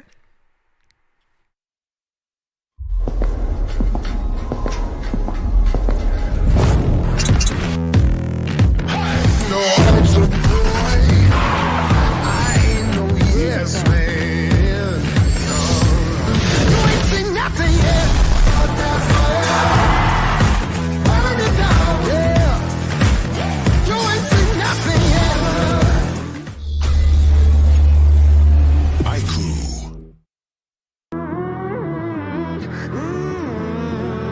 Well, you thought that I was done.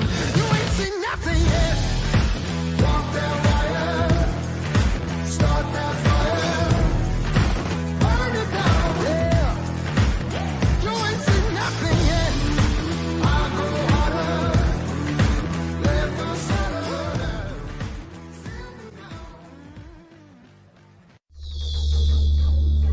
iQOO.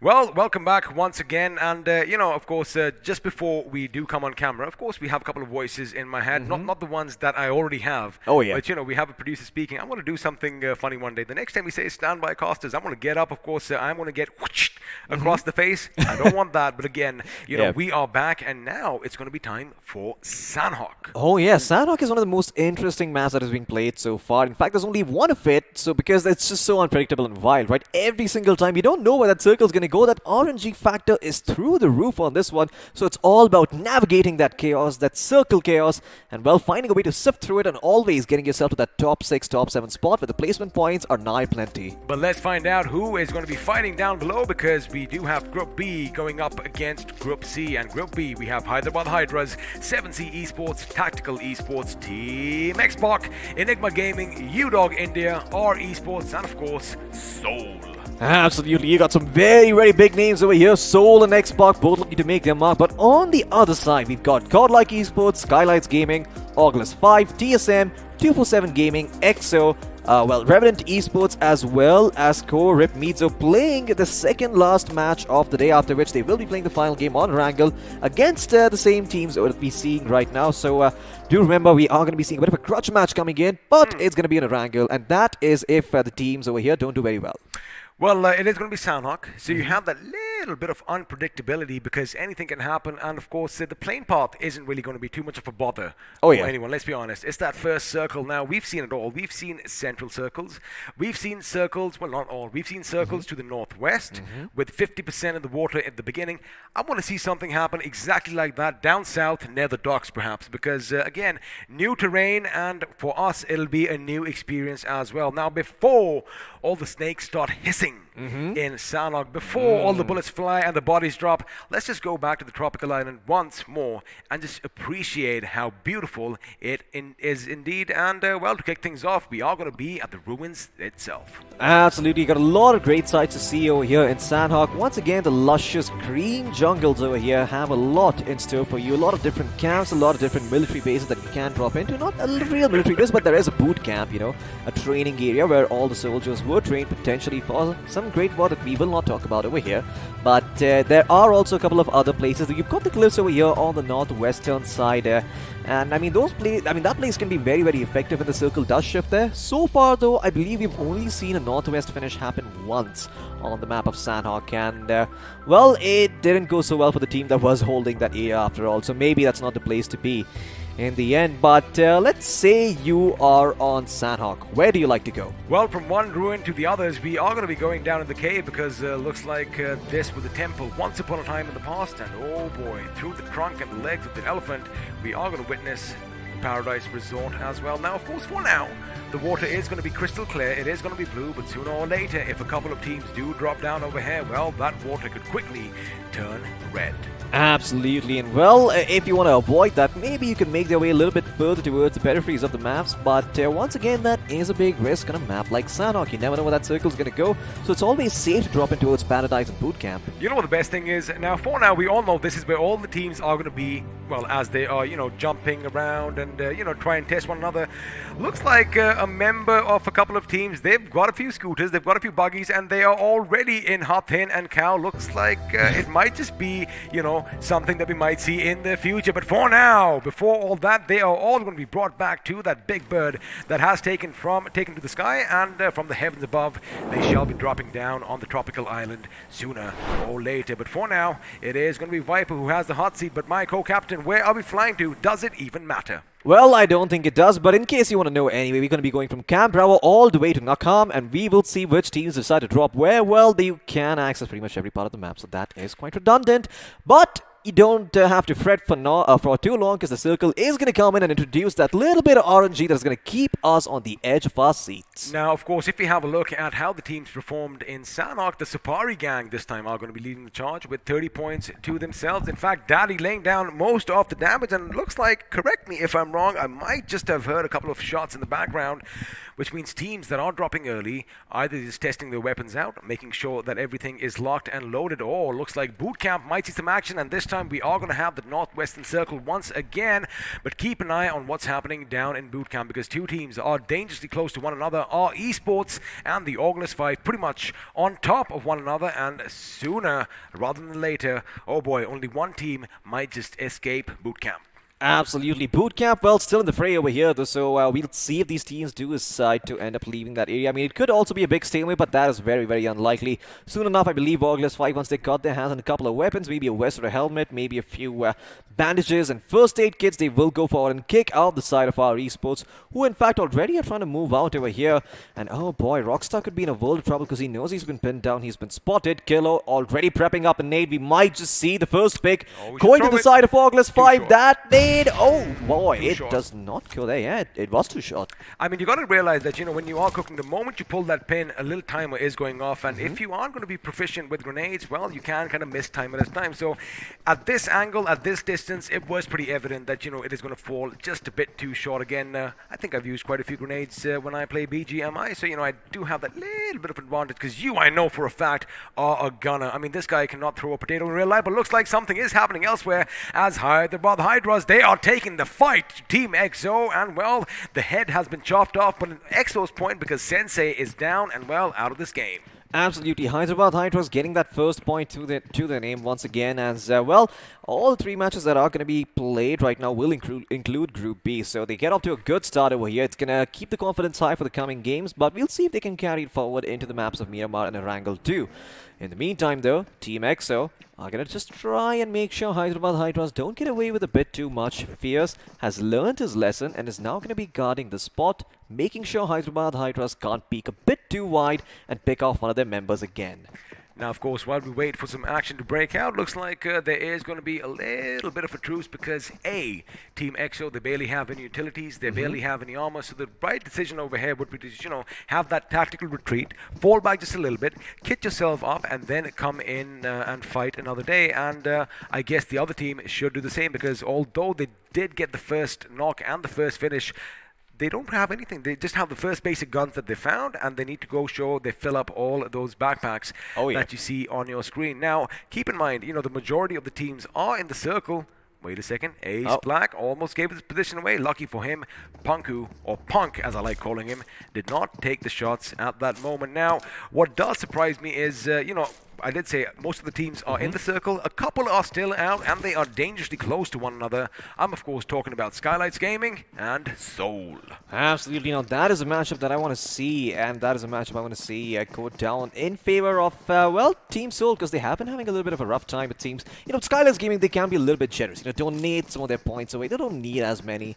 Maybe Soul can make it to the top over here, but let's have a look at the circle once again, and you'll see exactly who is boned and who is not, as Enigma are going to try and make their way all the way from Mong Nai towards Khao, perhaps even to the northwestern island, but that is already quite populated with the likes of X-Park, TSM, Korep Mizo, and well, you've also got a couple other teams taking their way, like our esports. And let's tell you one thing, they are finding some footing in the water over there, jumping over, making sure they hop, skip, and jump, and well, Canary looks like does know how to float like a bird, and well, swim in the water as well. Seven Seas Prince is going to be brought down as well, as our esports do have that one finish to their name. Now, they are in that little island in the middle of nowhere, because at one end, you have 7C Esports, they have the high ground, but at the other end, you have TX. Now, TX, they still haven't let loose any few shots, and well, looks like they did shoot, and they did get a finish. Now, if you missed any of the action, speaking of TX, there goes Prince, here he comes, and well, Scout has his weapon, and with one magazine off the M4, if all shots are laid down range,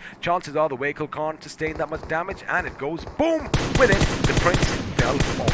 Absolutely. I mean, the range in that M4, the closer you are, of course, the more damage it's going to deal, but at that distance, even a pickup truck can blow up. He's got a thing against vehicles. He sure does. I mean, he is a vehicleist, as they like to say, so definitely don't put him in a room with Optimus Prime, because he's going to be taking them out, but it looks like right now Reverse X will face a reversal at hand, and it's going to be Rahul delivering it straight to his dome, cleans him up, takes his loot, cold-blooded. I mean, this man just, well, sprung out of nowhere. I liked how Reverse thought it was a 1v1 affair with Rahul, but Rahul was just biding his time, because from above, his teammate right over here did lay down some crucial shots, and well, as a result of that, someone went down. Talking about going down, Sarang with one grenade did seem to get two birds with one stone, as I like calling it, as Striker is going to make sure Pooja feels the brunt. Sarang again, he gets another one. He's got a third knock, and Revenants are in danger now. Aladdin comes in, but Sarang's hungry. He wants to finish for himself, and guess what? He does get the finish. 5 finishes to his name already as Sarang from 7C Esports just single-handedly wiped out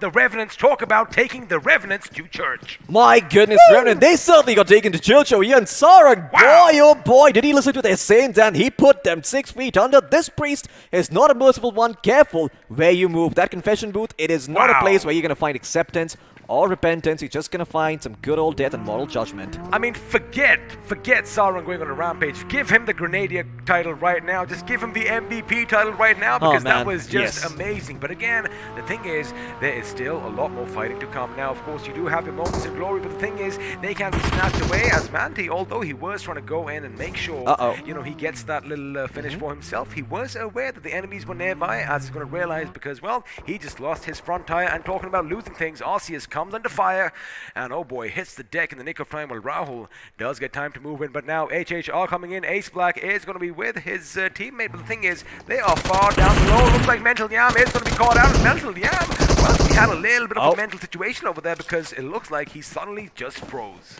Absolutely. Mental Yam, well, caught like a deer in headlights. The X-Lines are not here, but still, their effect seems to be far-reaching as he was caught up over here. In the meantime, Hyderabad Hydras, I mean, they're more than happy to rack up a couple of extra finish points, right? I mean, it is a map of Sandhawk.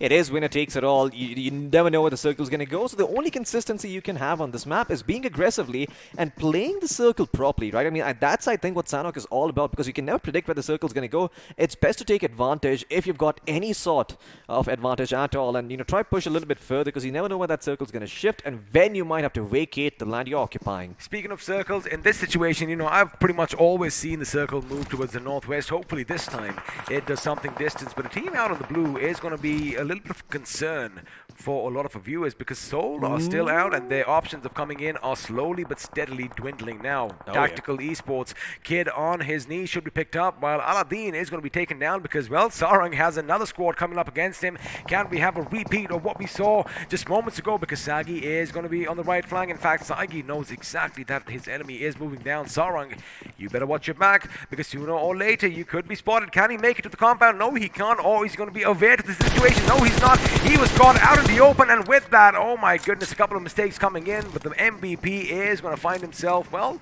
overwhelmed by bullets as they are going to be eliminated in the 15th position with 5 finishes to their name. Absolutely. 7Cs, I mean, they were hoping to get some more out of that situation. Unfortunately, not very Aladdin for them, but for the side of Enigma Gaming, very Aladdin. They were able to make sure that they have the best possible finish.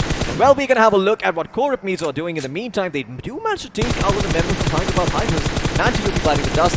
Of course, in case you're wondering why the hell I was saying Aladdin so many times, I am talking about The Dictator, a wonderful movie that everyone should watch. Make sure above 18, though. Oh, absolutely. And, well, you probably weren't even 18 when the movie came out. That just goes to show, well, you are a young lad sitting next to me. And, well, coming back to the game at hand, because I'm pretty sure sooner or later we might just hear a couple of voices in our heads saying, please do not say that phrase from the movie. Elsewhere, we do have Seoul finally making a move, and this time looks like they are going to be heading in the northern direction. Problem is, sooner or later, they're going to find themselves coming up against another team, and, well, that team are the boys from Skylights Gaming, your tabletoppers, so chances are we just might see a drive-by because right about now this buggy is going to be giving the sound out. Expect a few shots to come in from the right because they are taking the little path next to the road. There you have it. You saw something on the right. It's going to be Gamla Boy. Gamla Boy takes aim. Gamla Boy shoots. Gamla Boy, is he going to get a knock? No, he doesn't because Viper is going to retaliate in kind, but he has another chance because, well, a bike is coming in and looks like Viru got the idea and he's like, you know what, forget the road. I have a bike. I'm just going to go off-road. Absolutely. I mean, once again, great awareness from the side of Seoul. In fact, they're going to try to wrap around the side of SG. Wait, what the hell is going on? It could be possible that, you know, SG, they are split up in twos right now. So we did say that Viru and his teammate Brox, you know, they did make it on the other side. But Somraj and Destro could be there to catch them. Where are the rest of them? Oh, there they are. They are doing a bit of a dual split. Well, they're all the way back over here, and it seems that they will continue to chase them. The side of Seoul up camp. Bravo.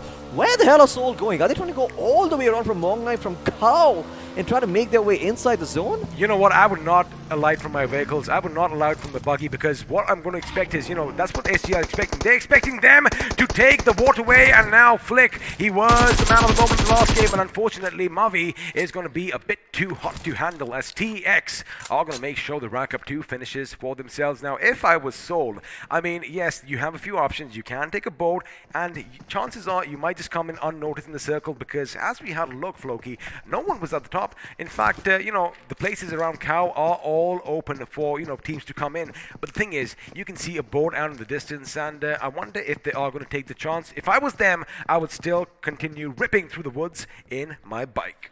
Absolutely. I mean, this is the best possible map you can go and get your bike out on. There's just so much greenery around. It's almost like, well, you're in the middle of a hot rainforest. But let's have a look at the circle real quick if we could. I mean, there is a story to be told over here. Team X-Park, in the meantime, continue to hold inside the smoke, and Rip Mizo going to be chasing the side of 247. Now, 247 have to be careful, but in fact, they're going to turn around and throw a nade straight into the face of Jacob Boy, who's probably going to be cleaned up over here. ISO still standing, waiting for them to overextend. Can he find Raul before he finds the finish? Well, he's certainly making it a little bit hard for him, but ISO might start to fight multiple members from the side of 247 over here. Raul zigging and zagging. Can he survive? No, he cannot. ISO will get the finish, but he's surviving on a sliver of HP over here. Will be cleaned up, and Rep Mizo are out at 14th place. 0 placement points to work with. Well, that is definitely going to hurt because they only have that one finish to their name. Now, elsewhere, 247, again, they were caught out in the open. But let me say one thing. ISO did do good. He almost got those finishes, and when you have an M4 and an AK up close and personal, chances are the AK is going to come out on top. Now, we are going to be shifting our attention back to the boot camp because although OL was already ever present over here, there was a team called R Esports who seem to have flown away. There you have it. They've already crossed the water, and Jadu and the boys are going to be on the small northwestern island. But, but, OL have a mammoth task ahead of him because Godlike is going to be coming in. Question is, do they have the cojones to face them? Well, absolutely. We're about to find out if they do indeed have the cojones. In the meantime, Seoul have made it all the way around. Skyline Gaming is still chasing. Oh I mean, you know what? Screw the rest of the game. That's the only thing I want to look at right now. What the hell is happening between these two teams? But, of course, there is a story to be told elsewhere too. August 5, they might just find a couple of picks here.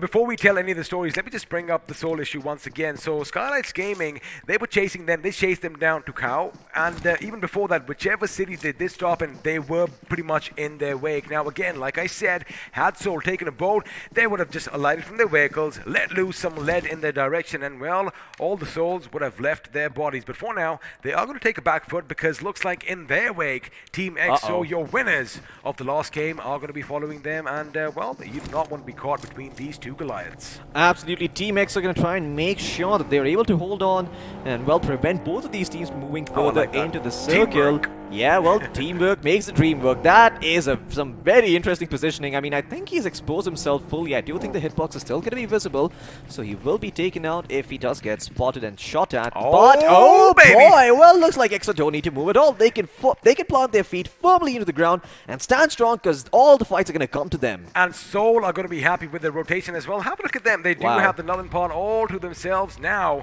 the point is they're going to fortify their position. They're going to make sure they can hold up against anything that hits them. And, well, a bike isn't really the best option because it doesn't really provide you that much cover. There you have it. That is where these big boulders definitely seem to come in handy every now and then. But for now, Seoul, they are gearing up for a bit of a fight because they know SG was in their wake. They know that EXO came by because they made a lot of noise with the vehicles. But for now, it's going to be Shadow at distance trying to get the better of Ace Black, and one bullet could do just that. Absolutely, but Shadow, I think he's a little bit concerned about Hot 10 being taken away from the water in the meantime, so he's trying to look around and see if there's anyone swimming up the shore. That is definitely an option too, but I don't think anyone's going to be exploring that just yet, although... this is smart. Yeah, I mean, look at that carry. He's in the water, and I think Shadow has an inkling about this. Now, the thing is, they already heard those shots, coming in from the west while they were in Hot 10, and they know that someone's there. So while three of the teams are going to go forth, one stays back, but elsewhere looks like Punk is taken down by Pakar, and of course that AK with the Ratata is going to make sure he dictates all the terms. Now Pakar moving in for the finish. Question is he going to find out that Pierce is going to be nearby? Because if he looks to his left, Fair might just pop out, might just lay down some lead, but now he has some semblance of cover. And in fact, you know, he is anticipating just that. He is quicker than the Flash because he came, he saw, he conquered, and then he got the hell out of there. Absolutely, Pakar once again giving the Flash the run for his money, but Rox could be in trouble, exposes himself, and Gamla Boy's like, nah. Sit back down, son. In fact, lay the hell down. Don't even think about standing up on your two own feet, because right now, well, screw running, you can't even walk. Gamla Boy, in the meantime, going to be keeping Viper in check, too. I do believe he spotted him out there. And, well, if he wants, he can start taking a couple of shots, but he needs his teammates to come in and surround the side of Seoul. Otherwise, they're just going to turn and focus their attention towards him and clean him up very, very easily. Destro still on the flank over here, trying to provide backup, but they still need to spread out a little bit more. Well, there we have it. Skylights Gaming, they are going in for the kill. They are hungry, they are ambitious, and, well, they are going to be tugging on the heartstrings because they are going to be going up against Seoul. Viru could be spotted out. Viru is going to throw a grenade. In fact, 2 grenades come their way. Samraj could be in the blast radius. He moves out in the nick of time. Pokar is going to jump. Pokar is going to hop. Pokar is going to skip. But is he going to shoot? Well, not for now, as Samraj is going to take the lead on the situation. Now, have a look at that little staggered formation that they've formed. Viru's position is given away, and, well, now Rox's position should be gone as well. Viru hitting the check in the nick of time. It looks like another one is going to be joining in from the side as all members of Seoul are going up against SG. Now, SG, they are going to be circling around. Destro and Gamla Boy, in my opinion, need to go further up north and, you know, try and pinch them in, and then Seoul could be in trouble. Absolutely, Seoul could still be... U-Dog's coming in too? Oh yeah, U-Dog's about to join in the party as well. Well, they're coming in from the same side of Seoul. They're coming in from the backstab, and Seoul are going to have to be careful because on one side there's got SG, and on the other side they've also got U-Dog gunning straight for them. Seoul still going to hold their ground though. They're going to try and take a moment to take a deep breath, comprehend the situation, and then isolate their fights. Smart decision on deploying the smokes to make sure that one of their fronts is going to be blocked up, but Seoul need to move in. They need to be aggressive. They need to get SG off guard, and speaking of aggression, Yuva is going to open up. Gamla Boy comes right up to his face. Is it going to be Gamla Boy? Yes, it is going to be Gamla Boy who goes down, and now Seoul Rox is going to take the front. Pokar gets up, Pokar shoots, Pokar gets the better of Viru, which means it is going to be a 3v2 situation. Now Yuva's position has been given away. Pokar is going to go from the right. Is Yuva going to come to the left? No, he isn't. Now he's going to jump, and in fact he's going to go straight in, and Yuva is brought down, which means Viper is the last man standing for his team. Can he be a snake in the grass? No, he can't, because looks like someone was listening to some hissing, and U-Dog India put him out of his misery. Absolutely. Well, if there's a Viper around on the side of Seoul, well then the side of Skylights Gaming, they're the pitch Yotos because they've got the wings to fly, and looks like they have plucked Seoul out. And now Seoul being eliminated in 12th place with only one placement point to work with. Not the exit that they were hoping for. Amazing strats from Skylights Gaming. I've got to give it to them. Have a look at them. They realize, wait a second, another team just came to play. We do not want to be pinched in like Seoul was, and now they go back, get the vehicles. I'm pretty sure they either might go to where the drop is, or they might challenge U-Dog India for this position. U-Dog realized the same thing as well, and, well, they are going to be backing away, waiting for the fight to come their way. Absolutely. We'll see the fight going their way in just about a bit over here, and there you go. The circle is once again going to shift a little bit further towards the west. The circle, it keeps on delivering over here, and we'll see who's going to come out on top now, as EXO, they're still inside there, and they're going to continue to hold on to their position. However, from the flank, a lot of teams are about to close in. So maybe if they don't dot their I's and cross their T's, they could be shot at from multiple angles, and then a couple of smokes will have to be used to sort of isolate those engagements. Man, Tactical are not having a good day at all. I mean, say what you may, they aren't really playing tactical enough, because if rotations was their forte, I don't see any of that today, and I'm going to be blunt about it. Now, Kid is the last man standing. They are taking a lot of damage from the blue zone. Lucky for them, for now, OL are going to be moving back, because again, you got to give precedence to the zone. Elsewhere, looks like Gil is finally going to come in, as the Goliaths are going to be locking horns, and now Zigzaw, with a little bit of respite for his team, is going to make sure another one is going to hit the deck. Is going to be on his knees, but again, they do have some cover. Speaking of cover, Ultron did not move into cover in the nick of time, and, well, he has been sent to the depths of hell. Absolutely, Ultron is going to be eliminated, much like in Avengers itself, and looks like it's going to have to be down to the rest of the three to make something happen. Gil, Mavi, and Scout up to the task, or are they? Well, in the meantime, while we're pondering about that, we're going to turn our attention towards the members of Godlike, who are going up against Enigma at the moment. Although Enigma, they've got themselves these compounds, these shacks, these huts to work with over here. The question is for how long, because Godlike, well, they're an anaconda. They're wrapping around Enigma's throat. Looks like they might just be taking out their misery over here.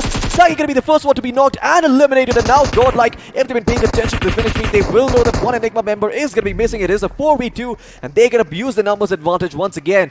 But Godlike's biggest problem is refining these pushes, not losing too much in the meantime. Are they going to correct for it this time around? Well, it doesn't even matter. They're just going to skirt past them, move further deeper inside the zone, and then gatekeep them in the process. Although they've also got Skylights Gaming on the right flank. This could be big. This could be big because now they're going to take on Pakar, and Pakar is going to be shot at. He ducks in the nick of time, but it's going to be Neo who is going to come against him. And well, there's only one man who can dodge bullets. It's not Pakar in this instant. Now Skylights Gaming, they still have, I do believe, just one man alive, and that man is going to be a bit too far away to do anything over there, but it is Gamla Boy, and let's see if his part is going to be broken, or is he going to be devastating Godlike over here, because although they did make it inside the circle, one good spray, one good grenade is all she wrote for a lot of teams, but now Godlike in full force over here, 4 demigods heading towards you. What are you supposed to do here, Floki? Because, well, that is the inevitable thing. That is, of course, what we all expected, but Godlike still have a little distance to cover, and the thing is, they have that little marshland in front of them, they have those little wetlands, and it could be problematic because their position is going to be known for all to see. Absolutely. Well, now is the true fight to be fought over here, as Godlike will be discovered, but well, looks like the side of Hyderabad Hydras and 247 Gaming have a bit of a truce, holding hands together, swimming around in the open seas, and just, well, you know, having a bit of a chilling session over here. It can get a little bit hot in Sanhok, so sometimes it's good to take a dip out there, but elsewhere on the map, no time for shenanigans over here, because TSM are going up against the side. Godlike in fight, and spotted all these weapons from Oglis 5. I believe Aquinox has spotted out 3, and with that information, he's just going to retreat, let his teammates know, and get back to cover, get back to safety. TSM have the only compound in the circle right now, and well, if one man just holds his own fort, holds his own front, they could be racking up quite a few finishes and might just walk away with the chicken dinner. Now Oglis 5 under the bridge, they do have some semblance of cover,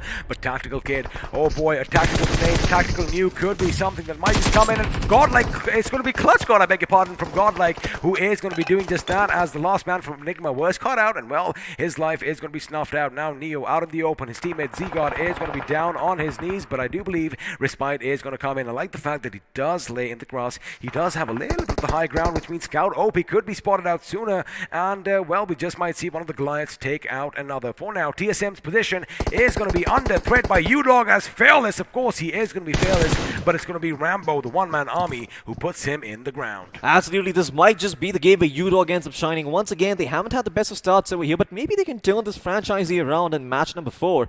Well, it looks like the Hyderabad Hydras and 247 Gaming are going to be making their way towards the shore, although Pooja should be able to get there before and gatekeep everyone from Hyderabad Hydras. The other member can stay in the water and ask him to shoot just in his general direction. That will be a couple of free picks going their way. The problem is, if Pooja does get to the ground first, the thing is, Pooja is going to expose himself as well, and he could be shot at from elsewhere. Again, good decision on them not to stay at the beachhead. They need to get some semblance of cover, and that is exactly what they have done elsewhere. Clutch God again relentless with those grenades, going off the knock, and looks like Striker is coming in. Pooja finally being spotted. They weren't careful. I think they were oblivious to the fact that there was someone in behind them. Now they paid a heavy price. Pooja is taken down. Arcee is taken down, and 247 Gaming with that are going to be wiped out from Sanhok. Ladies and gentlemen, final 5 teams, 12 players alive. Is it going to be Godlike? Is it going to be UDog? Or our Team X-Spark have a little bit of electricity, a little bit of bolt left in them?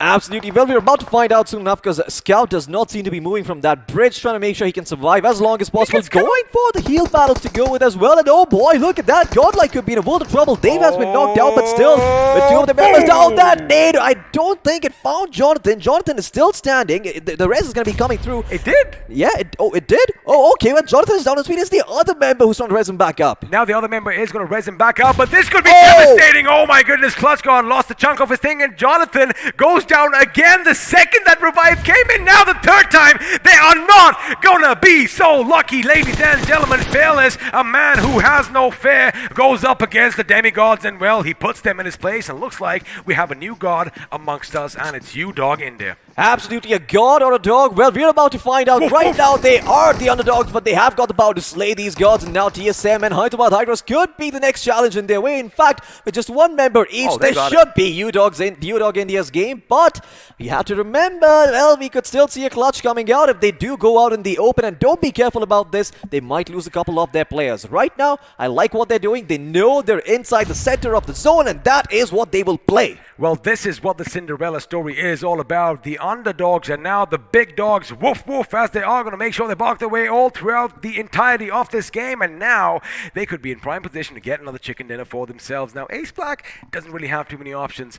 Ninja, unless he does get into ninja mode, could do something. Looks like shots are being fired, and of course a couple of Molotovs were thrown, but at this point, why do you want to burn all this beautiful grass around you? Absolutely. I'm not even sure about that at this point. You might as well just like go in that. for the finish with a couple of bullets to work with. The little gorilla pounding his love chest that. right now, but I'm not sure if the gorilla can stand for the Doberman that are U-Dog India right now. X, well, I'm not sure if he's going to give it to them, but U-Dog certainly is. They're going to go in and take out Ninja Jod. As Ninja Jod learns his place with only Ace Black still standing, he's going to be thanking the stars for the extra 2 placement points that he gets. Maybe rack up a finish. Well, looking for that extra point. Will not get it. U-Dog India, they claim the throne for themselves.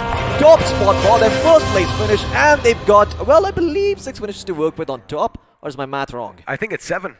I think it's 7, but of course the underdogs now, the top dogs in the match of Sanok. 7 finishes and that chicken dinner. Man, they definitely did fill their bellies in this game. They most certainly did. I mean, U-Dog, they were just so hungry, right? I mean, once again, this is what we've talked about this team. They can sleep for 3 games, and then they can take the chicken dinner for the next one. Their name might have the term dog in it, but they act more like lions. You know, think of all those videos you've seen about sleeper cars. You know, you have an Audi R8 go up against a Fiat, and suddenly the Fiat just kicks off. That is what U-Dog basically did just now. But again, brilliant performances coming in. Oh, yeah. Good, well, of course, they were motivated. Good momentum pushing them forward. But I like the fact that they were calm and composed under pressure. And, well, they did go up against the Goliaths themselves. And it looks like the gods did finally fall. Absolutely, the gods finally fell over here. But God, like, you're going to be happy with their performance too. You know, just the fact that they're able to get themselves to that top 4, top 6 spot. Yeah, I mean, they're going to maintain their position. That's all they care about. Even as far as finishes go, I do believe they have 11 finishes to their name. That is quite a lot. But now, if you did miss any of the action was aplenty. And Canary finding his footing in the water. Of course, bunny hopping over the seas over there. But speaking of sea, 7 seaplanes taken out by a scout in the blink of an eye. Absolutely not the way he imagined himself going out over there. But good news for Team X-Park is that they still finished high relatively in terms of placement. So they will get those extra placement points to work with. You know, not the end of the world for them, but I think they need more of a bigger punch to try and solidify their place in top 16 and not be relegated down to the bottom 8. Well, it does seem that Enigma, it also was not their day. It definitely wasn't 7C's day, as they got taken out very, very quickly. Aladdin and Sarang both got out in the open, especially after what Sarang did. You know, that clutch early on, it kind of just feels bad for him. Now, I do believe there was a bit of miscommunication over there because Sarang, of course, he was caught out in the open, you know, and his teammate Aladdin could have kind of, you know, warned him that, hey, buddy, they're not coming for the finish. They're, in fact, coming for you. He could have taken some cover, and we might have seen a repeat again. Coulda, woulda, shoulda. But these grenades coming in from Rahul, making sure Jacob Boy goes in. ISO put up a good fight. He gets 1. He is going to get a second, but unfortunately, like I said, 3 guns are always going to be just a bit better than 1. Absolutely, those 3 guns are just coming in handy once again. It's all about the man advantage in these late circle situations, right? Sure, I mean, I know 7C also had a man advantage on a wrangle. Yes, I'm still holding on to that fact because I still think they should have won it, but they were out of smokes. They were out of throwables. It is understandable. And also, you know, the other team, Celsius Esports, that did win, they had that little cover. Now, this is the moment I was talking about. Seoul, they did try to put up a good fight. Unfortunately, the way SG played, the way they isolated their opponents, and of course, they did get just a little bit of help from U-Dog in the background over there.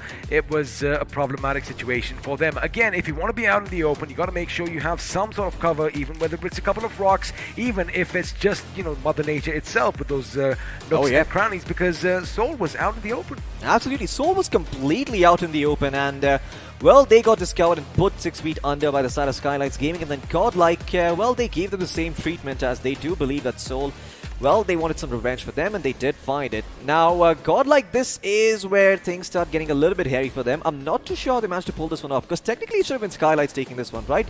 But I think because of Gamla Boy's position, he was a bit too far off, so he couldn't really help his team. And Godlike ended up winning this fight over here, continued to push as a unit, punch as one, and well, they ended up getting themselves all those sweet placement points on top. Now, this point is something that is going to just baffle me. Now, of course, we do know that Pooja and his teammate did get to ground first, but it looks like they didn't get the memo ammo that the enemy was close behind. And well, looks like Fearless over there did not actually have to use his weapon, as the bullets were going to be enough. Now Kilo did see a couple of members down in the water. He did shoot, did get a couple of knocks and finishes. But again, Hyderabad Hydras, man, I mean, they were probably just hydrating in the water, because when they came out, they were charged up and overhead. This is when it all spelled trouble. But look at the cover that Godlike have for each other. But again, Fearless with those Fearless nades. 1, 2, 3, 4. And with that, Godlike was taken down. Absolutely, and this time around, well, there was no dance floor to get down on. There was only a grave waiting for them, putting them 6 feet under, and UDog, well, they took the fight. I'm not sure if X gave it to them, but UDog gave it to everyone else in the server. That is DMX that I'm talking about. Of course, if you don't get the references, we're talking about 90s music over here. Again, it might be just a bit too old for some of our viewers. But again, congratulations for UDog India to make sure that, they held their nerve, they held their ground, and well, they got that delicious chicken dinner. Now, of course, that was all the action that was in store from Sanok. And I love the fact that, the underdogs, not just underdog India, they did step up to the plate. They did step up to the mantle. They took the fight to the Goliaths, and looks like a few Davids knocked them out with those pebbles. Now, let's have a look and see how all the other teams did, because, well, the points table is coming up. In the lead, we have UDog India with 22 points, 7 of which came via finishes. Absolutely, and you've got Godlike following in their wake with a total of 11 finish points and only 8 placement points to work with, which means they did get taken out in the 5th spot. Behind them, though, trailing closely, are the side of TSM with 16 points to their name, Hyderabad Hydras in 4th place with 15, X-Park with 10, and then everyone else in single digits, including Skylights Gaming. Go ahead. Yeah, I'm sorry, something stuck in my throat there. But yeah, Skylights Gaming and Oculus 5, usually, I mean, the teams that do end up doing really, really well on a Wrangler and Miramar just can't navigate the RNG of these, very heavy-hitting maps like Sanhok. It is sort of the playground for these aggressive teams. Like Godlike is coming out on top. No big surprises over here. It's also that. Also, I mean, it all depends on whether you want to, play for the position, because you can't really do that in Sanhok, because everyone is in the same place as you are. Now, let's have a look and see who is going to be crowned the MVP. And I am so happy that it goes to Sarang, especially since we see him take down, 5 finishes over here. Of course, 5 finishes for his team, but 4 of them came via eliminating just 1 squad. Absolutely, and he did that all by himself. I believe he knocked out one with a nade, another 2 with a nade, and then the last one with a weapon in his hand. But there's 4 other players following in his wake. You've got Pukar, Neo, Clutchgod, and Scout OP. And well, Pukar, he certainly does have a fair amount of damage done.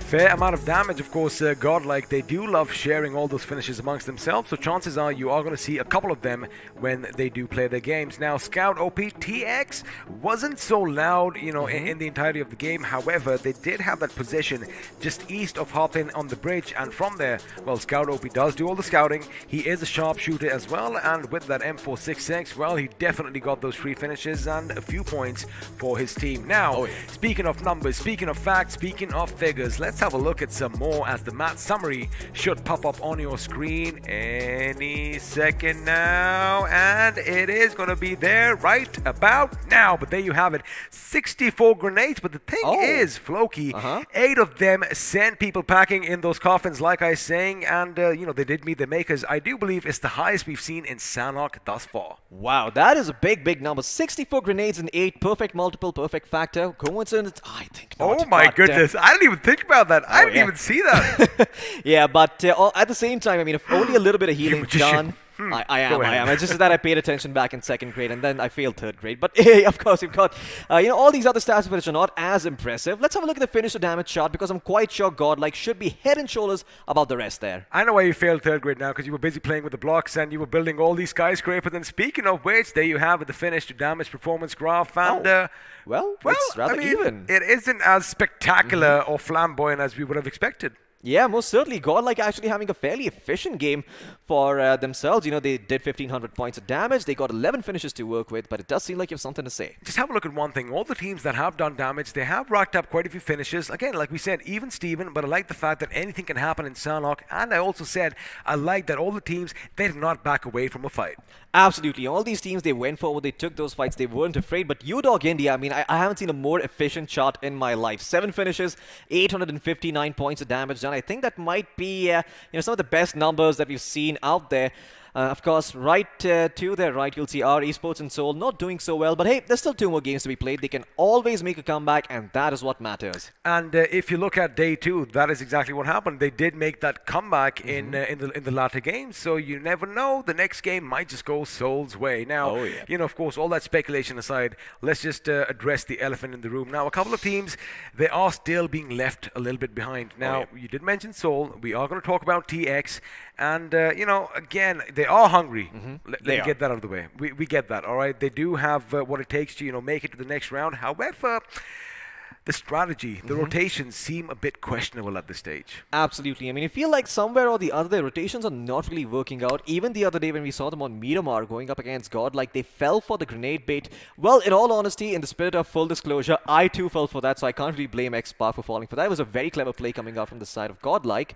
But at the end of the day, I mean, there is one thing going for X-Spark, and it is that yesterday they did have the highest number of finishes at 12. So maybe if they continue to play aggressively, they might just find their footing over here. Let me rephrase what I said earlier, because yes, I mean, the rotations they are using right now aren't working out, because it seems like, the teams, they have an idea of what they're going to do. I mean, just think about how Skylights Gaming chased Seoul from one position to the other. They knew where they were going to land. They knew it's going to be the docks and the surrounding areas, and well, they waited for them out in the blue, knowing that they would be coming up north, depending on what the circle was. But that's enough speculation from our end. What we're going to do is let's have a look and see what's happening on the leaderboards, because well, the overall standing is here, and at the top we still have Skylights Gaming, and now they are etching a little bit of a lead for them with 156th position. But the big news on this chart is going to be that the demigods themselves, Godlike, are now in the 3rd spot with 116. Absolutely, and you've got OR as well, just in hot pursuit with 107 points to their name. TSM right behind them as well, the Supari Gang and the Hyderabad Hydras, along with UDOG India to follow. So a lot of teams making their way towards the top 8,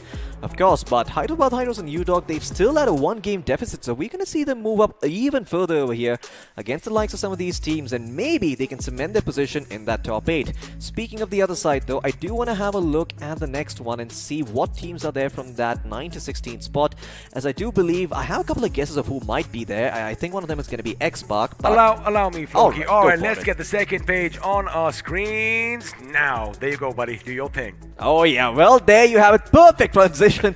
But Celsius Esports are there in 9th place, and ouch, if you're paying attention right now and you're a fan of the 2 big names over here, they are nowhere to be seen. Error 404. You might want to refresh your browser, because well, I don't think even that can fix it, as Enigma Gaming, Rip Mizo, Only Glitch, R Esports, Old Hood Esports, 7C Esports, lots of esports, Team X Lions are also in here, but X-Spark and Seoul are in the bottom 8. I'm glad you said there's a lot of esports, because it just tells me that we are still in the right business, and I'm not taking anybody's spot over here. Now, of course, the bottom 8, oh boy, this is when things get a bit tricky, but have some faith, your teams might just bounce back. Now, I'm going to start from the bottom. 247 Gaming, well, they are going to edge past Team Chicken Rushes, but just by 1 point, 36 and 35 for the 2. 22nd, Slow is going to be slipping slowly and steadily again. They still have 2 more games in hand today, as does Team X-Spark, who are in the 20th position with 62 to their name. Absolutely. Well, they've got themselves a fair number of points to work with, but I think they're going to need a few more if they want to break into the top 8. Now, once again, bottom 8 is Quagmire. All these teams are very, very close in terms of points, except for maybe 247 Gaming and the Team Chicken Rushers. So, right now, from the 22nd to 17th spot, it's very inconsistent. You can't really say who's going to come out on top. A single good game could shoot them up, and maybe a few consistent performances after that could solidify their position in the top 8, or, from the 9 to 16 spot. Could. And just to let you all know, this isn't giggity Quagmire that he's talking about. Of course, you should get the references. But again, I love the fact we saw all this carnage in Sanok. I love the fact that, the teams weren't backing away from each other, which goes to show that, in the not-so-distant future, they might just make it to the grand finals. That is one. But again, there still are 2 more games in play today. And, of course, we have day 4. Let's do one thing. Let's you and I take a quick little break. Let's give ourselves a little breathing space. And you know what? We're going to see you on the other side of this quiet, short little break. Don't go anywhere. Pew, pew.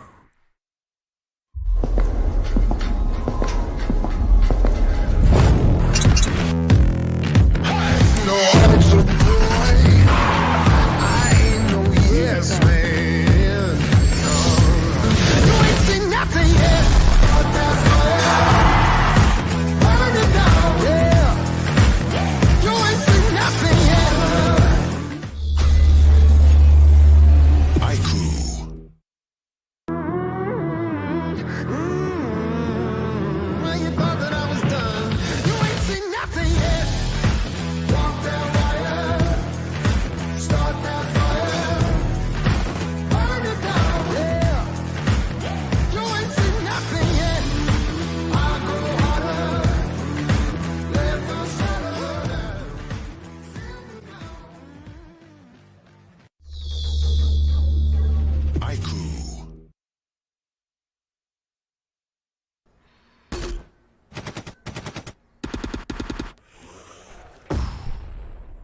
Enemies ahead.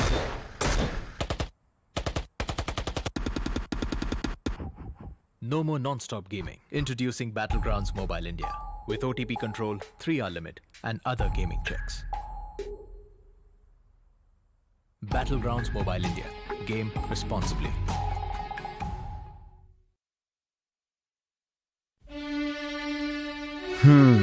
वो एक दोस्त game में फंसा, कोने में बसा, gang में अकेला, दिन का भूला. टाइम आ गया है for them to look up. रुक रुक रुक, पिज्जा है यार. हाँ, ये बेटर है. ध्यान से. ओके ओके, फोकस कर. अरे ऑसम यार. कोई नई स्ट्रैटेजी ट्राई करें?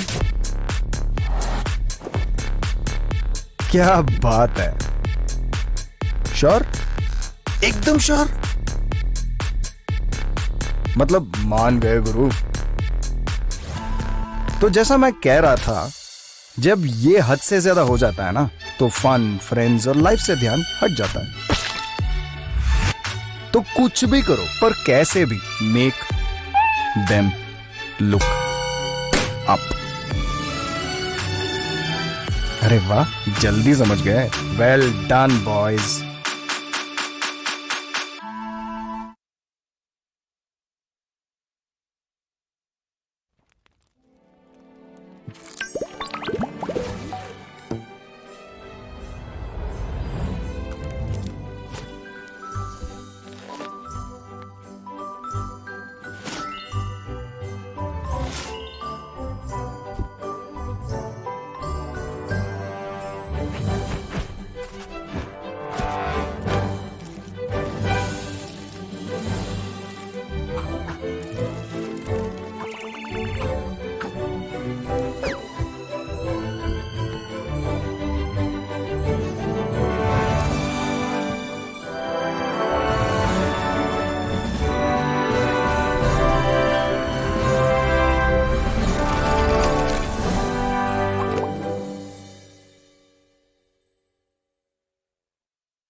Well, ladies and gentlemen, it looks like finally we are out of a couple of experiments to run and hope has returned in the building. Of course, I'm talking about Spiro itself. Welcome to the Battleground India Series 2021, powered by the iQOO phone itself. The iQOO 9, if I want to be a bit more specific. Well, my name is Floki. Joining me for this one is going to be Spiro once again. So, Spiro, you have been over to the Hindi desk. Now you're back over here. Tell us your experience about the last game of Sandhawk. Well, Sandhawk was ecstatic, and I'm fired up right now. The way these players are playing, the way these players are rotating, especially Team EXO, their rotations were flawless. I mean, they were in the western shore. They managed to come to the eastern shore. They managed to get inside the zone. That was a brilliant rotation coming in from EXO. But in the end, it was UDOG India who managed to get the chicken dinner. Absolutely. It was UDOG India in the end who got that chicken dinner. And this is something that I discussed with you earlier as well, right? UDOG India is a team that does take it a little bit slow. They have a couple of games where they're off. They have a couple of games where they pop off. And well, this just happened to be the latter. They got themselves that chicken dinner to work with. But in case you don't remember what teams are coming up, well, here they are on your screens right now. Talking about Group A, we have Reckoning Esports, Altered Esports, OR Esports, Only Glitch, Team Chicken Rushers, the Supari Gang, Team X Lions, and the Celsius Esports, who is turning up the heat, it seems, Floki, because they are racking some points today. Yeah, they most certainly are. Celsius Esports, well, turning up the heat. We'll see who else is there on the other side. We've got the likes of Hyderabad Hydras, 7C Esports, Tactical Esports, Team X Spark, Enigma Gaming, UDOG India, R Esports, and Team Soul to work with over here.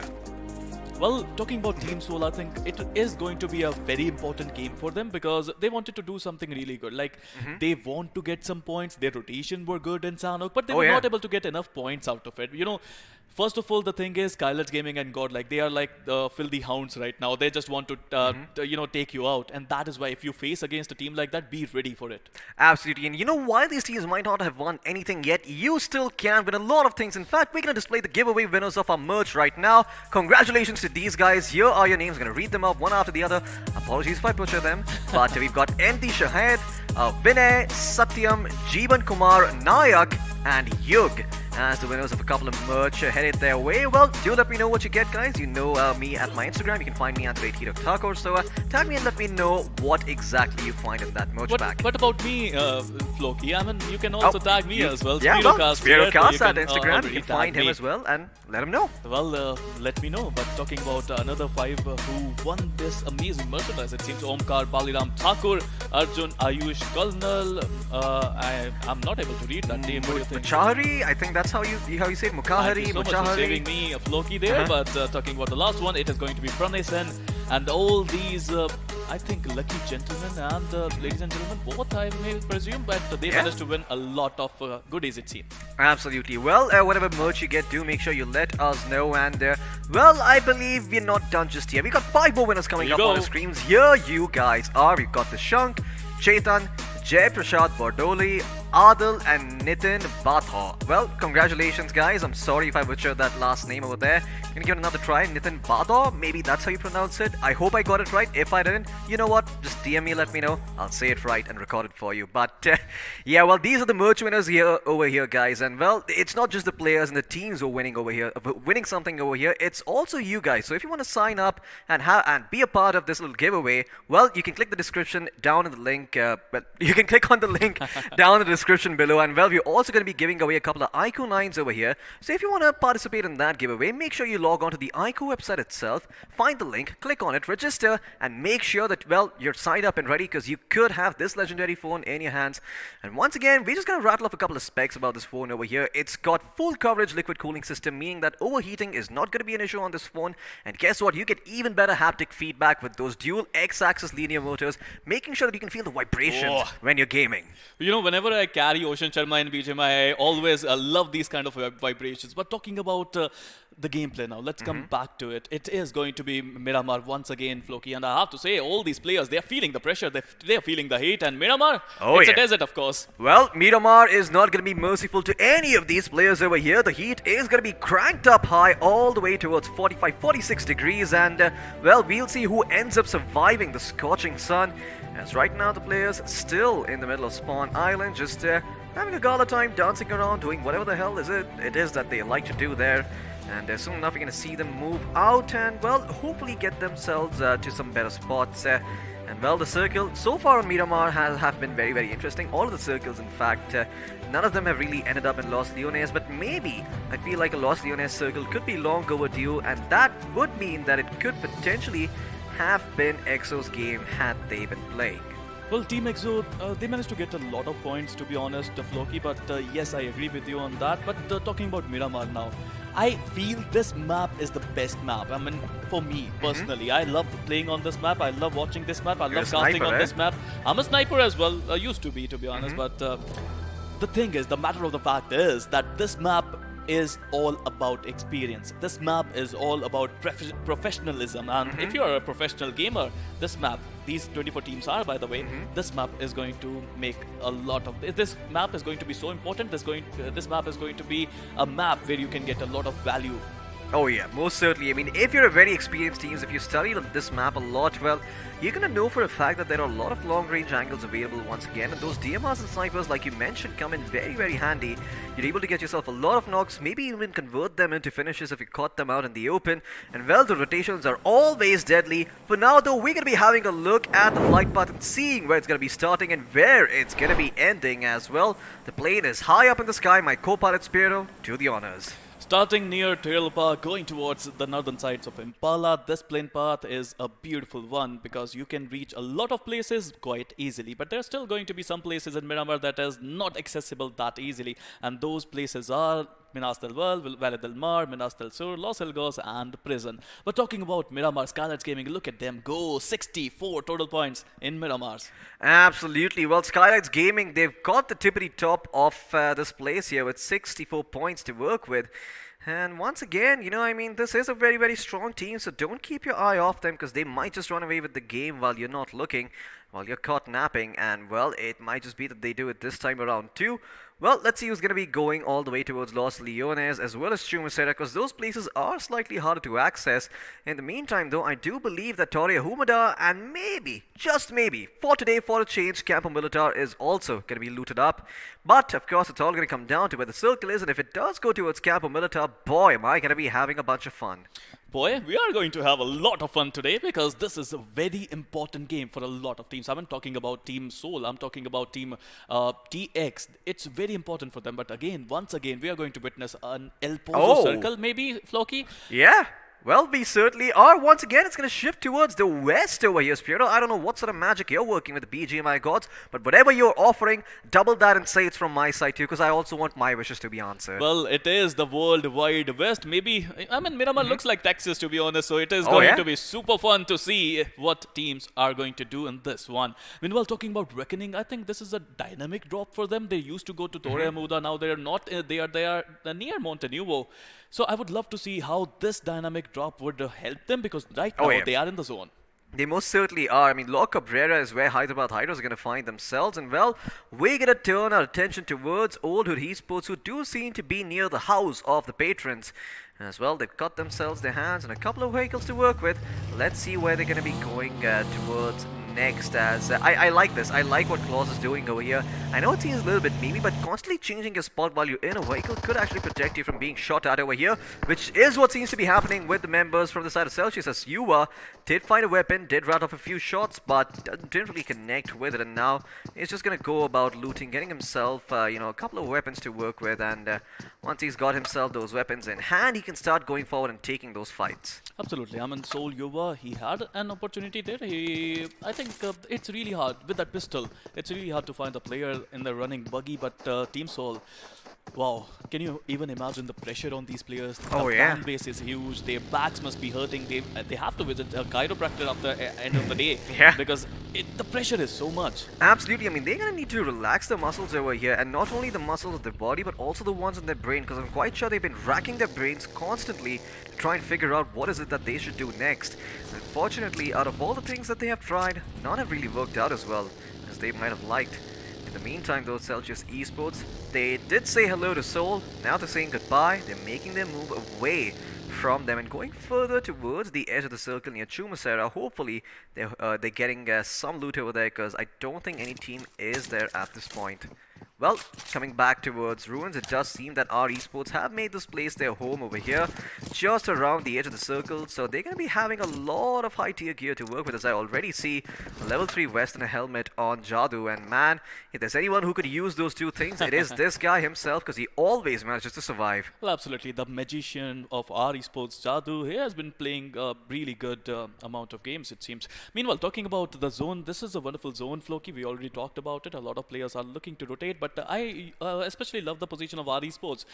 They have a decent amount of loot. They are playing well, and I think dreams do become reality sometimes because these rising stars are ripping things apart in this game. Absolutely. I mean, our esports are the ones who are sort of, just try to make sure that they're able to give these big dogs a run for their money. They have done it a couple of times so far. Well, can they do it again? Can they actually be the team that makes it to the grand finals? If they can, that would be a huge slap in the face to some of these other more established organizations out there. But we'll see if our esports can actually try and, overcome these juggernauts that stand in their way. In the meantime, another juggernaut that we're going to be turning our heads towards is going to be the members of 7 Seas, as Aladdin is probably going around. What part of the map is this? Well, I believe it is the space between water treatment and Cruz del Val, if I'm not too wrong.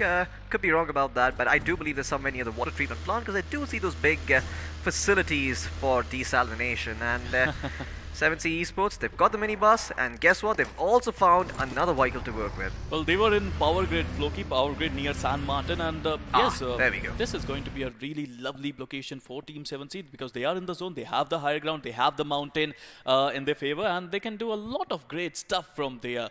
Of course, Miramar is all about getting a decent amount of loot, getting to a decent position in the zone, especially if you can reach a higher mountain or a tall building. Maybe if you can do that, you might end up getting a lot of points. Absolutely, you could end up getting a lot of points over here if you do play that high ground perfectly, and you've got those DMRs and snipers to capitalize on the situations. Speaking of high ground, looks like Seoul are on top of a hill over here, and they are eyeing up a couple of members from Reckoning Esports who could be in a little bit of trouble because, well, never mind, they do seem to know that something is up. A couple of shots have been fired, and Reckoning Esports are alert to the fact. My goodness, Sarang is pushing that vehicle to its limits. Can you climb up that mountain? Newton must be in his grave and he must be shivering at this point What of time. the hell? He's actually there? gonna climb Sarang up? is defying gravity right now. My god, he gets himself to the top of that mountain. And Newton, I mean, sure, he made those laws of physics, but in the end, Sarang says, yeah, well, rules, they're meant to be broken, Newton. I think you learned that in 3rd grade. I mean, I've seen it before, but this is for the first time I'm casting it live and someone does that. And this is just beautiful. Sarang managing to use that vehicle to perfection, and that is why the vehicles in Miramar are different from the vehicles from Irangal and Sanok. Absolutely. I mean, you couldn't have done that on something like a Mirado or maybe even a supercar. A buggy might have given you the same effect. Well, looks like Sagi is also making his way up to the top. This could be big over here. Is it the mountaintop on the other side? Yes, it is. Looks like Sagi and Sarang going to be having a bit of a DMR or a sniper's duel over here. Well, this looks like a Rohit Shetty movie to me because the way they are driving these vehicles are insane. But they managed to find a decent higher ground. You know, I was talking about high grounds and look at them go. They found the highest peak, it seems. Absolutely. They found the highest peak in the entirety of Miramar, as they're probably going to be going up against at this point. Sagi does seem to know that there is someone from the side of 7 Seas, or rather someone from some team in that general area, and he's not going to fire any shots and try and reveal his position over here unless he can be sure he can connect those. Doesn't have a DMR, so it's going to be even harder for him to do so, and I like the fact that he's just playing for information over here, or if he sees a vehicle, he can probably blow it up with that M416. In the meantime, got a couple of teams making their way from Los Leones. It is Team OR Esports. Esports, and finally I think Sagi I think he saw some pixel there, he found Sarang there, but it's been a look on screen. It looks like it's nearby, but in reality they are really so far away. I mean, it would be a miracle if you can knock some player from that distance. I mean, you can break the 300 meter barrier. Yeah, you most certainly could. We'll see if that 300 meters exchange is going to be toppled over or not. Well, Weil is going to be knocked down. Not sure what that distance was, but it was fairly long. Man-TOP is going to come there and secure the finish if need be. He sees that vehicle, doesn't feel too keen on blowing it up. Instead, he's probably going to go around and take out Wild and hopefully claim... well, that's not even a vehicle. I believe that is just a little bolter he is hiding behind. It could be wrong. It is a bike. There we go. I mean, I was so confused. I couldn't figure out what it was in the distance over there, but it is a bike, like you mentioned. Not the most important of vehicles, but they will get the loot from his body regardless. Well, you know, there are a lot of skins in BGM, and you know, these skins sometimes confuse me a lot. Yes, you know what? Sometimes I mean, just yesterday I was playing with you guys and a I mistook a bike for a person. Yeah, I shot at it. I wondered why am I not seeing those hit marks, and you're like, oh, everyone has mistook a bike for a person. Believe me, happens with me all the time. It happens with me all the time. But talking about the zone, it imploded on itself, and right now, I mean, look at the number of teams who are trying to be in the center. I mean, TSG is in a good spot. You see Reckoning at the Montenegro team, Seoul on the edge, but they have to be careful because a lot of teams are trying to enter from the southern region, and Seoul could gatekeep them. Absolutely, Seoul could be the team that ends up holding them all at bay over here. as they're still just trying to make sure that they don't try and overextend, they don't give away too much, because they can be surrounded on multiple sides if they don't play this one out properly. Well, it seems that they're not going to be in any sort of trouble for the time being. However, there are a couple of teams in the backstab, namely Celsius Esports and OR Esports, who might be going up against one another anytime soon. Absolutely. I mean, it's all about rotating to the right spot at the right time. Team X Park, they're trying to enter the zone. They're trying to enter the center of the zone, which is going to be a... this could be a reckless move for them, but they know what they are doing. Maybe not. Maybe not. I mean, well, you'll see if it ends up biting them back. They're not being a bit too careful. It looks like Mavi does seem to have an idea that there is someone sit atop that hill. Did turn in that direction and try and scout things out. Well, Scout, he's got the buggy over here, and what better vehicle could you ask for the Scout himself? The most mobile vehicle you could have in the map of Miramar. He's in fact going to hide in an X-Park, are looking to camp for a little bit over here. In the meantime, Old Hood Esports, I believe they've been spotted out in the open by the side of only Glitch, and you totally want to be taken out in the spot. The res is coming through, but how the hell do they make it out of this situation? This is not a very good spot for them to be in. They've got no vehicles to rotate, and they're probably going to have to pop a couple of smokes. I mean, you don't mess with the Hood, but I think Golden Glitch didn't get the memo, and they are looking really good. As you said, they are in the open. It's really hard to survive. The zone is coming in. The pressure is rising. I don't think already Esports would their players would My manage. God. I don't think they can manage to survive their flow. Absolutely. I mean, only Glitch. Well, okay, this is a bit too aggressive coming in from DT69. He bites off more than he can chew, and Claws puts him 6 feet under. Not too sure why only Glitch felt obligated to do that. I mean, Old Hood Esports was still being gate kept. They still could not have made it. They had the best possible position, but DT69 was hungry for those finish points, and now Claws might just be able to go forward and redeem his teammates. I mean, in fact, all of the teammates are still up and running over here, so Claws could really work a number on the members of Only Glitch. He's already found DT69, could also end up finding Blaze or Levy if they're not careful. Although he's got a red dot sight and an AKM, and well, he can't even figure out what he's shooting at, let alone hit a shot. I think that's gonna be a distant dream. Now that is ambitious though. I mean, Blaze taking out the UMP at that distance with a decent enough scope, but yeah, those shots, they almost never land. Well, it's really hard to land those shots. The bullet drop is too much in Miramar, to be honest. With that UMP, the distance is too much. OH Claws managed to, I think, heal himself with those bandages. The zone is coming in. They need to be careful, even though it's the second zone only, Floki. It might not give them that kind of damage. That's why they are still there. But look at Claws, only one first aid left. After that, he has to enter the zone. Absolutely, Claws is going to enter the zone over here, and we'll see if those smokes can protect him for the time being. As he's trying to make his way forward, he's got himself that buggy to work with, and instead he's going to take the longer way around. Tank the blue a little bit more, but have a safer rotation inside. I like the thinking coming in from this man because, well, he doesn't really know who's going to be out there in the circle, so even if he does try and whiz past and take a fight, he could end up getting third party. He could get shot from an angle he's not watching, and the circle is once again going to shift further up north, which does mean that Old Hood's rotation is going to pay off even more dividends. Well, absolutely. Talking about rotation, I think, you know what paid off for Team X-Park? That risky move. We were talking about the reckless move. They managed to enter the zone. They managed to enter the center. Now they are pretty much in the really good area in the zone, I have to say. That's a beautiful spot for Team X-Park, Team 7C. Now they can use their higher ground advantage to gatekeep a lot of teams, and if they can do that, they are going to rack up a lot of points. Oh yeah, they most certainly are, but so far, despite the third circle or the third zone being shifted over here, we still see 62 players in the server along with 16 teams in the fray.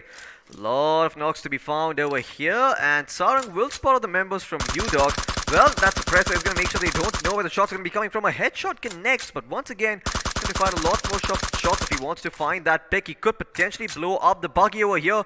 Rambo's still out in the open, and I believe Sarang has lost track of which buggy he was shooting at. If he wants, he can continue shooting, but I think he's trying to conserve his ammo because from this point it can be hard for him to get out. Or in the meantime, will clean up a couple of members from Reckoning Esports, but he will continue to look at the members from the side of 7Cs. They're trying to make sure they eliminate the boys from Old Hood. It's all about rotation, but what just happened? I mean, Spray God, he was on top of the mountain and he just fell down and get knocked there.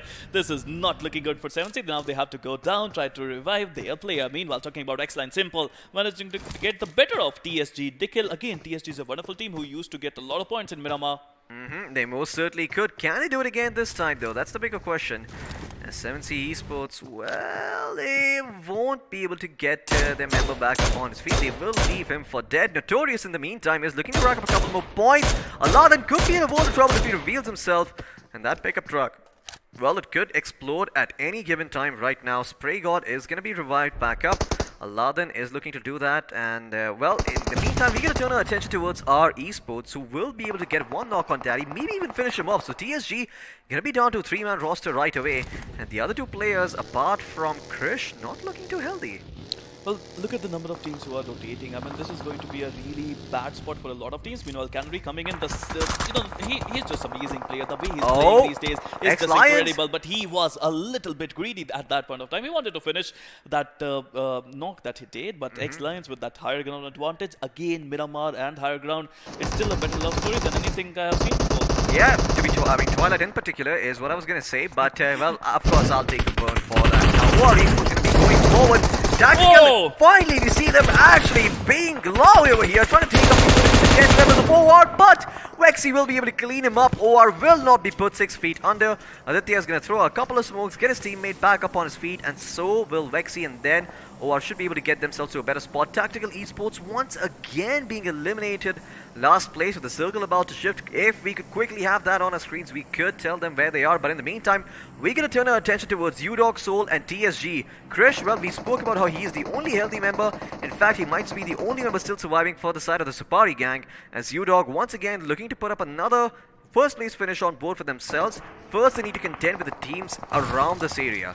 I mean, El Pozo is a wonderful city, but to be honest, the zone is not here. These teams, these players, they have to rotate as soon as possible. Team Soul, a lot lying on this match. They have to do something in this one, otherwise it would be so hard for them to qualify tomorrow. Meanwhile, OR still going strong. Vexy managing to get another knock in. I mean, a lot of teams must be rotating, and Team OR, they are in a good spot. They can actually gatekeep a lot of these teams. Absolutely, they most certainly can gatekeep a lot of these teams, but the question is, are they going to end up fighting a war on multiple fronts? Because if their attention gets split and they start getting knocked, the revives are going to take a bit of time to come through. Then both teams are going to know where they are and they will get sandwiched. In the meantime, X-Lions going to be going around Crater Fields, trying to make their way towards the center of the circle. Well, it seems that Celsius could be in a world of trouble, and Nate does come in from Avi. It does knock out a couple of members in that. Nate is going to knock out two. Max and Karthik both going to fall over here on their feet, crawling about. Wixkey trying to provide some cover for his teammate, throwing a bunch of smokes, but I don't think he's going to find a lot of success over here. Sagi is there on the high ground too, and I think he should be able to get that final pick in his favor. OR in the meantime, they have taken out a couple of members from UDog. In fact, UDog has been eliminated over here entirely, and UDog will not get the chance to get themselves another chicken dinner. In fact, Enigma, I believe they might be able to knock out another team in the meantime, join the ranks of the members of OR Esports, saying, hey guys, we too have got 4 finishes to our name. Well, talk about OR, talk about aggression, and here you go. Now they're fighting a battle against the Lions themselves. Enigma Rex with a beautiful nade there, getting the better on of Celsius. He gets a couple of knocks there with that single grenade, it seems. Absolutely, it does seem like he's going to be getting themselves a couple of nades to work with. In the meantime, Enigma, well, they have lost Eggy, but the 3 players should be moving in just about now and getting themselves a couple more picks to work with. UDog as well moving forward. Rambo and DW, the only 2 members surviving over here. No fearless this time, but maybe he's not either. Wixkey is going to eat a few shots with that suppressor. Well, it's going to make those shots a little bit harder to land. And it does seem like that comes into play because Wixkey survives the sliver of HP and he will be able to heal himself back up. It's an important game, right, for a lot of these players, and the desperation is showing. Meanwhile, Team Soul Viper just getting knocked by Hyderabad Hydras. It's going to be so important for Team Soul to revive that player, but the good thing about them is, Floki, that it's a long-distance fight. Meanwhile, Carry finishing Soul Viper. Team Soul now down to 2 players, and they need to do something amazing. Just like Celsius is doing, they are surviving. You know how many times Celsius players got knocked, how many times they got up, and now they are still fighting, still surviving, and that is the name of the game. But don't do that, Celsius, don't do that, you won't survive that! What are they doing? They just saw an Enigma member on top of that mountain, but they're still going on. They're probably going to get cleaned up. Oh no! No, oh, Saggy! Well, he will lose off his HP, but he's still standing strong. And looks like the blue will finally close in. A couple of knees were popped, shattered, much like an old gentleman with us on the cast too. But it seems like he will be staying alive for a little while longer. UDog in the meantime also looking to share that same fate, sitting inside the shack. Not a lot of room for them to work with, but I believe if they hold their breath over here, a couple other teams might just whiz past by and they might have the opportunity to take them out. It's all about the zone, Floki. Everyone is trying to enter the zone at this point of time. UDog India just outside, just creeping in. Only 2 players surviving in the little shack. Meanwhile, Hyderabad Hydra striker getting the better on TSG Krish. Let's see how they are going to cope up with the pressure. Oh yeah, Krish. Well, all the world's weight is going to be upon him. Well, never mind, he crumbled. He's gone. He is not long for this world. India loses yet another superhero. Maybe Tiger Shroff is our only remaining hope. Well, I thought I was the hope there, Floki. Well, you certainly are. I mean, you are. You know what? Never mind. I mean, we've got the beacon of hope right here. That is the best superpower you could have. But right now, Rox, hope is not going to save him because he is all by himself and the Lions are prowling about looking for their prey. And Rox, well, his life is going to be snuffed out. And Yota gets the credit for that with the Molly.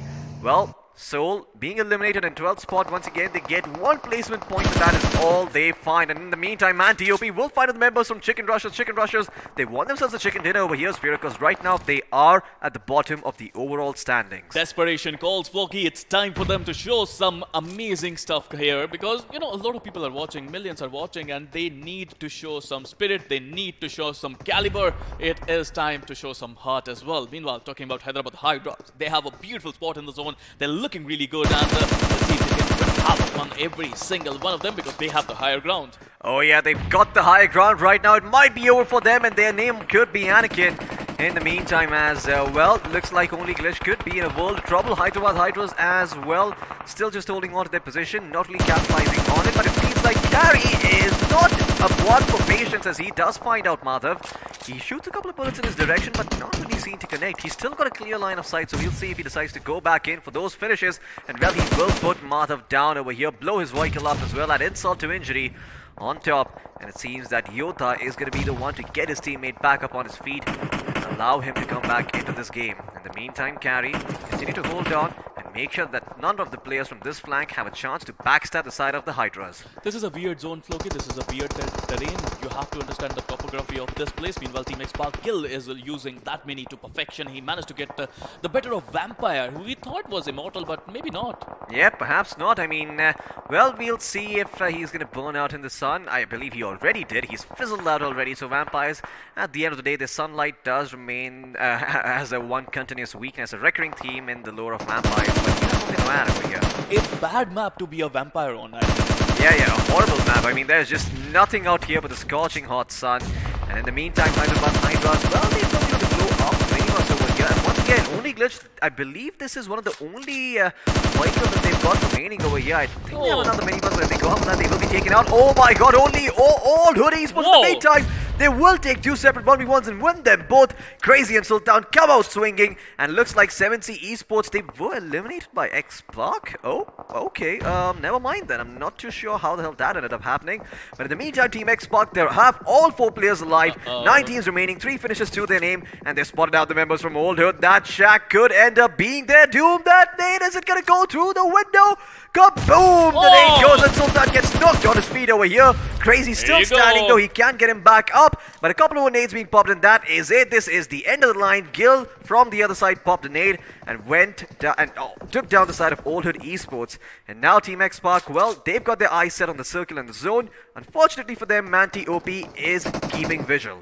Well, TOP is doing what he does best, and that is wreaking havoc on his opponents. Meanwhile, Manti again with that shaky Scarl, looking to get some finishes down there on only Glitch. Meanwhile, Team Chicken Rushes, they're already there. This is a weird topography. We were talking about it, Floki. Look at the geography of this place. Oh yeah, most certainly. I mean, this place is just a little bit weird, and TOP is taking full advantage of the fact that the side of only Glitch will have to come out in the open, away from the smokes, if they want to get to the other side of this cliff.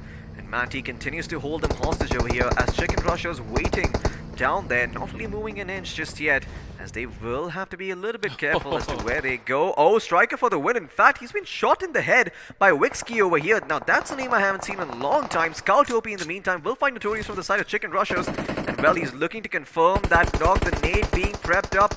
Is it going to find its mark? Nope, it's going to be way off. Notorious is already far away from them. But TOP could be in a world of trouble. In fact, Scout could be in a world of trouble if he doesn't throw soon enough, because he is visible from that cliff.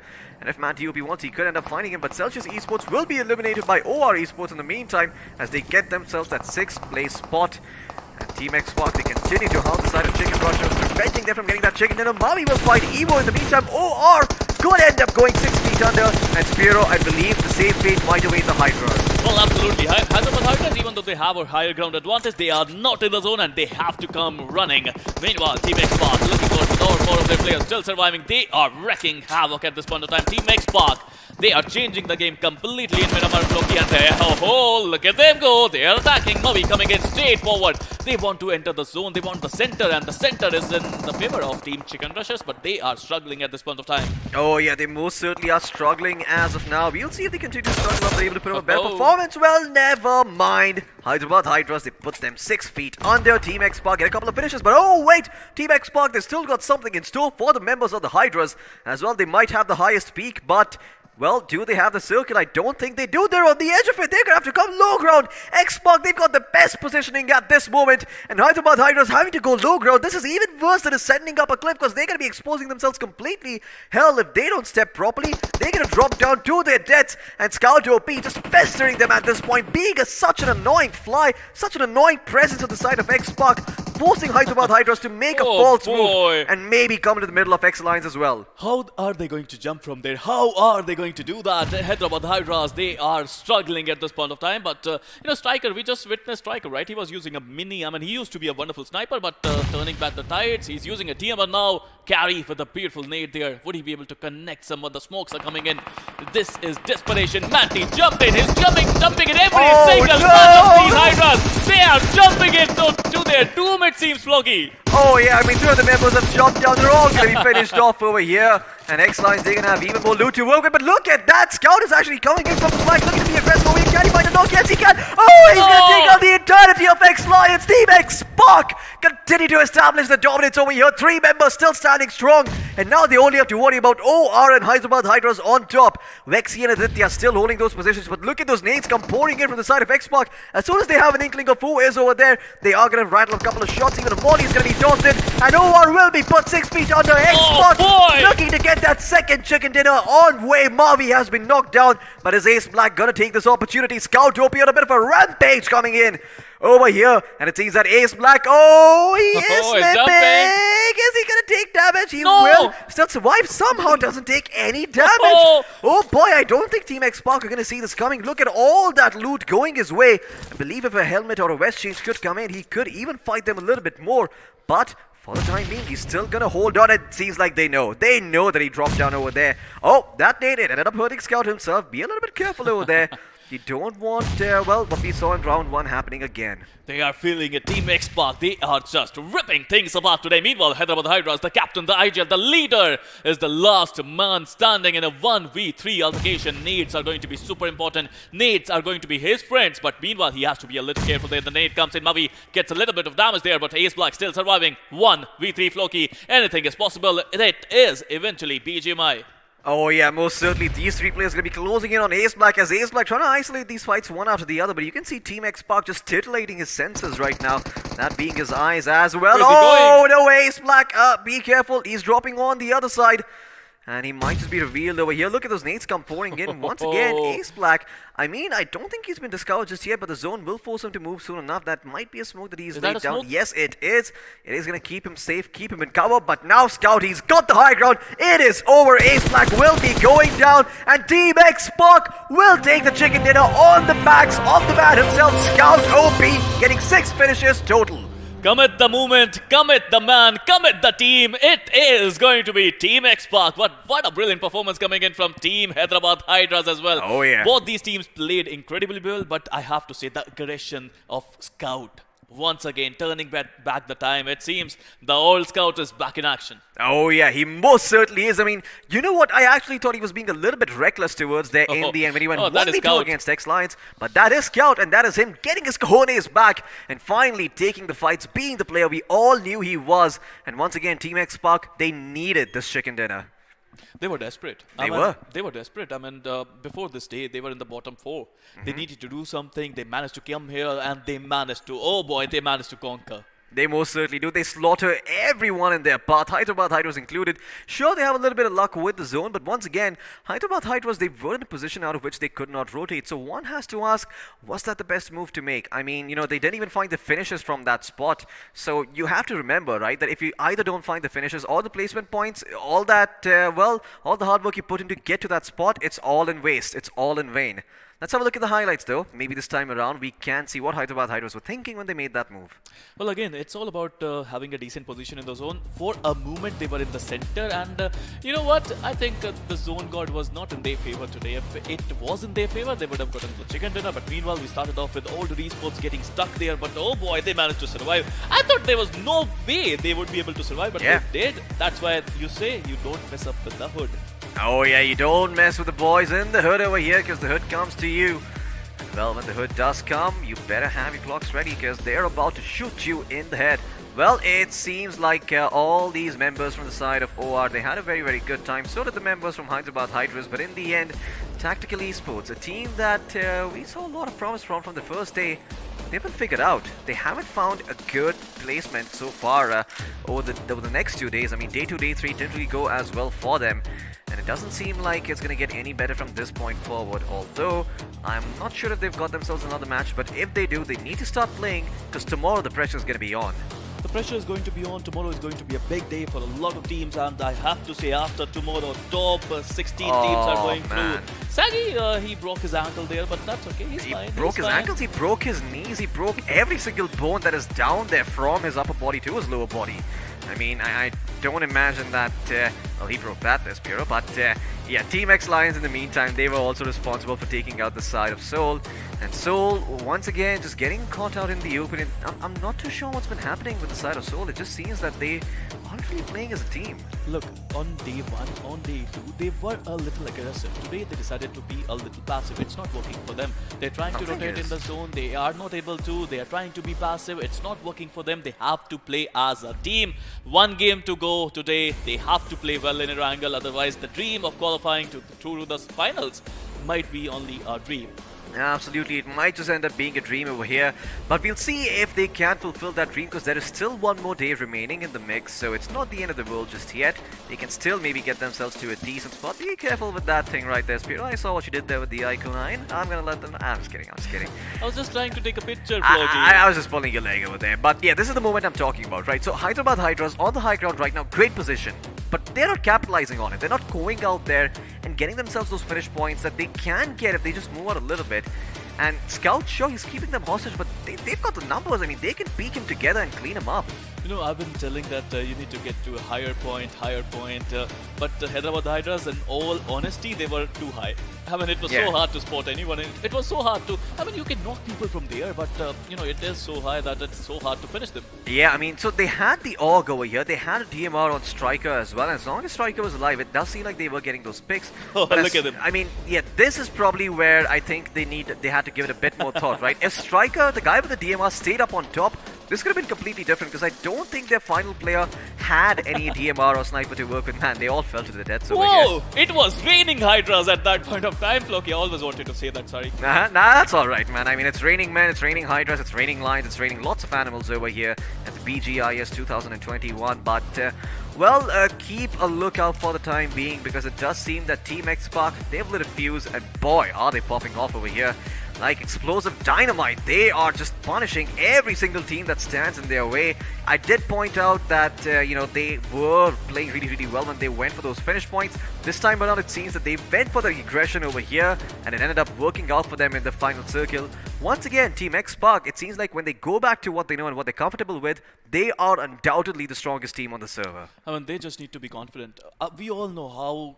You know how these players are, the caliber that they have. Let's have a look at the points table. Meanwhile, Floki, if I'm not wrong, that X-Pac managed to get 13 finishes in this one. Yeah. And with 15 position points, they rack up a total of 28 points out of this game. And yes, they are going to qualify through to the really good spot in top 16. But that's going to be perfectly fine, Floki. Absolutely, that should be perfectly fine. And Team X Park, they got themselves those 28 points to work with. Hyderabad Hydras in, well, not so close pursuit. They've got 21 points to work with. OR have got 20. X Lions have got 16. So, yeah, all the top 4 teams having points in the double digits. But when you go down to 5th, it's all in the single digits. Not so great for them. Well, let's have a look at the iQOO MVP. Isolate one player out of the 64. See who performed the best over here. If it's anyone apart from Scout, well, I'm quite sure everyone would be mad. And, well, rightfully so, because Scout played out of his mind that game. 6 finishes, 634 damage done, 1 assist to his name, 227 healing. This man is the one to look out for, because, man, when he feels confident, everybody else in the server quivers. I mean, he was reckless, he was crazy, and to be honest, you have to be a little bit crazy if you want to win. He was Scout. He was Scout. Yeah. That's exactly, you said it, Floki. You just said it. Number 2, we got OR Jelly, the IGL of OR, managing to get a lot of points. Number 3, we got Hyderabad Hydra Striker. Number 4, we got Carry Striker. Even though he's not a sniper anymore, he's still using that DMR to perfection. Number 5, we got X Lions. Simple, it seems. Oh yeah, absolutely. Well, let's have a look at the match summary now and see the overall stats, how many grenades were used, how many finishes were resulted. Well, it seems that out of the 79 that were used, only 3 grenades resulted in finishes, so not that great a number, but once again, a decent amount of healing done. Didn't cross the 300 meters mark for, well, the longest finish distance, 65 knocks in total, and well, that is a fair amount of knocks for the map of Miramar, but once again, nothing too out of the ordinary there. The healing, it is a little bit above average, even though it is Miramar at the end of the day, but you have to remember, I mean, Miramar is one of those maps where if anyone is to heal, if anyone is to find a couple of knocks, it's going to be this one because you've got those long range angles to work with. Absolutely. I mean, that terrain was important. I mean, if you want to do a heal battle, that terrain was perfect for it. But to be honest, Team X Park, they just came, they just conquered, they just rushed everyone. People normally they don't do that, but Team X Park, they're not normal. They are such an amazing bunch of players. It seems. But, they're amazing, and they're also kind of psychopaths. Not gonna lie, what Scout did there does take a lot of cojones. I mean, not gonna lie. I think you have to be a kind of a little crazy in the head to do what they do and to Yeah, get you those do. points. You most certainly do. I mean, I think you hit the nail on the head there. But Team X Park, well, they don't have the highest damage done, but they do have the highest number of finishes found, which stands at 13. The highest damage credit does go to the members of Hyderabad Hydras, of course. They got a lot of knocks, but unfortunately couldn't convert them into finishes. Let's put 2 players against one another now, as we've had enough of the team and general stats. Let's compare 2 players against each other and see who comes out on top and what they did for their team. It's going to be Carry from Hyderabad Hydras and Scout OP from the side of Team X Park, who's gotten himself 634 damage and 6 finishes to work with. But on the other side, Carry, not too disappointing either. I mean, Carry, again, the same point, right, Loki? They were on a really high position. They were able to damage a lot of players, but they were not able to damage enough. They were not able to convert it into finishes. So it was a problem for them. Yeah. That is why, I mean, look at them. 861 damage for Carry for 3 finishes. Clearly shows they were at a really high point. It was a good spot, but it was a bad spot as well. Absolutely, the bad spot, well, it is a bad spot if the circle shifts away from you, and that is one of the things that can really end up putting a lot of teams off. Let's have a look at the squad face-off for now and see who is going to be pitted against each other. It is going to be OR Esports against X Park. It is all X Park today, baby, as they've gotten themselves 13 finishes, 1900 points of damage, 4 assists and 2 headshots to work with. OR Esports, on the other hand, sure, they finish in 3rd, but they've got lesser damage, lesser finishes, and less survival time as well. Well, they got a decent amount of assist, it seems, but OR Esports, they would be really happy with 3rd position, it seems. I mean, they managed to climb up the ladder. They are looking good in the top 5 situations, it seems. I mean, overall standings, they are in top 5. But again, we don't show overall standings after 5th game, do we? Absolutely, we do not. I mean, I know a lot of our viewers are going to be curious to see what the overall standings look like and where their favorite team is headed. But you're going to have to be a little more patient, or if you want, you can go back, you can look at the matches, and you can count for yourself how many points the side of X Park has and how many points the side of OR has as well, because I believe OR are in the top 8 and they might have just scored enough over here to sort of ascend the ranks a little bit and maybe even push ahead of the side of the venerable XO and Skylights Gaming. Maybe. It's still a little bit of speculation at the end. You're going to have to wait to find out until Game 6 is over to see where your favorite team is spotted. But so far I have to say, both the Miramars, fairly action-packed. And one thing is for sure, when the circle doesn't close in on Los Leones, the game becomes so much more interesting. Sorry, yes sir, agree with you on that one, but I think it is time for a short little break. I have to say these players, they would be asking for a short little break as well, Floki, and I think I'm impressed with the way these players are playing. Absolutely. Unfortunately, all of these players played out of their minds. Team X Spark, great performance by them. Hyderabad Hydras, great performance by them. But there's still one map remaining. The tides could still be turned. And if you want to find out what's going to happen, you're going to have to wait for just a little bit as we go for a short little break at the Battlegrounds India 2021 studio. See you in a bit.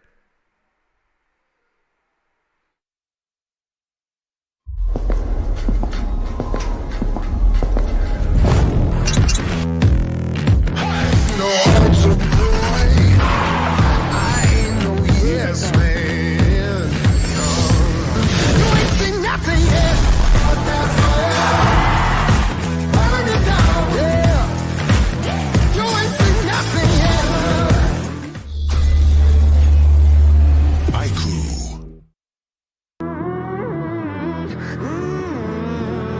When you thought that I was done, you ain't seen nothing yet. Walk that wire. Start that fire. Burn it down. Yeah. You ain't seen nothing yet. I go harder. Let the sun burn.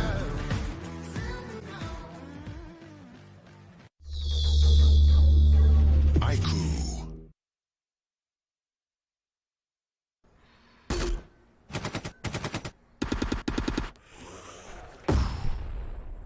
Enemies ahead.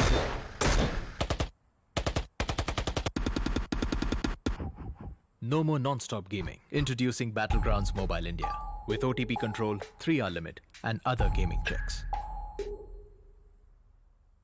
Battlegrounds Mobile India.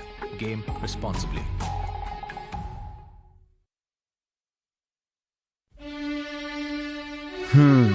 वो एक दोस्त game में फंसा, कोने में बसा, gang में अकेला, दिन का भूला. टाइम आ गया है for them to look up. रुक रुक रुक, पिज्जा है यार. हाँ, ये बेटर है. ध्यान से. ओके ओके, फोकस कर. अरे ऑसम यार. कोई नई स्ट्रैटेजी ट्राई करें. क्या बात है. श्योर, एकदम श्योर. मतलब मान गए गुरु. तो जैसा मैं कह रहा था, जब ये हद से ज्यादा हो जाता है ना, तो फन, फ्रेंड्स और लाइफ से ध्यान हट जाता है. तो कुछ भी करो, पर कैसे भी मेक देम लुक अप. अरे वाह, जल्दी समझ गए. Well done boys.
Hello and welcome back to the iQOO Battlegrounds Mobile India Series 2021. Boy, oh boy, before we get to anything else, oh my goodness, there was some electricity in the last game as Xbox just pretty much blew everything up. My name, of course, is Angad the Experiment Jehel, and joining me, we know this mischievous devil as Floki, but his name is Hiraka Thakur, which actually does translate to a diamond in the rough. Hence, that's why I keep calling him. Now, of course, all of this would not have been possible without these bad boys in our hands. And let me tell you a story real quick. You know, Sparrow's been saying that he's going to nick one of them. He actually did walk out with it. We had to go chase him down and make sure he gives it back because in my hands I have the iQOO 9 and well, he has the Pro this time. Absolutely. Well, it seems that every dog has its days. I may not have been a pro, but I can always live up to those dreams and expectations with a pro in my hands. And if you want one, well, you can get yourself one soon enough too.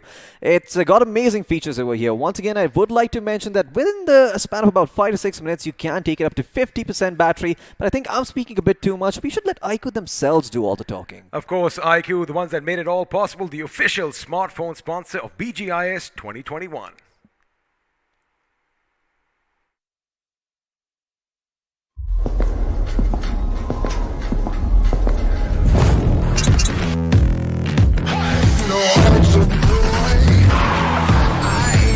Yes, man. You ain't seen nothing yet. But that fire, burn it down. Yeah. You ain't seen nothing yet. iQOO.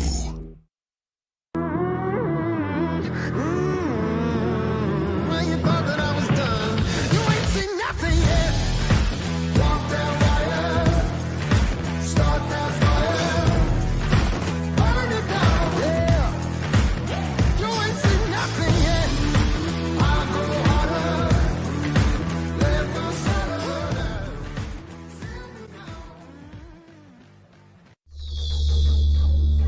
iQOO.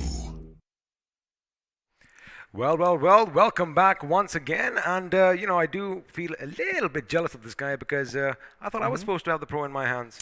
Well, you were a pro, but I like now this you're though. on this side. So And you know what? Pink goes really good with black. Yeah. So I guess this one's mine now. And you wouldn't dare stop me, right? I mean, I thought we had a little camaraderie between us. we do. We still do. It's all yours. It's all mine. Absolutely. But again, let me just tell you all the ups and downs we've had on this day. Now, to begin things off, where things really started getting heated, I had to lose my tie, was because Celsius Esports came in and won the first chicken dinner in Erangel. Then in Miramar, we had a surprise. CO Rip Mizo finally making some noise. But before we talk about the winners from the past, let's have a look and see which all teams are going to be playing the final game on day 3 of the semifinals in the BGIS 2021. Absolutely. Well, it's going to be Group B going up against Group C. In case you missed out, it's going to be the boys from Hyderabad Hydras, 7C Esports, Tactical Esports, Team X-Pac, Enigma Gaming, UDog India, R Esports, and Soul.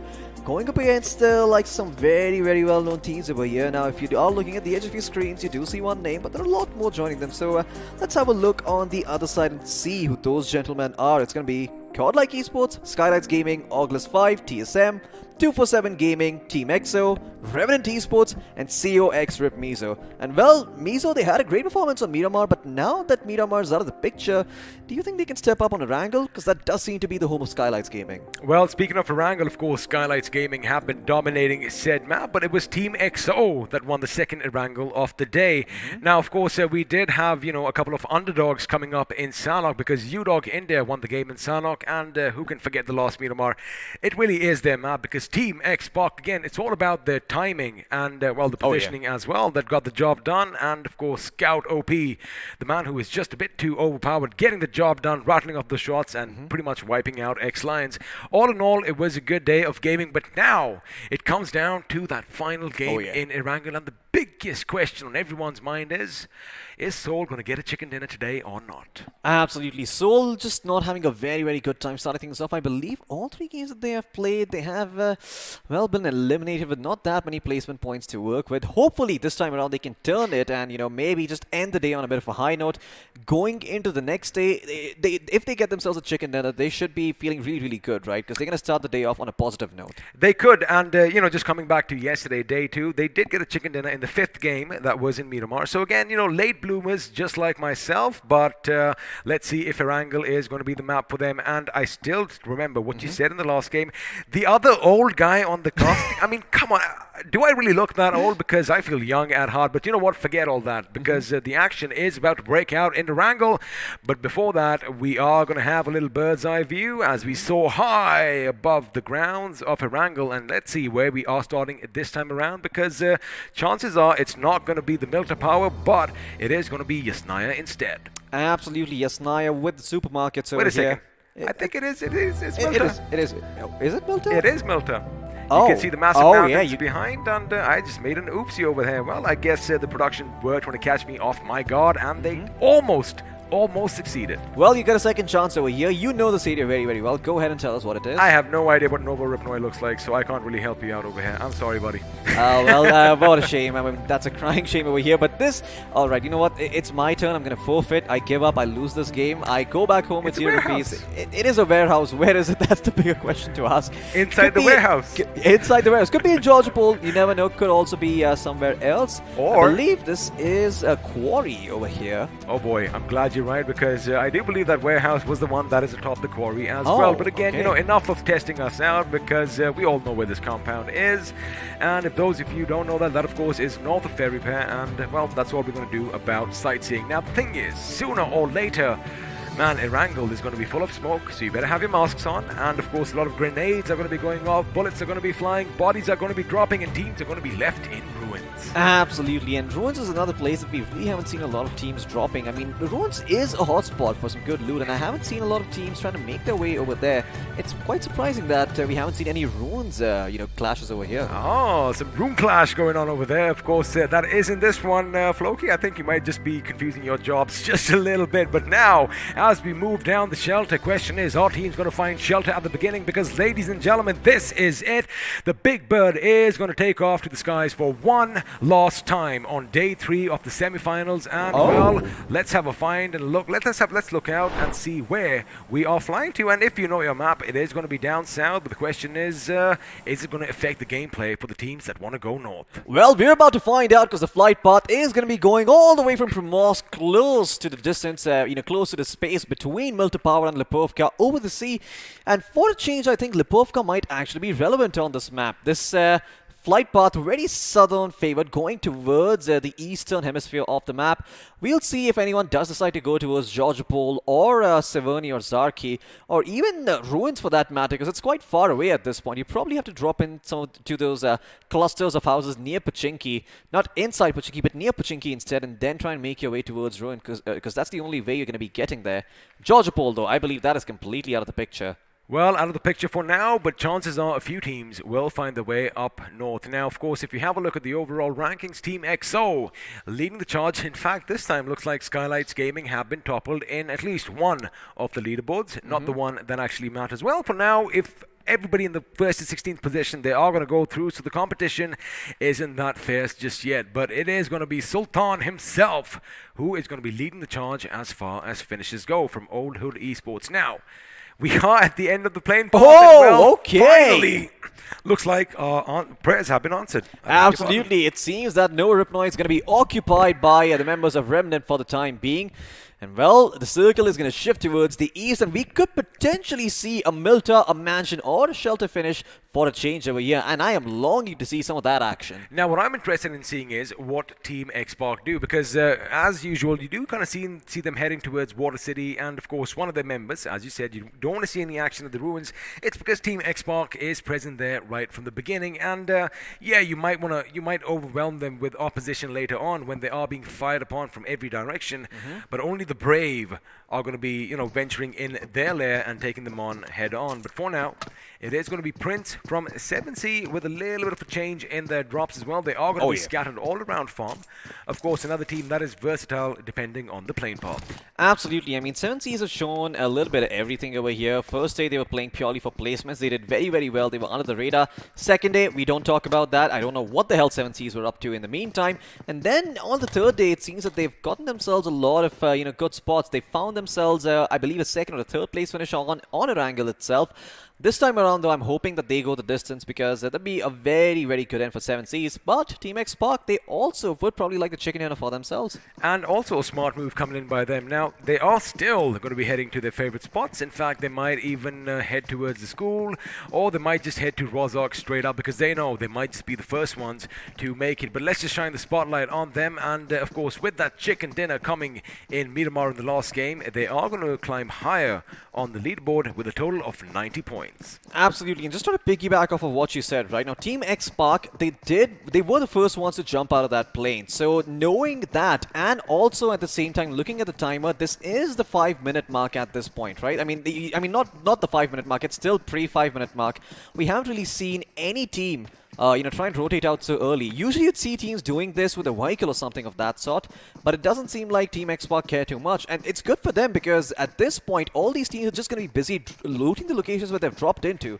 And Team X Park, well, they started off early, they're making their way towards Rozhok, and they should be able to get their hands on some good loot. However, looks like they might just be the first few teams to have a couple of engagements, because if you have a look at your map, although 2 of the members have made it across that little hill that, is south of Rozhok, 2 of the members are going to be looting the school, and someone is going to be dangerously close by, and that someone are the boys from iQOO India. Now, of course, iQOO India did get a chicken dinner early on. Let's see if they are going to get a second for the day, but for now, they are going to be looting blissfully as, no one else is going to be in the apartments. But have a look on the left of your screen.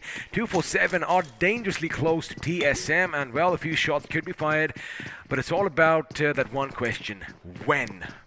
Absolutely. Well, if anyone could answer that question, they would always be winning the chicken dinners over here. Unfortunately, none of us over here are fortune tellers or oracles, so we gotta try and make our guesses. But with experience comes, a couple of points of knowledge, and with that, you can start predicting when that action's gonna break out. TSM, in the meantime, a little bit split up south of Georgiapol. I wonder where they're going to head to next, because, they do have their hands on decent loot. But are they going to go all the way from the west to the east? Because that is where the majority of these teams are. Well, they are going to have to go east because they are at the westernmost aspects of Erangel. But the question is, are they going to go north of that little creek that leads to Rozhok, or whether they're going to go south? Now, the thing is, what I believe is they might just wait for the next circle because they can take the blue damage. Let's be honest right now, right? Yeah, just the first blue zone. Just the first blue zone. So they can decide if it has a northern shift, they might head north because, of course, there'll be fewer opposition members lying in wait. And, if it does shift south, they are going to have to brave that long little migration. Due south before now, Rahul, he could hit a vehicle, come close to him, and, well, the lucky thing is, it is just his teammate. Now, I do want to see some action break out, and for now, looks like we are going to have a stalemate as we have already crossed the 5-minute mark. In fact, we are closing up to the 6-minute mark, but on the map that we have for our, viewing pleasure, again, all the teams are keeping the distance, which means action might not break out as early as we had hoped. Absolutely. 247 Gaming not really having a lot of good loot to work with either. They're going to try and go in and maybe get some loot towards south of Georgiapol, but once again, those compounds were looted by the side of TSM, and there's not going to be a lot to work with there. I wonder if anyone caught on that beautiful detail that BGMI just showed. So Gil was jumping from one building and he went in the window of another. The bird, the hawk on his shoulder, well, it was like, nah, I'm not having any of this, and it just flew away in perfect timing, and then, well, once all things were settled, it came back to perch on his shoulder. Something, that the average viewer would miss out. I don't know, for some reason, it just caught my eye. But for now, the team that is going to catch my eye are the ones that are on your screens now. Of course, the Seoul haven't had the best of days, but if day 2 is anything to learn from, they might just come back strong. They might just get the chicken dinner, and if they do, they might just keep their hopes afloat. Absolutely. So, well, they are going to need that chicken dinner like you mentioned earlier, because if they don't, then, going into day 4, there's going to be so much pressure on them. I'm not too sure if they are going to be able to deliver. I'm not too sure what Viper is doing right now. He's just trying to see if he can shove his DP28 into the wood. Well, the answer is going to be yes. Wonder what he's going to do next. Rox, in the meantime, is going to go and well, regroup with his teammates over here, and I think they're going to try and move out of this area. They are going to look to get towards the circle to a better position. The thing is, Seoul actually have a pretty good position in the map right now. Of course, that is sometimes where we do start our journey just north of the shelter, and well, these guys are going to try and make the best of their position. A, they have massive, well, concrete walls for cover. B, have a look at those French windows, right? You can see miles out from either direction, which means A, they can see the enemy coming and, you know, respond the way they should. Now, the thing is, sooner or later, this is all going to be happening. I mean, it's all speculation at this point. But again, have a look at that. Dead smack in the center of the circle. That is where Seoul is. And the question now is going to be, where is the circle going to go? And it looks like TSM are braving the blue just a little bit, but they are going to be splitting up again, keeping their options open. On the other hand, 247 Gaming, they came south of Everest, and looks like they are going to be traversing through the plains of Gotka to make it to the next circle. But if they head towards Pochinki, the big dogs in the form of Skylights Gaming, well, they are going to be waiting with bated breath. Absolutely, and this is what I was talking about earlier, right? TSM, they can't really go directly from the western part of the map to the eastern part. They kind of have to go around if they don't want to take those fights. Now, on the other hand, if it was Godlike, they'd be very, very happy to just go in straight up and take fights, gun blazing, no questions asked whatsoever. But it isn't Godlike, it is TSM instead, trying to make their way. Then Godlike would much rather be where TSM are right now. I mean, I just had to chuckle the moment 15, I see that damage. Almost 15,500 points of damage. That's what this team is about. They might not have any chicken dinners, but who's blaming them when you have 76 finishes to your name? And well, those 40 position points, they come in handy as well. Now, they are going to be on that infamous compound, you know, just I do believe northwest of the mansion, and I want to see some cars jumping over them, and maybe some shots being fired, and maybe some bodies hitting the ground. But again, as we do dangerously come near the 10-minute mark, not a single shot has been fired. But wait, all of that might change now, because if Immortal isn't careful, he might be going towards the enemy. But looks like he is going to be a bit careful over here, and all he's going to do is regroup with his teammates. And all of them, again, they are in good position. No one has to fight. Talking of fighting, looks like action might just break out. There you have it, the sweet sound of bullets escaping from the barrel of those weapons as Tactical let loose with a few shots of their own. Absolutely, Tactical, in the meantime, just trying to get a couple of shots in, but unfortunately none of them connect. In fact, Clutch eats a bit of a headshot, has to, well, you know, get his head back in the game instead. And now they can get into the vehicles and try and rotate out, but unfortunately for them, they are caught out in the open over here, and both 7Cs and UDog have got a clear line of sight towards their members. So Tactical, they might have to take the longer way around instead. And right now, this is caught between a rock and a hard place, because from the flank, there's also X-Spark and TSM both making their way towards their direction. So right now, I mean, if there is anyone who's completely screwed, it is Tactical. Well, there you have it. Look at that. All the cars are going to be converging towards the center. And like I said, sooner or later, all the compounds around Seoul could be occupied by one team or a couple trying to battle it out for control, and even their massive building over there could come under fire as well. For now, again, all the teams, they have plenty of options, right? But have a look at what's happening down south. Looks like at the shelter, a few teams are going to have to find shelter, because soon enough, 7Cs, well, they are going to be met by Revenant Esports, and I know we are going to be barking up the same tree. Are they going to go to church, or are the Revenants going to practice what they preach? Absolutely. Well, we're about to find out, because 7Cs Esports, they're going to continue holding. Okay, well, yeah, it does seem that Seoul is also looking to come into the picture over here. In the meantime, well, okay, never mind. Revenant Esports still going to continue to push on as 7Cs waiting with bated breath. Don't know where the attack's going to come from. Seoul still on the backstab, though. It looks like 7Cs might have their hands full. Kind of seemed like it was Seoul shooting at them from that angle, but it was in fact UDog India who let loose a few shots, and they did get that knock. Unfortunately for them, at this distance, they can't capitalize on that finish, especially since Top Dog is going to be popping all those smoke grenades. Now, although Revenant are getting a bit comfortable over here, they got to keep one thing in mind. They still have the enemies down below. Absolutely, Revenant are going to have to be a little bit careful over here as, well, at least the revive for 7Cs is going to come through, and I believe Aladdin is having some trouble moving around. In the meantime, Skylights Gaming, they're going to have their hands full as Godlike. Well, what the hell are they doing up here on the roofs? They have been spotted out over here, but Clutch God coming in from the backstab. Somraj might just turn around and slap him in the face. Well, Z-God is going to get slapped in the face, but Somraj will finally get taken down over here, but Neo and Z-God cannot be res. They should most certainly be done for, and Godlike once again, unbridled aggression, it has its consequences as Godlike are experiencing fantastic right now. Keep in mind, there's still Jonathan up on his feet, and he could be coming in from the other side, and well, SG might just find themselves in a bit of a pincer situation because they have two juggernauts, two demigods going hard at them. Now, Destro in the smoke, he is still alive, but this Molly could destroy him. Unfortunately, it's going to be Picard from the other side. Jonathan comes in, Destro goes down, and now the man advantage is in their favor. Two men should be rushing in. Is Neo going to be picked up? Well, we're going to have to wait and find out because Jonathan is going to be the first in the line of defense. Now he knows where the enemy is. He is going to wait for his teammates to come in or not because he is going in. He is going to shoot, and it looks like that revive does come in. And now it's going to be Gumla Boy up against him, but Gumla Boy is going to be taken down in an instance. And now the only last man surviving is Pokar. Lucky for him, he does get that first aid in. Jonathan is going to be careful. Jonathan sees his enemy. Jonathan shoots it. Jonathan is going to put him in the ground. And with that, ladies and gentlemen, despite losing Neo, they do have 4 finishes to their names. On the other side, 247.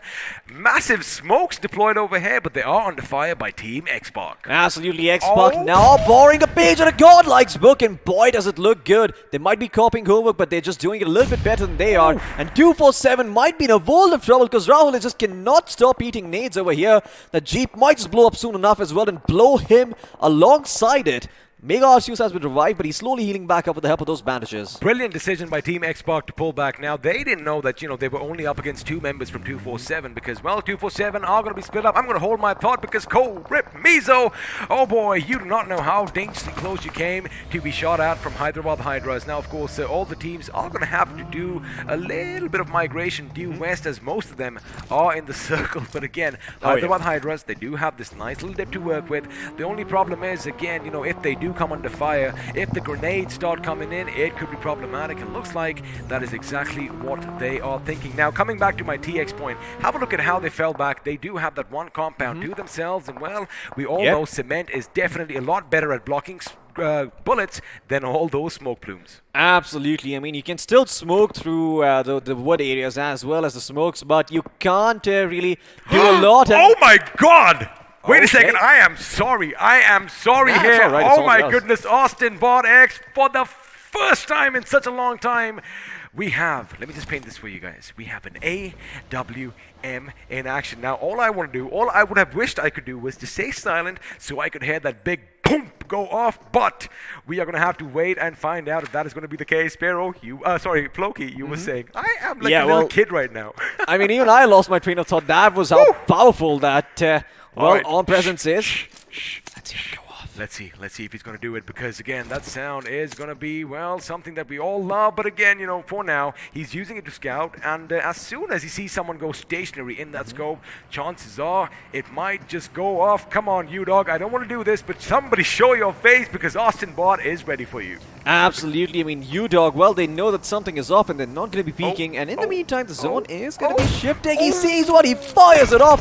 Unfortunately, a little bit off the mark. And well, all hell's about to break loose because on the other side, I believe that is 7Cs coming in and causing troubles for the members on the side of Revenant. But never mind, they're actually the ones who got the knock on 7Cs. You got to keep in mind, 7Cs were down below. Revenant gave them enough time, and now Prince is going to be taken down as well. Spray God is out. Sarang and the boys come under fire, and now Aladdin is going to make sure he gets out of harm's way in the nick of time. Sarang in a good position. Austin, this is when you need to whip out that BFG. This is when you get the AWM, and the moment Sarang peeks his head, you take it clean off his shoulders. But keep in mind, 7Cs, if you remember, they were down in the tunnels in the shelter. 2 men on their knees. Revenant gave them enough time to pick themselves up, and now they almost paid a price, but boy, those reaction times coming in. Austin switched his AWM for the M4.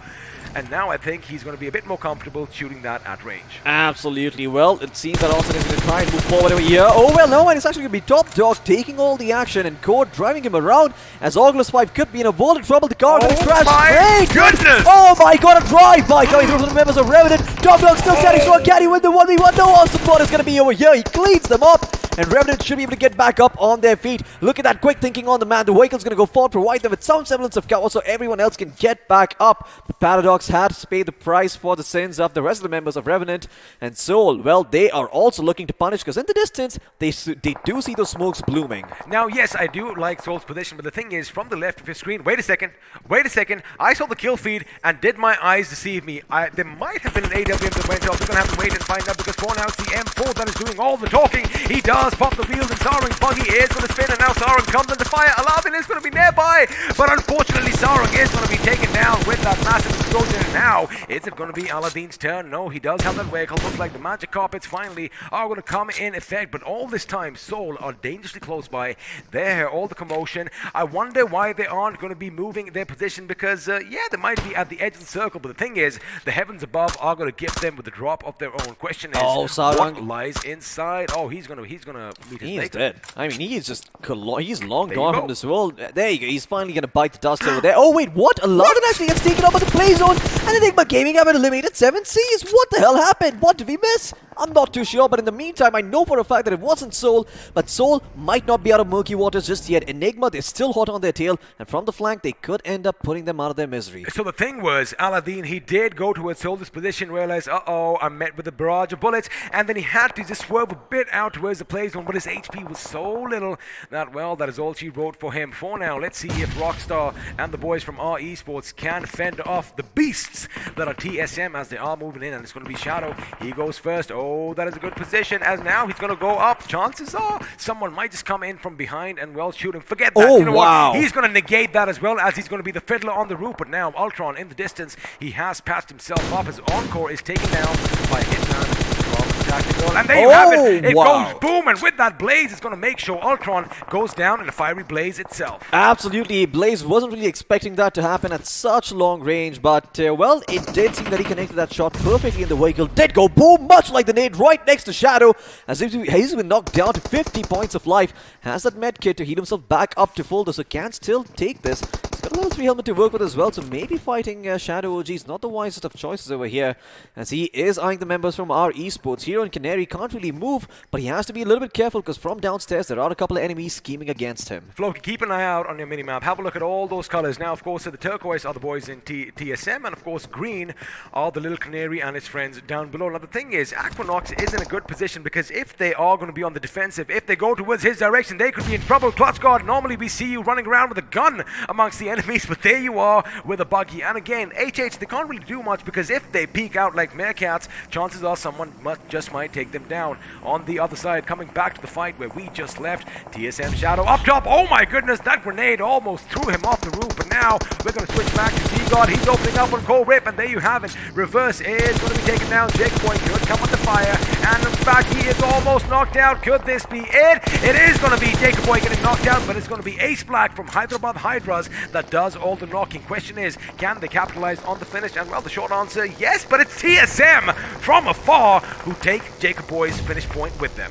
Absolutely, Jacob Boy going to be biting the dust a little bit early over here, and Rip Mizo, well, their dreams of getting chicken dinner, they are also going to be resting in peace along with the rest of the members. And Hyderabad Hydras, they are going to make sure they take down ISO or die trying, because they're not going to give up this free finish. That airdrop is also going to come in, so that's going to be the cherry on top for them. ISO is done for. What a beautiful nade coming in from Carry, and sees that in the meantime, Seoul have been eliminated by the side of X-Park, while Hyderabad Hydras were busy with core Rip Mizo. Again, I called it. Seoul were not in the good position at all, and they should have moved, and it looks like they are going to have to pay a heavy price. Golden Mizo out in 12th position, as well as Godlike Z-God holding on his ground, but now it's going to be all on Clutch God. And wait a second, boys and girls, once he patches himself up, he is going to go in. Question is, are you dog ready for that action? Because Rambo's coming in for the revives. Clutch God, he is going to try and do something. In fact, he is going to deploy a free smokes, and looks like Jonathan and Z-God are going to try and get some semblance of cover, but looks like both of them are going to be losing their lives as the grenades are coming in from distance. Unfortunately, Clutch God unable to pick up his team, or rather redeem them for now. However, he is still making a move. That looks like a good one if it just bounces a little bit more, but unfortunately looks like the viscosity in the air because of the smoke was a bit too much, and there you have it. In fact, a return grenade is going to come in his way, and with that boom, Godlike are going to be out in the 9th position, although they do have 6 finishes for themselves. Absolutely, and while this fight was going on in the background, we did see Tactical Esports being taken out by the members from Enigma, as you can now see them on that finish feed coming up on your screens. There's now a bit of a calm right before the storm, though, because 7 teams remaining in the... Oh my god, in the picture over here. And Mega Arceus is also going to be taken out. His team is also going to be eliminated over here.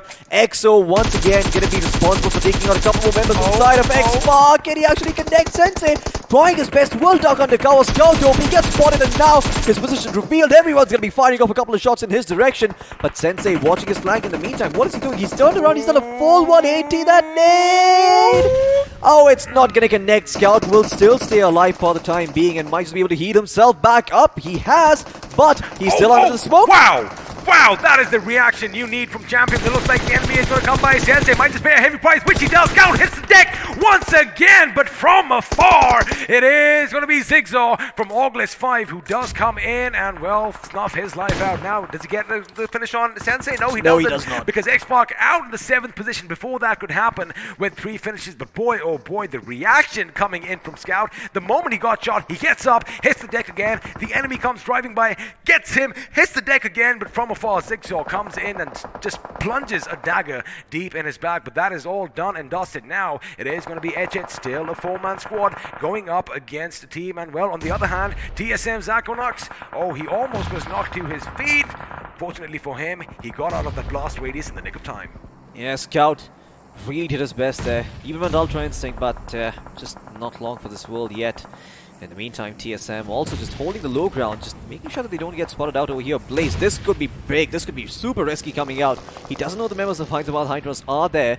And Ninja John as well is going to join his teammate over here. Nate's going to be coming pouring in. And Blaze will take down Striker in the meantime, but that might not be the right team to take the fight against, because Hyderabad Hydras do have a 4-man roster still standing. In the meantime, Yudo going to go forward, try to take out the members from Enigma, but Fearless getting shot from the back. Oh my god, he's going to be taken out over here. Dark trying his best to take the enemy out, but there are a couple of nades being tossed in his general direction. Sagi will be cleaned up.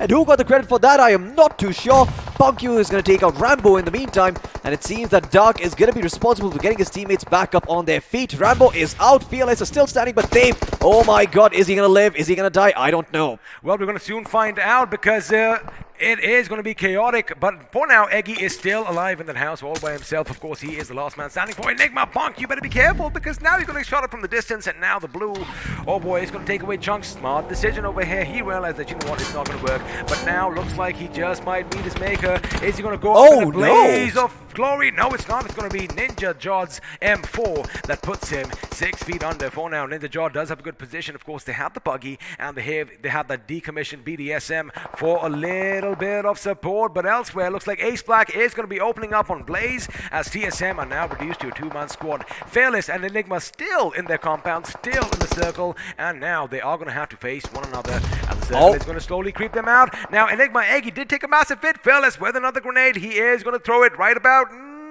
now, and in goes boom. With that, Eggy goes down, and well, Enigma's flag has finally hit the ground. 3 teams alive, 7 people still in this game, but Hyderabad Hydras, boy, they are poised to gain victory. Absolutely, all of the members well spread out, and now Ace Black will also take some piece of real estate up, get that vehicle out of the way, and maybe get to a better spot. Ninja Jod has to be a little bit careful.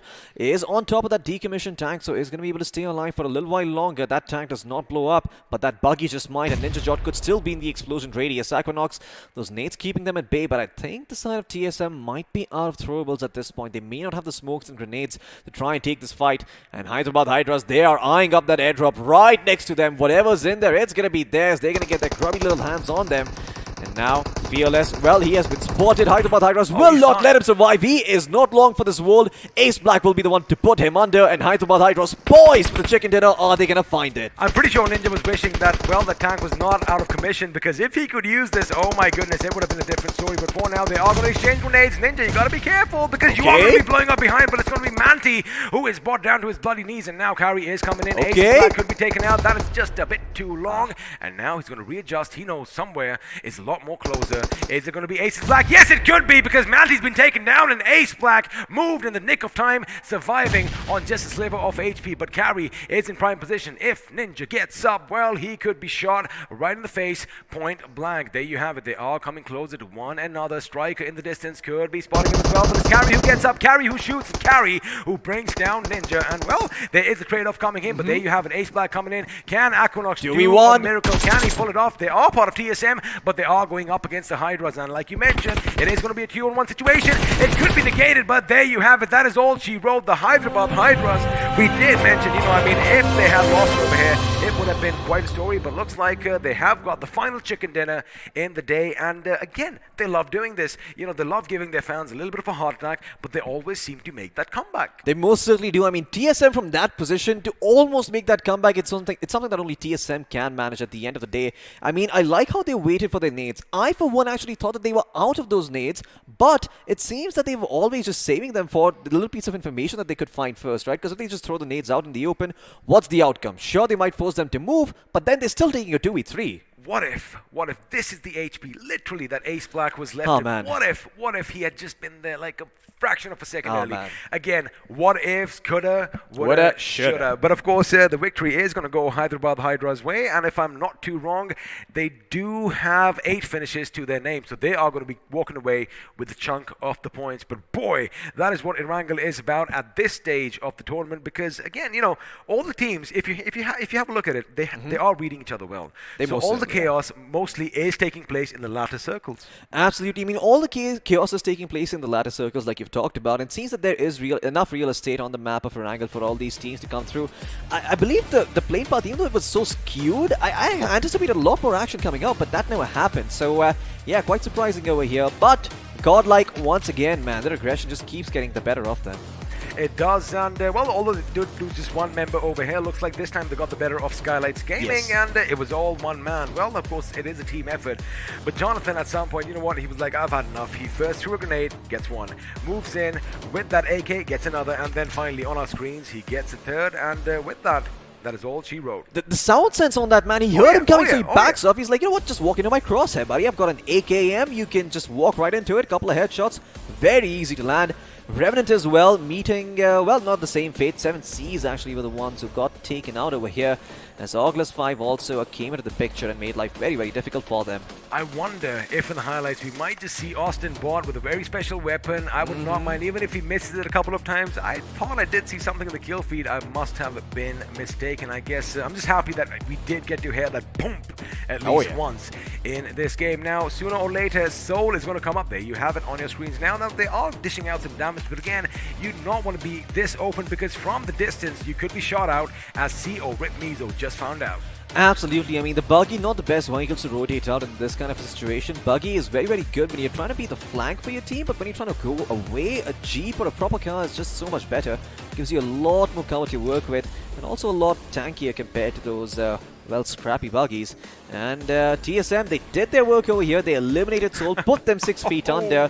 And I don't think I expected them to get there, but yeah, this was hilarious. Godlike just doing a drive-by. I mean, they were doing a drive-by, they were bullying all the opposition, but then again, UDog, they put up quite a fight, and well, did get the better of them. Now, Sagi over here, the last man standing, we did see them go up against Tactical. They did get the better of Tactical over here. Again, Tactical Esports falling just a little bit short. Maybe, just maybe, they need to work on, well, the confidence a little bit. Now, these grenades coming in from Clutch Guard, we thought that they would, you know, do them in, but now, this is the moment. I get it, you know, everyone's talking about this one guy Scout, but again, it's his agility, it's his reactions. I mean, you are going to be fascinated. He still knows that he is facing certain death, Man. but still, he tries to go for all those finish points, and in fact, he almost got it. Big cojones on the boy. Absolutely. I mean, just imagine the reflexes on that guy. Just pure reflex at this point. Pure instinct. Look at that. Going up, going down, getting his daily dose of cardio in, but he got shot at from the side. August 5 put him 6 feet under. So fortunate for him that he at least found the finish on Sensei, because that was the consolation prize for him. That was indeed, and over here, UDog, of course, moving in on Enigma's position, and it did come down to a 1v1 between them. Punk, of course, he did get out of harm's way as far as one squad was concerned, but looks like he kind of walked in a trap, and over here, Ninja getting a couple of knocks on HH. Again, it's just amazing how they managed to, you know, get their boys back up on their feet, because numbers definitely were the advantage that they had at the end when they went up against the two juggernauts from TSM. Oh man, these nades, they were just so beautiful to look at. Ace Black nearly gets taken out there. But man, he survives by the skin of his teeth, and boy are the Hyderabad Hydras are fortunate, because, well, he's able to heal himself back up. They knock out Ninja Jod and, well, Aquanox in a bit of a 1v2 situation. In fact, they were playing this so well, they were even using their fallen comrades' body as cover, and, you know, just trying to pop in V100, making those shots miss. Because, you know, the thing is, if you see someone knocked out at that stage, when you know that, well, all is pretty much lost, you know, they might just go in for the finish, reveal their position, and, well, get the job done. But now let's have a look and see who is going to walk away with the iQOO MVP mantle from this game. And let me tell you one thing, it is definitely a close one. I have a couple of names in my mind. I know you do. Let's see if it's going to be true, because I think there might just be a ninja lurking in the shadows, or someone who has no fear. But the question is, who is it going to be, Floki? And when is he going to show up? Because it does seem that there's a little bit delay over there, but no worries. I mean, as soon as the MVP is ready, he will be coming up on your screens. Well, but they're we can having a speculate. hard time Alright, deciding. Pick a name, pick a name, pick a name. Fearless or Shadow, because Fearless. it's going to be one of them. It's going to be Ninja lurking in the shadows. There you have it from TSM. Oh my goodness. First of all, yes, he does have 6 finishes. Second, 1576 points of damage. Yeah, absolutely. I mean, a lot of damage done by this man, and it seems that he's also got 2 headshots to work with over here. Unfortunately, the finish is not that great, and at the end of the day, well, if you don't have those finishes to work with, well, what was all that damage for? It looked wonderful, the potential was there, but it wasn't actually realized, although there are 4 other players following him in his wake. Fearless with 6 finishes and 533 damage done, Saggy with 5 finishes and 651 damage done. You got Punkyu and Jonathan with 5 and 3 finishes respectively, but Jonathan having the higher damage done at 716. I mean, when you go up against a squad all by your lonesome, I mean, chances are you are going to rack up quite a lot of damage as well. Now, of course, so let's have a look at a couple of more facts and figures because, well, the match summary is popping up and we saw quite a few grenades go boom. But the question is, how many was sent down to the depths of hell? Looks like from 96 this time, it was only 4. Absolutely. But we have seen a little bit more healing this time around on the map of Erangel. 7,029 points of damage done by that man. Well, not by any man in particular, but by all the men combined on the server and the women. It is, equal to all genders, open to everyone for violence. But we've got the finish to damage shots coming up on our screen soon enough. Let's see who is on top over there. I do know who is going to be there. You know, I'm glad to see the chart over here. Well done, of course. We are going to talk about this. 4 airdrops were looted, and for the first time, the AWM was picked up. Take it away, Floki. I'm in tears almost. I can hear it in your voice. Tears of happiness. Absolutely. Unfortunately, the arm did not go off, but hey, we still got a couple. It did go off. It went off. It didn't find a pick. I'm sorry. My hands are up in the air. My hands are up in the air. The AWM police is here. Or rather, should I say the singular core from the AWM police is here. Well, UDOG India as well. They had a lot of damage done. A lot of finishes too. I'm not too sure about how they placed. Well, they did get themselves that 3rd place finish, so not the end of the world for them. But once again, UDOG India, it was the team that caught our attention the most in the quarterfinals because they were the ones who consistently got themselves a 1st place finish. 2 chicken dinners and the 1st place spot in the quarters. Unheard of, for a team like this. But they come into the semis. It seems that they are still sort of finding their footing, but I feel like they're finally getting back into their groove. And this is the best possible time to peak. Like I've always said, the first few days don't matter as much, but if you start finding your footing towards the end and you go out with a bang, your confidence is going to be on high in the grand finals. Well, the first 2 days definitely matter somewhat, but again, if you don't do good, again, you have that little leeway, you have that little bit of an insurance policy, right? You still have 2 more days of action, and, sometimes if you are at the bottom, what do you have to lose? Because again, all that pressure must have been mounting on you. You have a good night, well, not a good night's sleep. You have some sleep. You have some time to think about it, and then you got to just tell yourself, well, I mean, I made it here. First of all, like I said, all the 24 teams that are here in the semis, it is a massive achievement on its own. And at the end of the day, your back's against the wall. All you have to do is give it your best, and a few teams have done that. And now look at where they are on the leaderboard. And well, before we get to any leaderboards, let's do one thing that we love doing. I think we love, creating rivalries. Let's have another face-off happening over here because we are going to pit 2 players up against one another. The question is, who are they going to be? Well, one of them should be Ninja Jod, but it's not. It's instead going to be Fearless from the side of UDOG going up against Jonathan with the 716 points of damage done on Jonathan. Only 3 finishes to work with. A bit of an opposite affair for Fearless, though. He's got lesser damage done, but a higher number of finishes. So once again, stealing a couple of finishes from other players, it seems. But, we've pitted 2 players against each other. Let's now do the same for 2 different squads. Question is, which squad is going to be? One of them should be Hyderabad Hydras. Of course, they were the winners of the last game in Erangel, and the second could go either way. It could be TSM, it could be UDOG, it could be Godlike, because all these teams had phenomenal games in the map of Erangel. But now, let's find out if we are going to be true. It's going to be TSM going up against UDOG India. TSM with 9 finishes, and UDOG, woof woof, with 12. Absolutely. Well, 12 finishes to their name. UDOG most certainly bringing the boom over here, and it seems that they have borrowed a page out of Godlike's book. They are a very aggressive team. I mean, it seems that every single time that they are on the server, they try and go for those finish points. A couple of times it works out, a couple of times it doesn't, but boy, when it works, does it look beautiful. It seems that while Godlike are very consistent with their finishes, UDOG on the other hand, they have off games, and then on the games where they start fragging out, they always end up top 4. And the thing is, once they start, it is pretty much impossible to stop them because they have the momentum. I guess that is where that confidence is infused in their gameplay. Because, you know, like we keep saying, why do we say it only takes one good game? Because one good game, yes, you do rack up a few points, but more important than that, it's like solace for your mind. It's like, wait, did I just do that? Wait a second. If I could do that up against these bad boys, means that I can do that against anyone. And, you know, that little mental pressure is kind of relieved and, you know, teams perform a bit better. I mean, it's almost like you could have 3 bad classic matches in a row, but on the 4th one, when you know the lobby is stacked and you come out swinging and you perform really, really well, you certainly forget about those 3 bad classic matches. I mean, I've seen a lot of players who do like playing those classic matches a little bit earlier before, you know, their actual games. So, you know, when they go in there, they might not have a good time, but then if they're just able to peak out and get a very, very good score in their last game, they come in with a high on confidence. Maybe that's what happened to Scout. You know, maybe he played a classic and popped off. There you go. If you want to make sure you do good, play a lot of BGMI matches. Now, of course, you know, thank you all for watching. We're going to do something in return for you. We are going to be displaying some names over here, and if you see your name, well, you are going to be walking away with some BGMI merchandise. So first of all, congratulations to Jaskaran Singh, Zejion. Sorry to butcher it up, but that is quite a unique name. Following that, we have Vikas Yadav, Vishal Vacheta, and Shubham Nandanwar.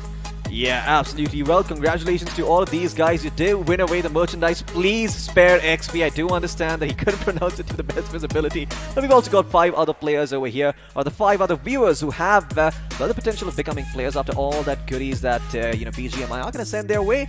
You've got Siddharth Sharma, Mehul Das, Yuk Chanda, Nikhil Sharma, and Rana Biswas over here. I think I got that right, but I could be wrong. I'm not entirely sure. Well, my DMs are open. You know what to do. Let me know. I'll correct it.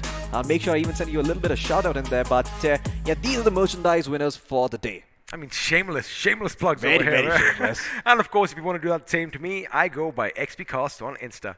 There you go, folks. Well, so in case you know, you heard your name mispronounced, do drop us a DM. We will do the honors. Let us know. Absolutely. But if you want your name over here tomorrow, well, you got to make sure that you click the link down in the description below. Answer one very, very simple question. Enter a couple of basic details, and you could be on the screen too. But what is going to be on the screen is the point standings from the last game right about now. Let's have a look if your favorite teams did get enough points, because boom, in about 3, 2, 1, it should be popping up. Wow. That wasn't bad, actually. That was very good timing on that. I mean, I didn't anticipate it to be so perfect. But Hyderabad Hydras get their first place finish with 15 placement points and 8 finish points to work with. UDOG India in second place with 22 points, just trailing behind by 1 point against Hyderabad Hydras. Imagine if they got the chicken dinner. They would be up by a margin of, what, 7 points? 8 points? Could be. Also, mind you, UDOG, they went all out. Like we said, once they step on the gas, oh boy, they have a heavy, heavy foot. In fact, if you remember, TSM did finish second in the game, but in the overall point standing, of course, just after match 18, UDOG are going to inch them out just by that 1 point. Now, TSM, 21 points to them. Enigma with 13 in 4th. Absolutely. Enigma with 13 points to work with over here. You've also got, Team XO in the 5th place with 11 points to work with. Everyone else in the single digits. But now, the meat on the bones, the chicken dinner, the chicken itself is here, folks. Let's have a look at the overall point standings. And Skylights Gaming still on the tippity top with 157 points, 2 chicken dinners to their name, with Team XO coming in second with 145. Now, just take a step back, talking about comebacks, they did it on day 2, they did it on day 3. Hyderabad Hydras climbed to the 3rd position with 132, making sure they end the day with the podium finish. Absolutely. I mean, great end for the side of Hyderabad Hydras, and once again, all's well that ends okay. So that's what the side of Hyderabad Hydras were hoping for. They're going to end this day with a chicken dinner finish. And UDOG India as well, going to have something to boast about as they make their way towards the top 8 spot, overtaking the side of Team X Spark by a margin of, I believe, to be around 22 points. However, have a look at what you see on the first page. Now, of course, we did see X Spark just after Miramar. They are still there in the 8th position, just 4 points shy of that big ton, and chances are on the last day they just might get a bit higher. Now, UDog again, massive jump coming in for them, 112 points and 2 ticket dinners, like you just mentioned. Now, of course, the majority of the teams on this page, they're going to be happy, they're going to be satisfied. Let's have a look and see at the other 8 that just might qualify, because, well, in the 9th position, Enigma is slowly but steadily climbing up on that leaderboard with 89. Although they are tied with the Supari gang, remember, precedence is going to be given to position points. That's why they are just 1 position higher. Absolutely. Well, they're just 1 position high over here, so not that big of a difference. But yeah, eventually, if you do manage to get up an extra point by courtesy of finishes or placements, you will move up in the world. You've also got X-Lions, Celsius Esports, Only Glitch, Core Mizo, R Esports, and Old Hood Esports in the top 16. Speaking of R Esports, they are going to be happy with the last couple of games as well, because they are making that little climb into the top 16 as well. And, well, they're going to be happy coming in from the 3rd page. And speaking of the 3rd page, well, brace yourself, ladies and gentlemen, because a few names might surprise you, but 7C, oh boy, they aren't really that far behind. Unfortunately for them, they do have their work cut out, and of course, the one name that stands out amongst all these names is the team in 22nd position. Well, you really did put me on the gun, didn't you? Well, it is going to be Team Soul, folks, in 22nd place, of course. Not having the best of times over here, and they've only got 4 more matches to correct it. I don't know which maps they're going to be playing, but they better practice tonight, because otherwise they're not going to be making it to the grand finals over here. Very unfortunate for a lot of Soul fans out there, but hey, who knows? Maybe, just maybe, if tomorrow goes their way, they can sneak their way inside top 16. Top 8 is going to be a much harder affair. I think at this point, they should probably just focus on qualifying. I don't know if practicing right now is the right call, because again, you got to realize one thing. They are spent right now, right? They burned themselves out with, of course, when you play 4 games a day at this high level, it is going to take a little bit of a brunt on your mental acuity as well. So for tonight, I think they should take it easy. Probably leave the social media on their side, because like we said, a lot of you love wearing your emotions on your sleeves, and you aren't afraid of letting your feelings be known, as I have found out the hard way. But again, I mean, the thing is, they still have 4 more games in hand, and just to make it to the top 16, they still can do it. Maybe just go back in time and do what they did best once upon a time. Absolutely. I mean, Seoul were the team that was known for their aggression, known for going in and just busting everyone out, capitalizing on those opportunities that are provided to them. Now it seems that they have sort of changed up their play style with some of these new players coming in over here. And well, I'm not sure if I want to do the big reveal, but XP, do you want to tell them what you told me, or is that something that's going to be a secret between us? All right, we'll keep it a secret. We're going to leave. Wait, first it was Sparrow who was throwing me under the bus. Et tu, brute? I mean, is this what is going to happen? You're going to make me spurt out Shakespeare over here? I mean, what's happening over here? I mean, no. All right, I'm going to leave that part out. Have I done something to offend these two? Of course, we're going to cut the part of this stream. It's all jokes. Oh, yeah. Let's edit this out of the mainstream. Good luck doing that.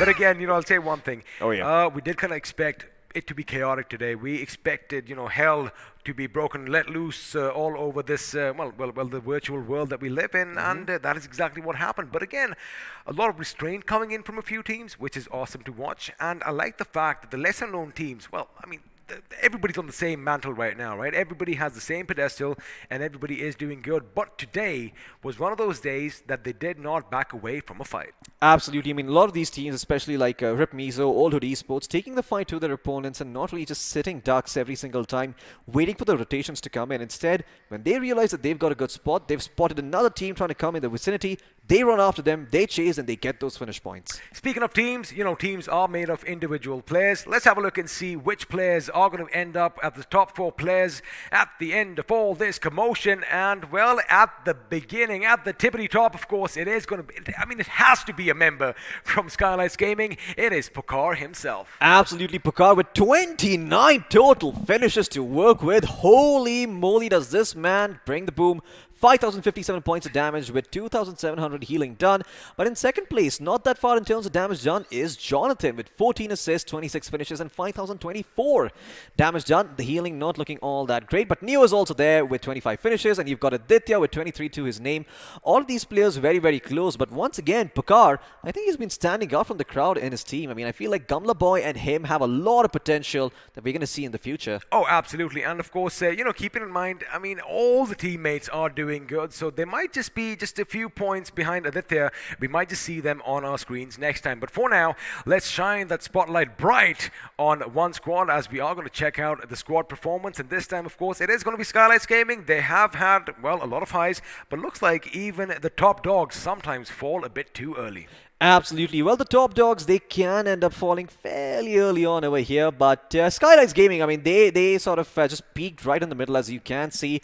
Match 3, match 4 as well. They were doing so well for themselves, got themselves all those finish points to work with. And yeah, in the end, it didn't go as well as they would have liked. But hey, I mean, you know, it's still not the end of the world. They're still in top 8, and it's still in that, I believe, top 1 spot.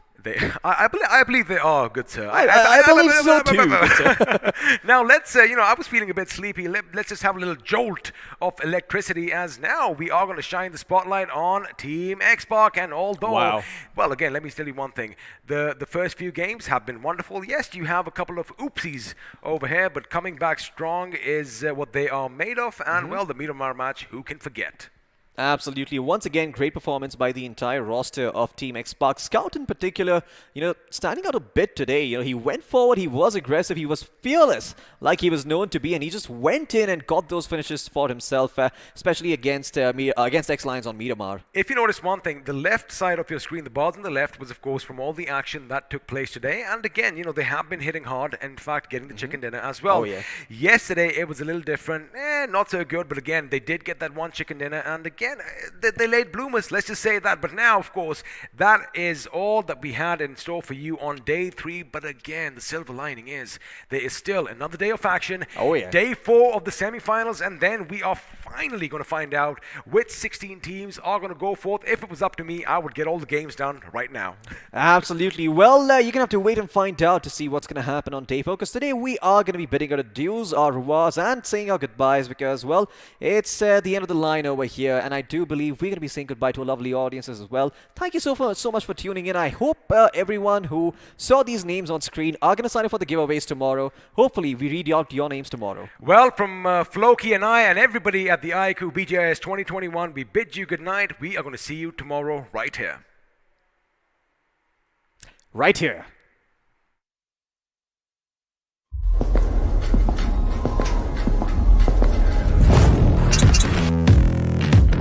No hearts of boy. I know, yes, man. You ain't seen nothing yet.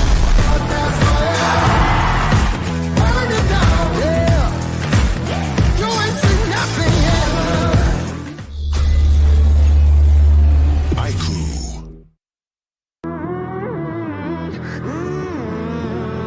Well, you thought that I was done. You ain't seen nothing yet. Walk that wire, start that fire, burn it down, yeah. You ain't seen nothing yet. I go harder, let the sun burn.